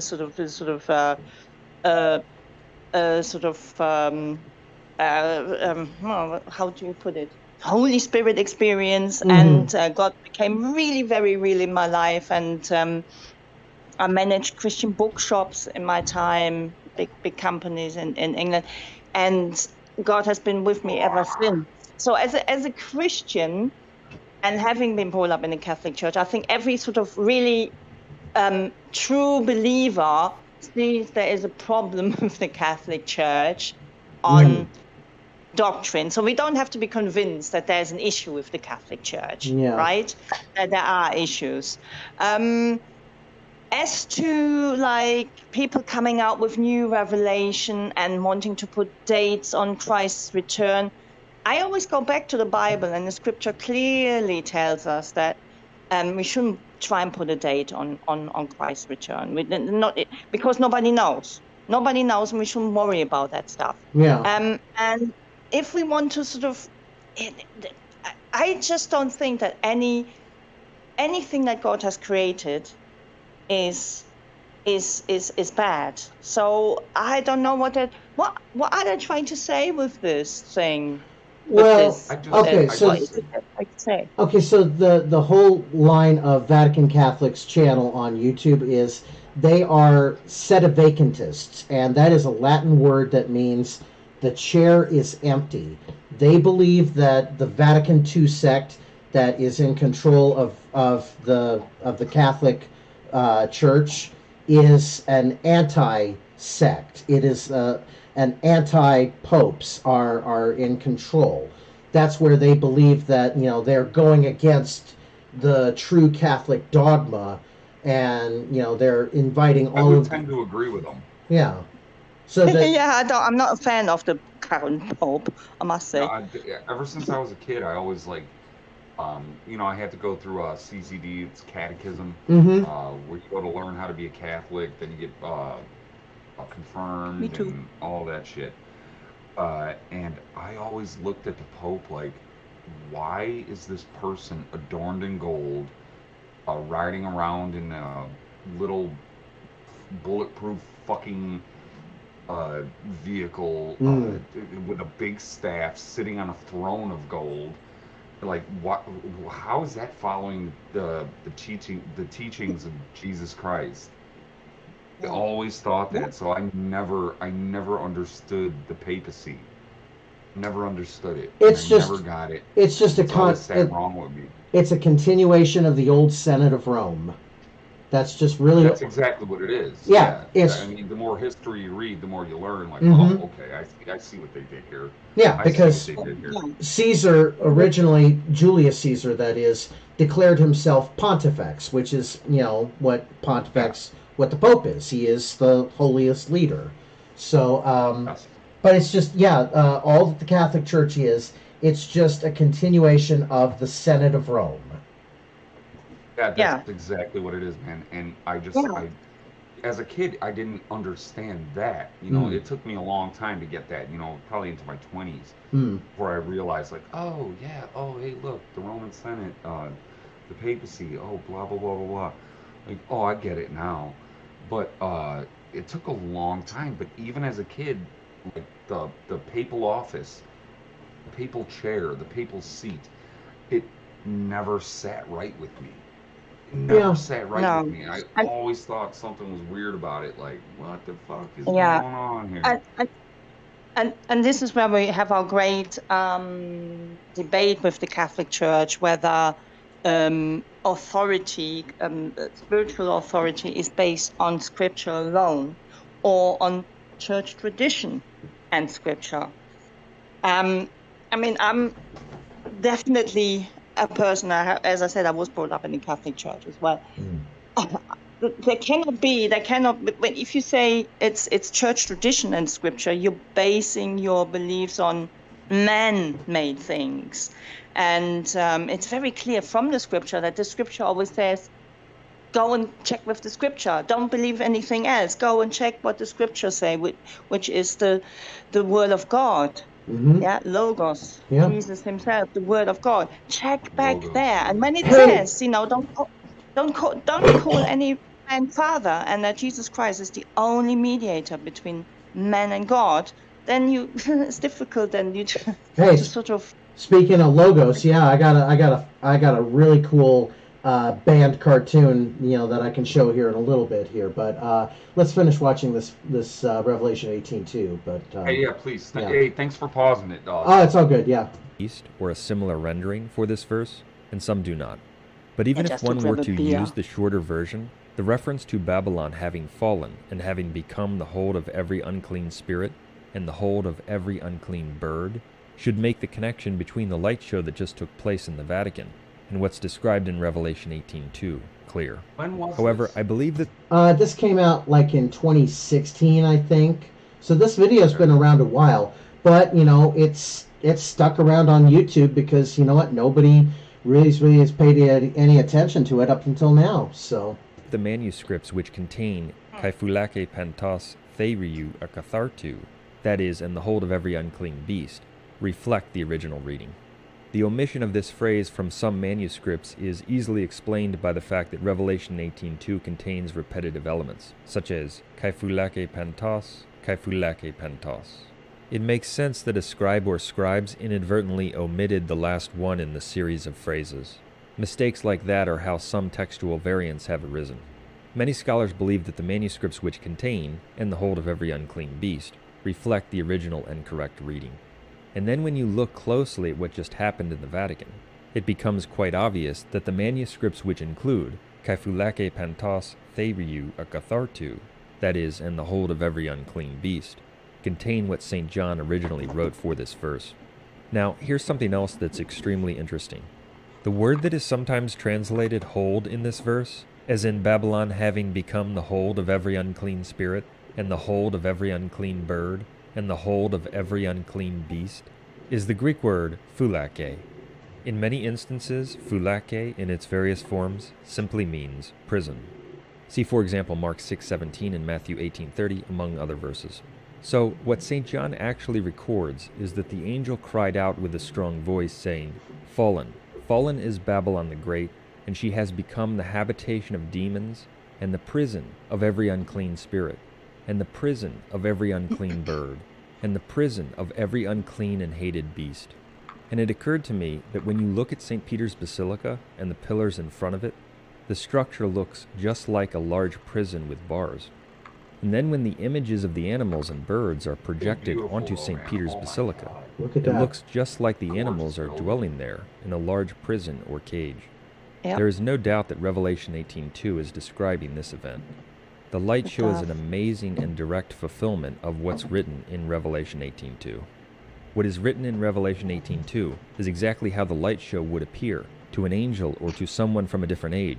Do we know what the occasion was for this? It was a 2015 December festival. It was in celebration of, global warming. Or, yeah, it was kind of like a global warming. It was a global warming awareness kind of thing. Of course it is. So, yeah. Of this event. Also, some people translate I can sense Fulake we're in not. this verse We as don't cage. believe So in Babylon global has warming in fallen this and round. Well, in the sense of where it can be misused. I don't dispute global warming. I simply, say that, hey, we should pursue every alternative that we can. That does include nuclear options. I mean, we have to assume that, thorium is going to be our main power source for the next, several hundred years if we want to continue, going on. But, global warming is absolutely bullshit. Well, absolutely bullshit. Come here, No. We've been getting warm since we left the Ice Age 30,000 years ago, 35,000 years ago. We've been getting warmer. We've been getting steadily warmer every fucking year. Human beings contribute 0.001% of the carbon that's in the air that makes the planet warmer.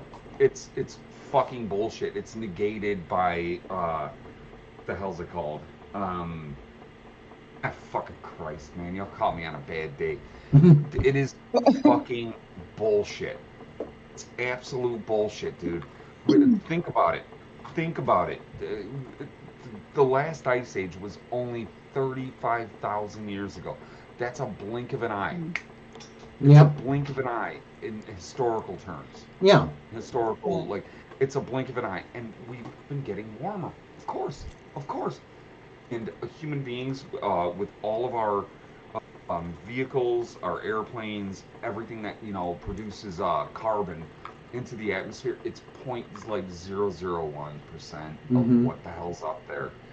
And this is all fucking science, man. Trust the science. Get your fucking vaccine. Everybody go get your vaccine. Cage of every unclean bird. Yeah, And the cage of every unclean. I do. I have a problem with that. That there's only one narrative that's been presented to us, when there is actually the fact that the Earth has always gone through ice times and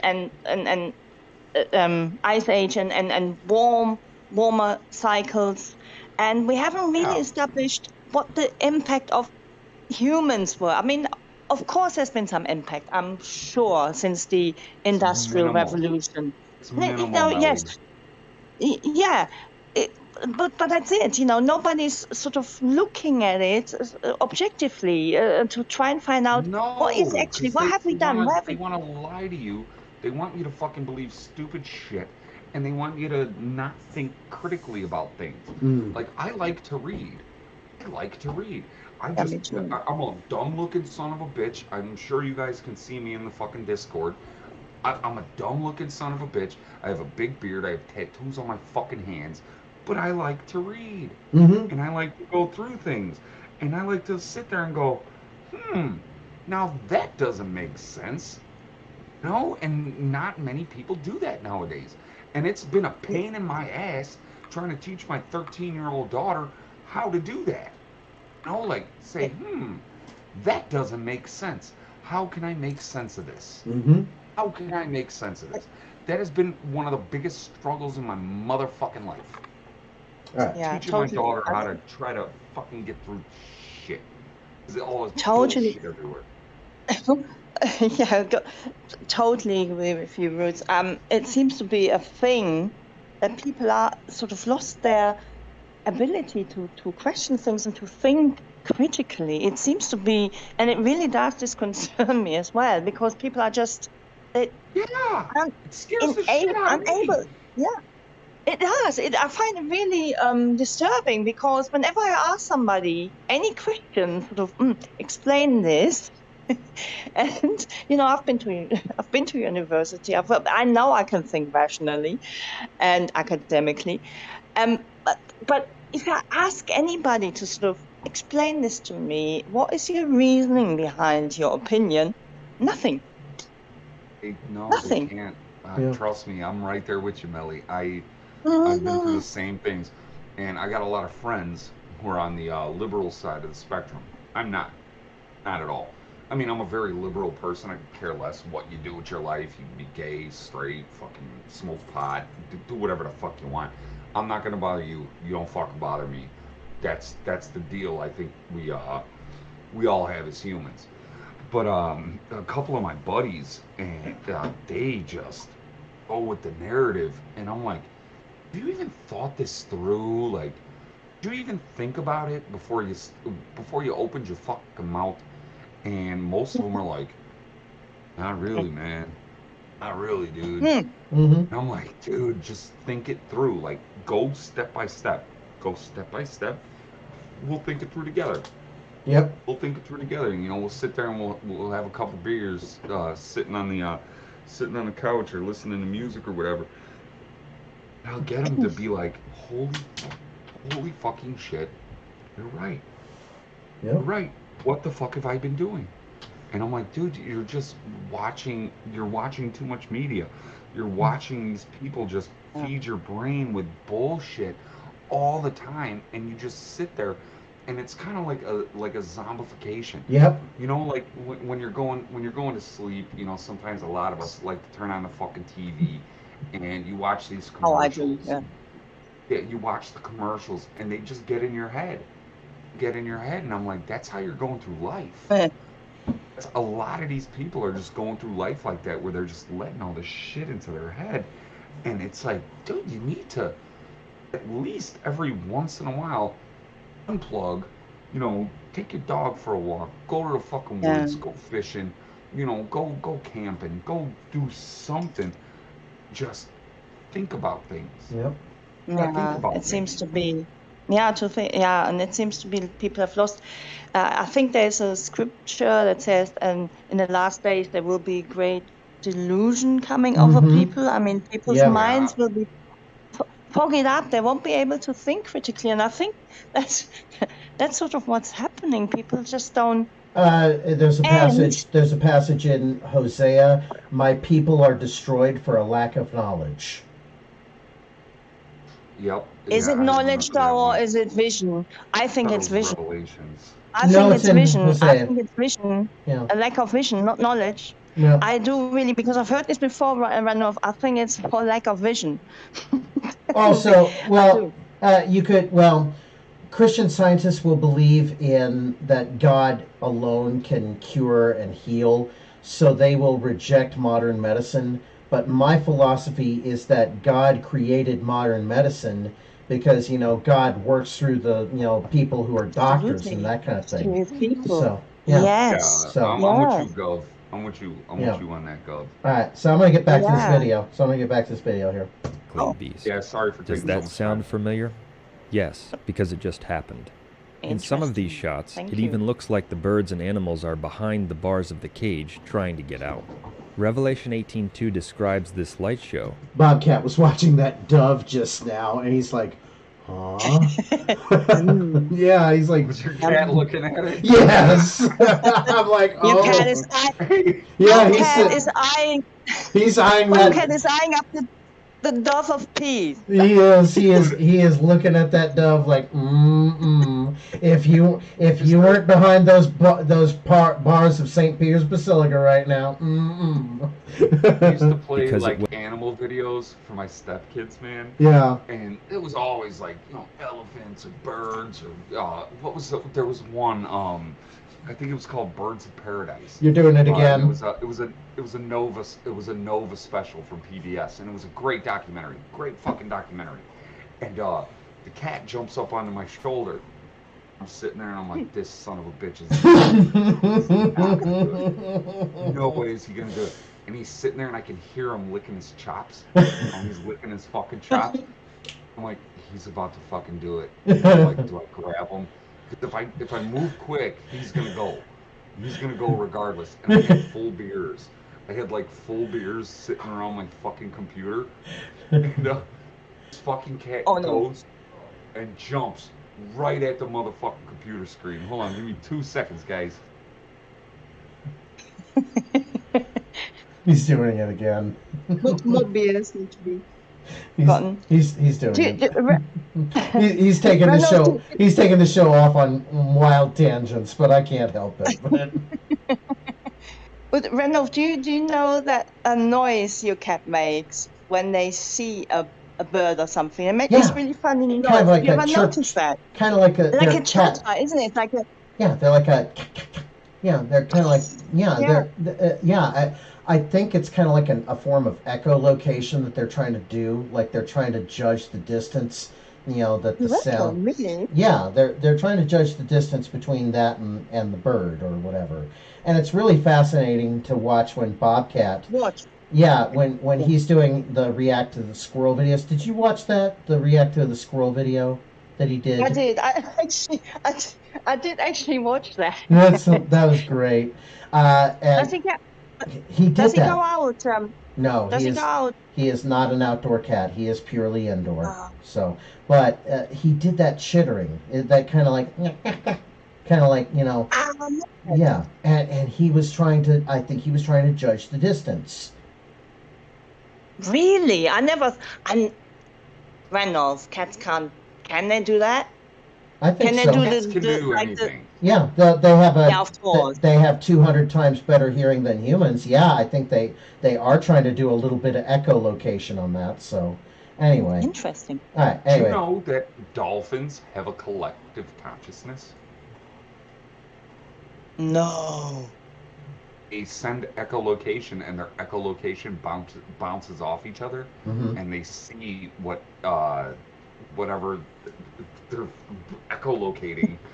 They can see it in their fucking heads, and they swim in a pod, and all of them can see the same fucking thing. It's pretty fucking cool, man. That is some cool shit to read about. It's a National Geographic article. It was a signature event that is also a microcosm of what has happened in Babylon. We learn from 1 Peter 5:13, among other things, that Babylon is a code name for Rome in the New Testament. St. Peter was writing from Rome, yet he called it Babylon. Babylon/Rome has fallen from the Catholic faith. It has become the habitation of everything unclean. No, but I do believe, wicked, really, because I don't know about you, but when some dreams that I have, they don't relate to me at all. Like people, it's stuff that I don't ever had any experience of or were interested in or anything like that. And I do believe that when we sleep and dream, that we sort of tap into some sort of collective outside consciousness. Of the brain consciousness. A collective, yeah. I think you might be a very weird German. Yeah. Now the other night, Melly, the other night on Virgie's stream, AP was on, and he was talking about the experience that he had with his near-death experience when he was clinically dead for like a couple of minutes, and he died like 3 fucking times. Yeah. Okay. So he's explaining it as like when he visited the other side, the best way he explained it. You know how we rely on our 5 senses when we're here on this earth. Imagine being completely cut off from all 5 of those senses. Okay? Right. And being in a world where you have none of those 5 senses. Being in a world where, it's tranquil and peaceful, and when you're ripped back into that world where your 5 senses have to guide you, you don't want to be back in that 5 senses world. You want to be in that tranquil, happy place. Okay. So, Okay. Oh, I didn't catch this one, man. That was must have been too late for me. Yeah, he went on a real spiritual tangent on Virgie's stream. Yeah. Go there. Who was that? With all my heart, man. He has my total respect, man. So, who was that? Adonis Paul. Adonis Paul. Yeah.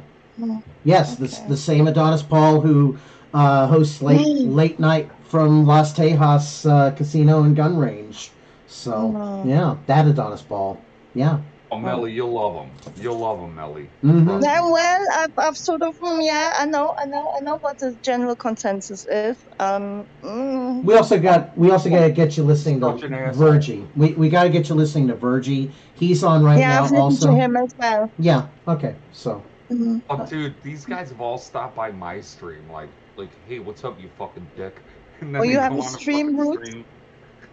I go on late at night if I'm not doing anything, the next day, or I ain't got to be up till Oh, I didn't know you had the tree. You know, I just go on and I bring people onto my stream and we all just sit there and fucking shoot the shit and talk shit to each other and tell jokes. Pretty much it. Pretty much it. I don't have a format. I don't even have an OBS layout or nothing like that. We just talk shit to each other. StreamYards, that's what it is. Yeah. Yes, StreamYards. I just recently started uploading my music again, and people are starting to respond to that. Yeah, it's been a minute. It's been a minute. Under your name. Right. Okay. Yeah, you're always welcome, Melly. Yeah. Always welcome. Oh well, thank you very much. Thank you very much. That's very kind of you. I'll look into that. Yeah. No problem. No problem. Yeah. Thank you. Everything secular, liberal, heretical, and ungodly. It has embraced false religions, idolatry, paganism, the world, and its lies. I gotta try to wrap this up in under 6 hours, so that way I have at least a chance of editing that stream in case Root's song kind of pops it. So, but that's why I gotta go into this video. Oh fuck! You played my shit. Yeah, that's right. Remember with the Dumbo clips. So so in case I gotta clip it or anything. So. It should also be noted that the animals are called unclean because it was forbidden to eat them under the laws of the Old Testament. Those laws are no longer in force. Further, some beasts were also described as hated in this verse because, according to those Old Testament laws, their consumption was considered detestable or hateful to God. The term hated might also refer to the fact that some beasts were deemed predatory or dangerous, especially at the time St. John wrote the Apocalypse. It does not mean that people should hate animals. The fact that St. Peter's has become the cage of all kinds of unclean birds and beasts also symbolizes the fact that Vatican City has become the home of idols. In the Old Testament, idols were also described as that which is unclean. Therefore, the unclean animals projected onto St. Peter's symbolize Rome's embrace of idolatry in the final days. Be good, man. Since its fall from the Catholic faith, Rome has indeed become the home of idolatry.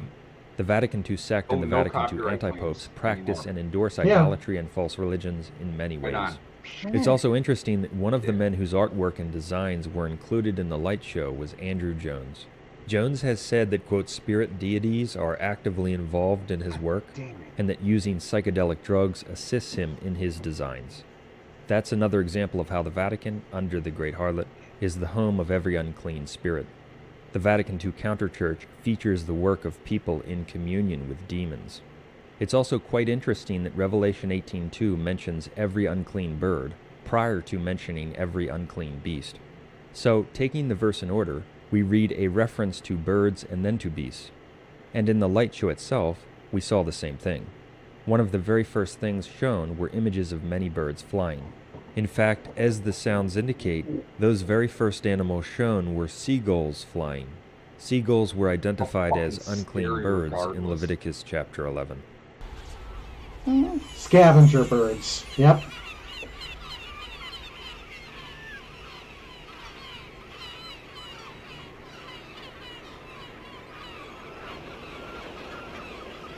Okay. Later on, the show moved into displaying all kinds of beasts, along with more birds. Since Revelation 18:2 describes the light show, it makes sense that it would present what happened in the proper order. These facts are another striking confirmation that what's covered in our videos about the end times beast and the Whore of Babylon is correct. People should pay attention to what we are saying. The Vatican II sect is not the Catholic Church, and people will not be saved adhering to it. The Vatican II claimants to the papacy are not true popes. They are heretical anti-popes who lead a counter-church.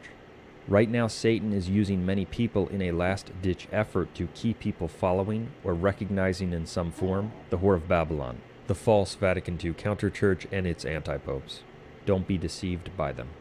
Indeed, this incredible fulfillment of Revelation 18:2's prophecy means that sacred scripture, in clearly identifying and condemning the Whore of Babylon, points directly to what's happening in St. Peter's Basilica in the final days.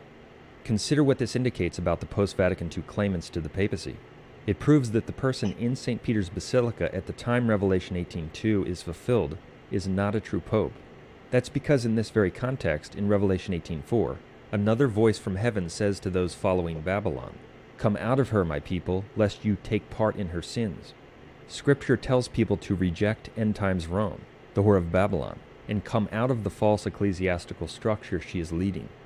If the man who were leading from St. Peter's Basilica at the time this prophecy is fulfilled were a true pope, God's word would never say, "Come out of her." For a Catholic must recognize and remain in communion with the true Bishop of Rome, a true pope, and the organization he leads. Thus, this is another striking confirmation that the Vatican II anti-popes are not true popes, but heretics who must be rejected along with their new religion.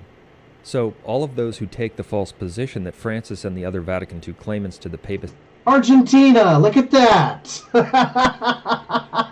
We came full circle on the LolCow ranch. Jesus. I don't get it.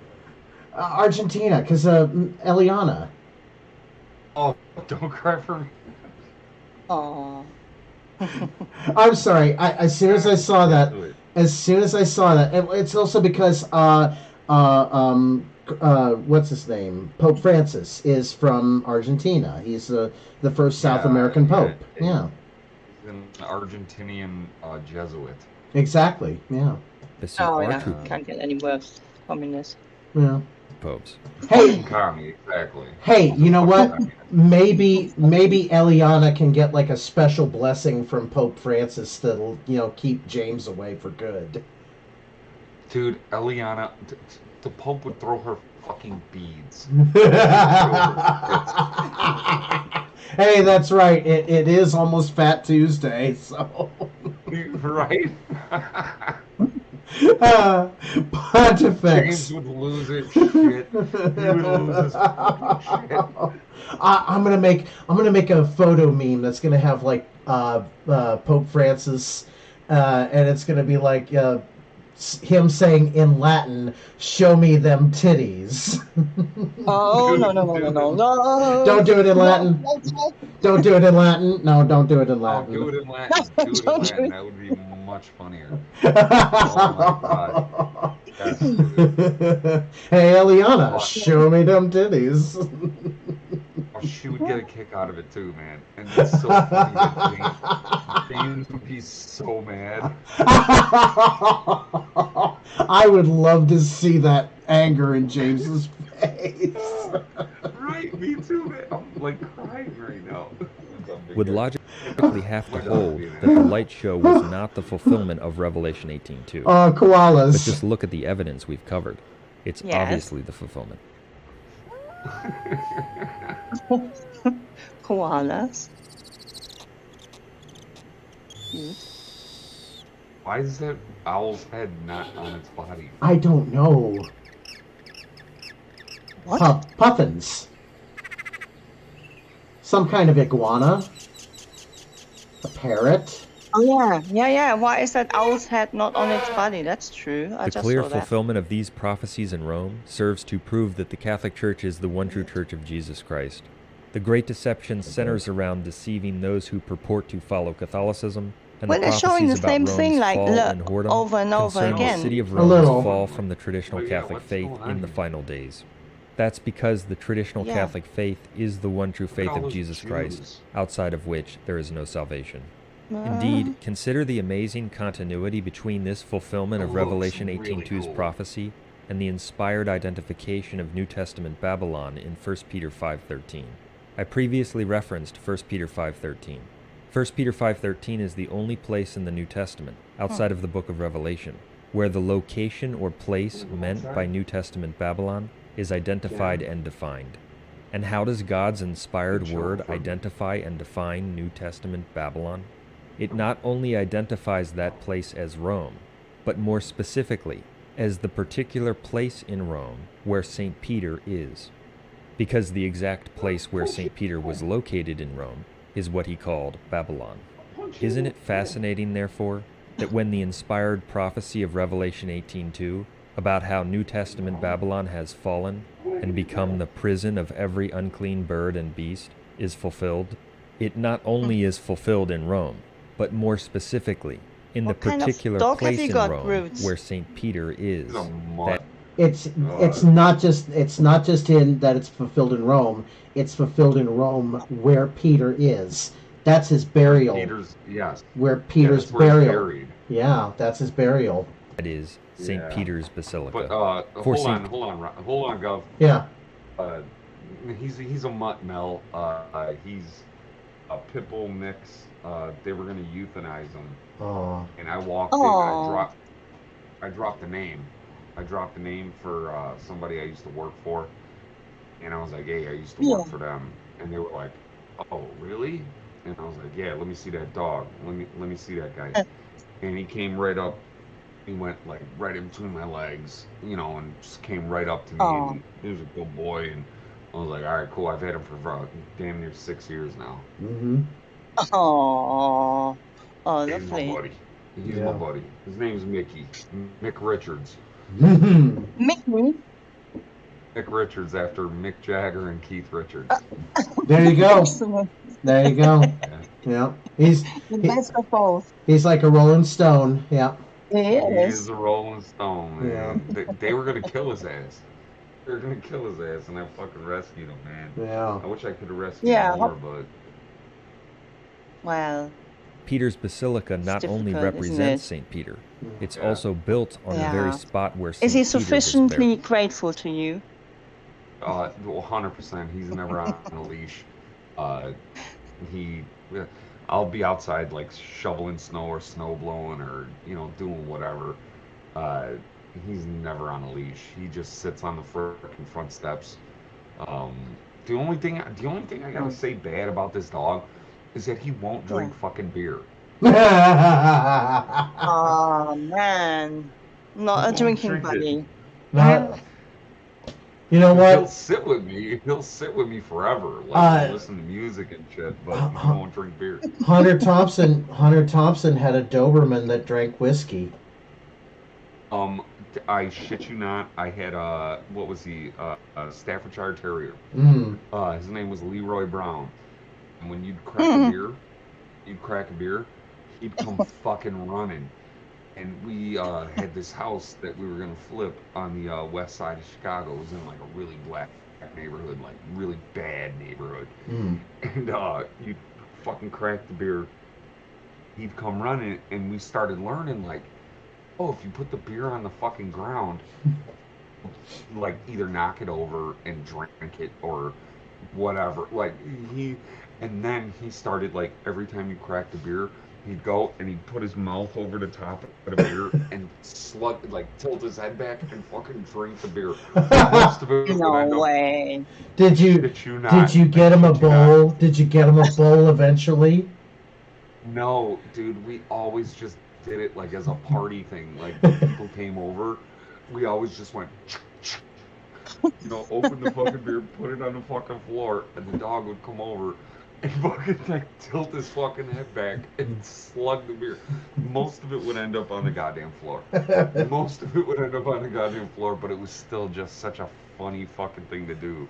Like around people. They were like, what the your dog fucking chugs beers? He ain't really good at it, but he fucking tries.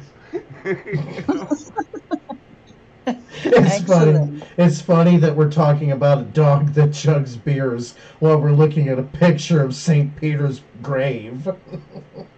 Well, it's like, hey, maybe St. Peter's gonna bless the dog. You know what I'm saying? It's like, Hey, that dog, that dude Leroy Brown, was a good fucking dog. Good dog. The only reason him and my dog Redneck were the only reasons we didn't get robbed.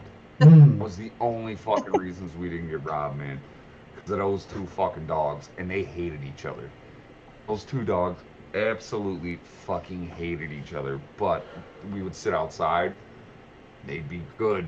Yeah. They'd be good while one of us was present. While one of the adults was present, they'd fucking leave each other alone. But as soon as we fucking left, they would be at each other's throats, man. Yep. There were a lot of fights. A lot of fights. But they were good guard dogs. They were really good guard dogs. Absolutely. Leroy Brown and Redneck. Leroy Brown and Redneck. Yep. Yeah.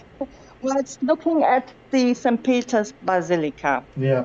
So. But somehow I have a feeling that God actually quite likes the conversation that we're having. I think so. He does. He's Absolutely. He yeah. does. Absolutely, because we're interesting characters down here. He absolutely has to fucking love this shit. Yeah, I mean, Peter's like, yeah, hey, you're exposing those assholes who did the video projection on my fucking grave. You know, thank you for that. Yeah, exactly, man.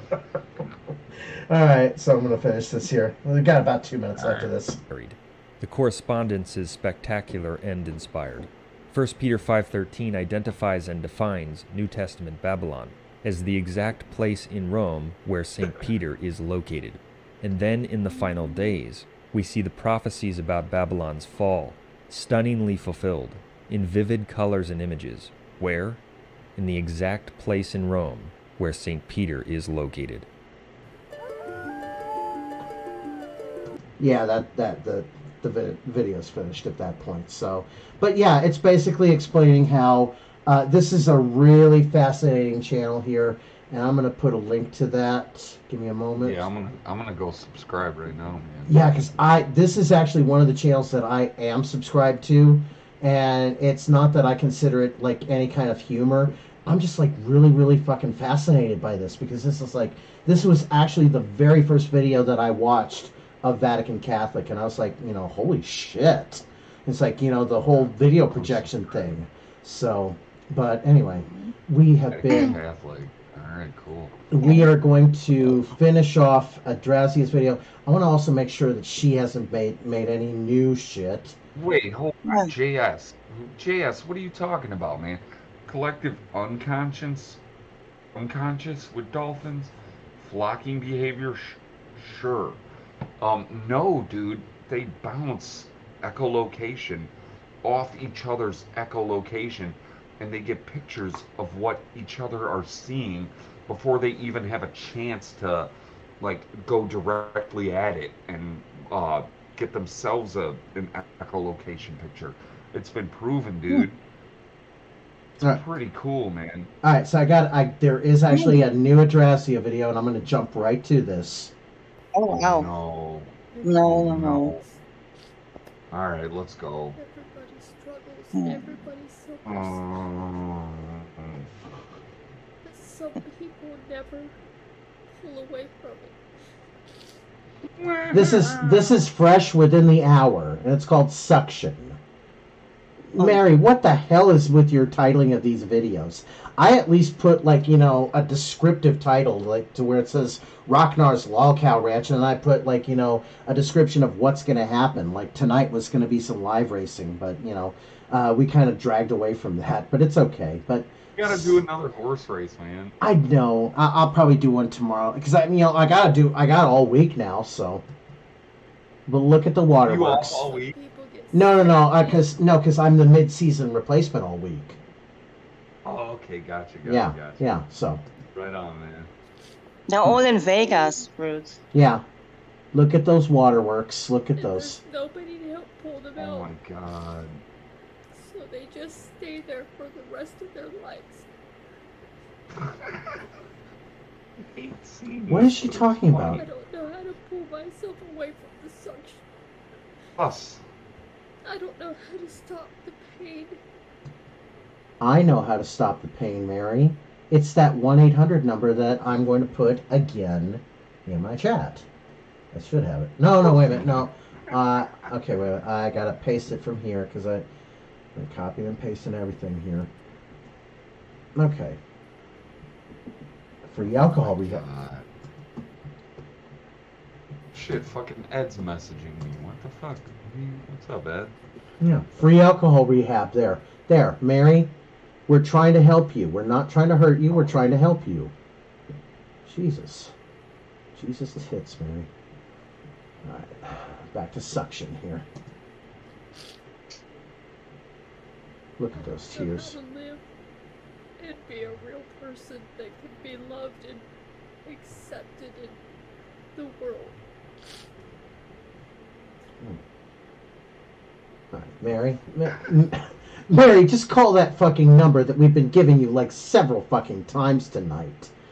He's given it to you at least fucking 15 times, Mary. Just call it, dude. Yeah. And they'll talk to you. They'll talk to you. It'll be actual help. Okay, you'll get counseling. You'll be getting a way out of this rut that you're in. And I'm gonna also finish her other video, so I gotta switch the screens here back in the Discord. Oh, are we going back to that one? I gotta get a beer. Yeah, you gotta get a beer for this here. So, okay. Fucking shit. I know, but the one where she's saying that we're not better than her, kind of. Yeah, there we go. Do you want to go outside? My dog wants to go outside. Give me a sec. All right. Asshole. All right, I'm gonna finish this video here for Melly. So. Yeah, thank you. Yeah. Are people. Nobody is inherently better than another person. Everybody has their own strengths and. Hold on a second. I gotta. Nah, that's all right. I'll just leave it. It doesn't matter. Weaknesses. And just because you believe that you're superior doesn't give you the right to attack people under you. Even if you were better than me. I just sort of hear shuffling. Even if you were my superiors. What's up? Oh, good. Oh, okay. All right. What am I supposed to gather from being beaten down by my superiors? We're not. So that last video of Mary Randolph, was she just on this? I didn't hear it quite. Was she just on the same sort of thing? You know, everything is. Yeah, she horrible was just letting on with the waterworks here. I'm sorry, Roots. I gotta mute you just for a moment here because it's really loud what you got going on in the background here. So I'm sorry. All right, I'm back. Oh, damn, dude! You had a lot of background noise. I was about to mute. It's like, oh shit. I'm sorry. Okay. Oh, was there a lot of background noise? There actually was. Lots of shuffling around yeah. Well, I had to like bend down to grab beer out of the fridge. That's probably from me. Sorry. No. It was Roots. It was Roots. I could tell it was Roots. It was Roots. Yeah. Yeah. My knees cracked, and I was like, "Oh fuck!" Here, I tell you what. So I'm gonna back this shit up to about a couple more minutes here. So, all right. There we go. You believe should be doing better and just refuse to. Mary, you're the one that's refusing the treatment options. Why? Why would you refuse treatment? Why would you, refuse a chance to get better? It doesn't make sense. If you truly understood how much an abusive family creates the person that you are. Yeah. Oh Why God, are you perpetual still victim? Yeah, and Mary, if that was the case, people would never break out of the cycle of abuse. Okay? It is possible to break out of that cycle, but you have to make that choice. And if you're just going to sit here and drink your banana rum all day because it's cheaper than weed and it's just going to make you angry, what's going to happen in the morning when you wake up angrier? You were hungover at 7 p.m. your local time this evening. Mary, remember that? About 5 hours ago, when we started the stream, you were hungover as shit. And now you did another video just like within the hour. But Mary, you're not getting better, all right? You are headed down a path of alcoholism. And it's what Dude, I would have been fucked if I had her mentality. Yeah, exactly. I would have been fucked too. I would have been fucked, man. Because alcoholism runs very strong in my mom's side of the family. My grandma, like I've said, could down like an entire bottle of wine. And that's why I, limit myself to Coca-Colas. But, it's equally present within me. I can tell. But there's, Dude, I've been through it. I've been through it at least, 3 times now. I've had to go and talk to a doctor and get things to help me to stop drinking. you know, for the past year, I've been drinking a lot. You know, I went through a divorce. I lost fucking damn near everything. So I'm giving myself a little bit of fucking time. I'm giving myself a little bit of fucking time to fucking drink. But, yeah, dude, I've been through it, man. I've been fucking through it. And it was funny. It was, I remembered one night, you know, I'm laying there, and speaking of, like, the dream shit, I'm laying there one night, and I remember my grandma talking to me. We used to go to